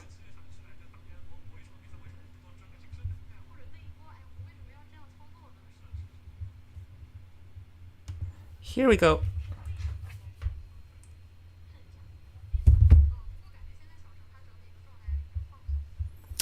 So Xiao Zheng now only needs a tie if they want to. If they get tied, then it's a 2-0. If it's a free escape, then it's a 1-0, which will be different in terms of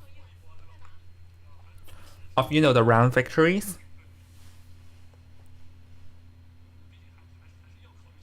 Yeah, no Dream Merchant Opera Singer.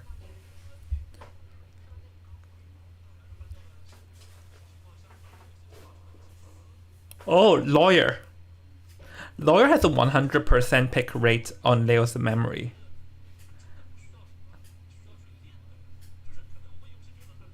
Yeah, Lawyer you don't even need to practice. Just pick it up, and you need to have good basic skills.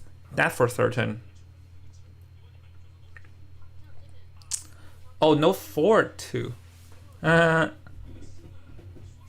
Professor. Oh, this is a fast decoding speed. I feel like Xiao Zheng can play some camping hunters.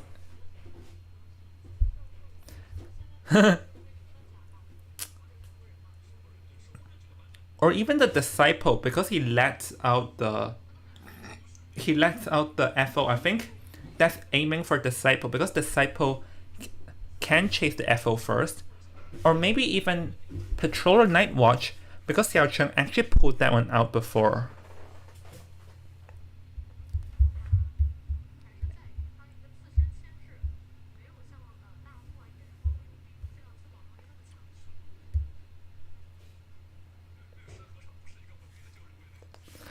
Lawyer. Oh yeah, like they mentioned something pretty good, is that Lawyer is the strongest rescue in the entire game. Because any survivors get terror shocked, except the Lawyer. Let that sink into mind. Like everyone can get terror shocked and stuffed, except the Lawyer. Lawyer never gets terror shocked, which means that as soon as he gets under the chair, he has a 100% chance of pulling off the rescue. Because even Merc can get stuffed against certain hunters, but not the Lawyer. He's OP.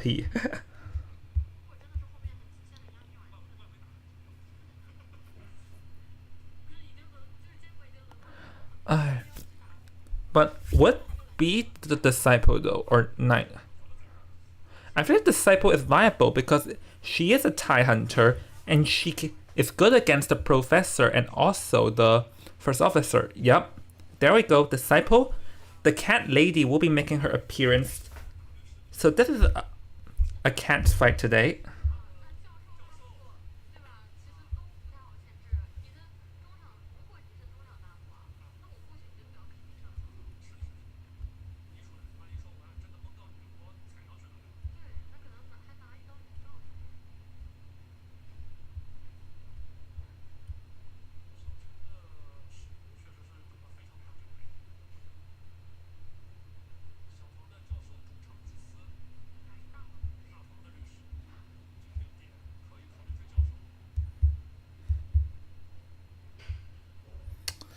Alright. Professor? Yeah, it has to be the professor though. Lawyer is also hard to chase. Like, honestly, I'm surprised that they buffed the lawyer that much. Like, if you're buffing his decode, then don't buff his kiting that much. Huh. No borrowed time for priestess. ACT has to get a free escape here because a TIE and a 4K are the same for them anyways. Because they would need a free escape to sort of keep around victory, you know?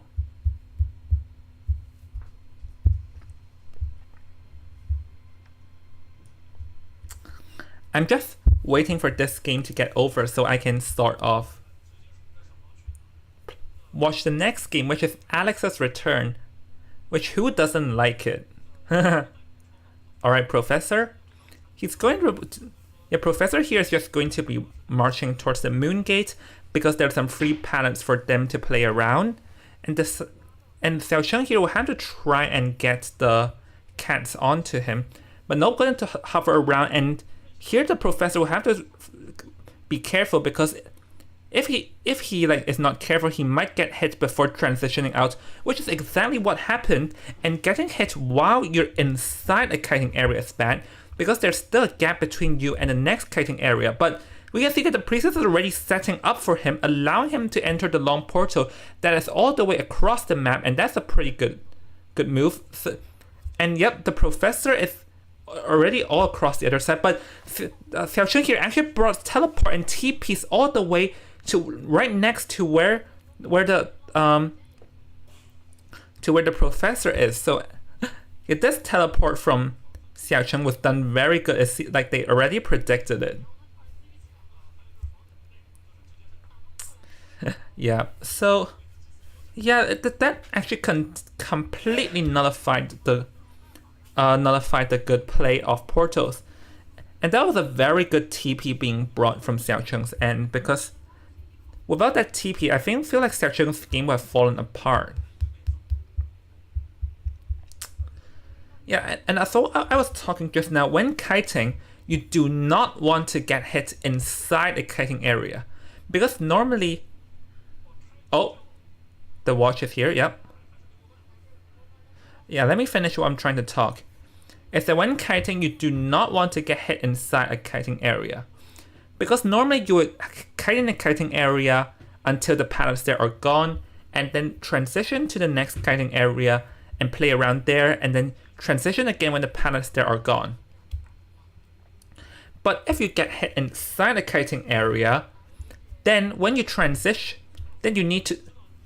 When you get hit inside kiting area, you need to run towards a transition area.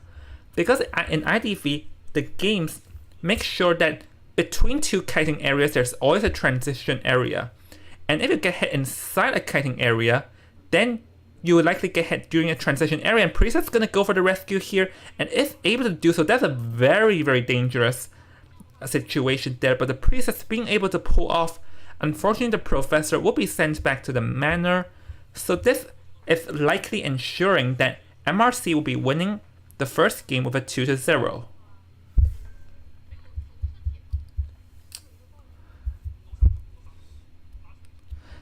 Yeah, it seems that the ACT did not expect the TP and they paid for it.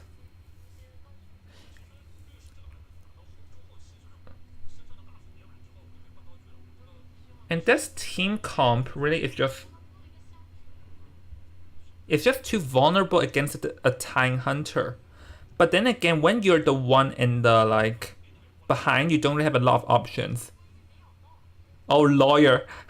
Lawyer's OP. He gained a perfume out of nowhere. Jokes.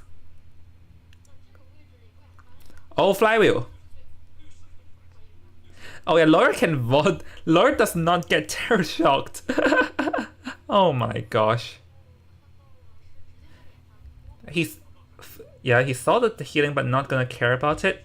Wants to chase this Lawyer down to ensure you guys have to send someone into rescue because currently there's still only 1.5 ciphers. There's still 1.5 ciphers left, so it's better to get someone down to force them to come and rescue to slow down their decoding speed.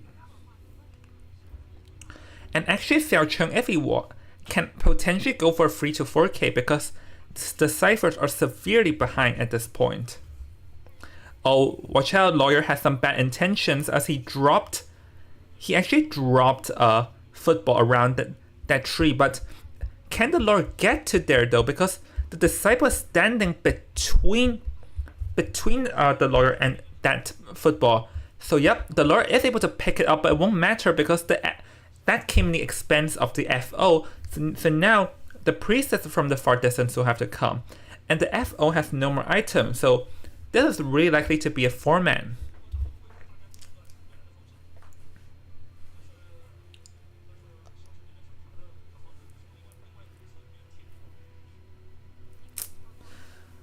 Yeah, I feel like they relied...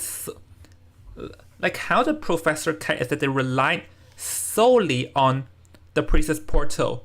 And when the Priestess Portal got countered by Teleport, their entire game instantly fallen apart. Ooh, that was a very good jump.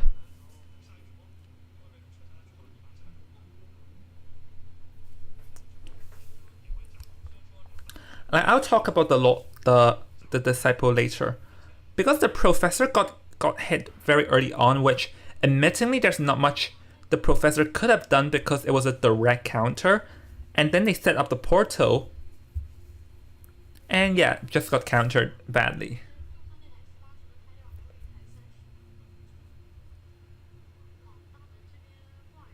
And this team comp, it doesn't have that many support apart from the Priestess, so really, it's all eggs in one basket, and the egg basket broke.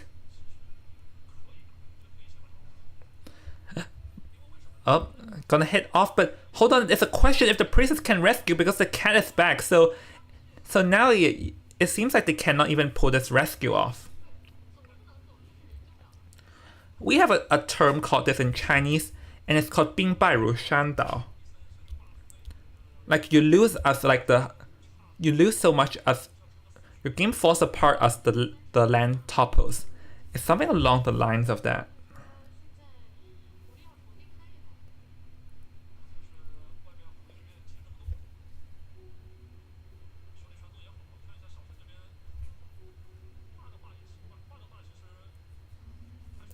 Chair and not chair are the same. And the thing we have here is that ACT serves got 4K twice, so let that sink in.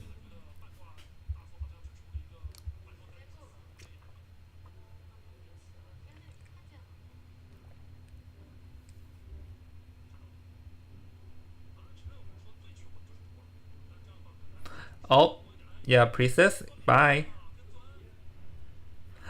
Yeah, Priestess can kite around here. Like, the cat has expanded and he's actually near the dungeon. Actually, the Priestess can potentially escape. Fly will affect, but a bit too early, so now Xiao Cheng will have to break the pallet and get closer. And here Drop is being very careful to position to make sure he doesn't get knocked back and is able to get off that escape. So, yep, is able to pull off that 1-man, but unfortunately, not enough because they still got 6-2 in this round, and this ensures the MRC got a 2-0-2 against ACT, which is a perfect way to start off.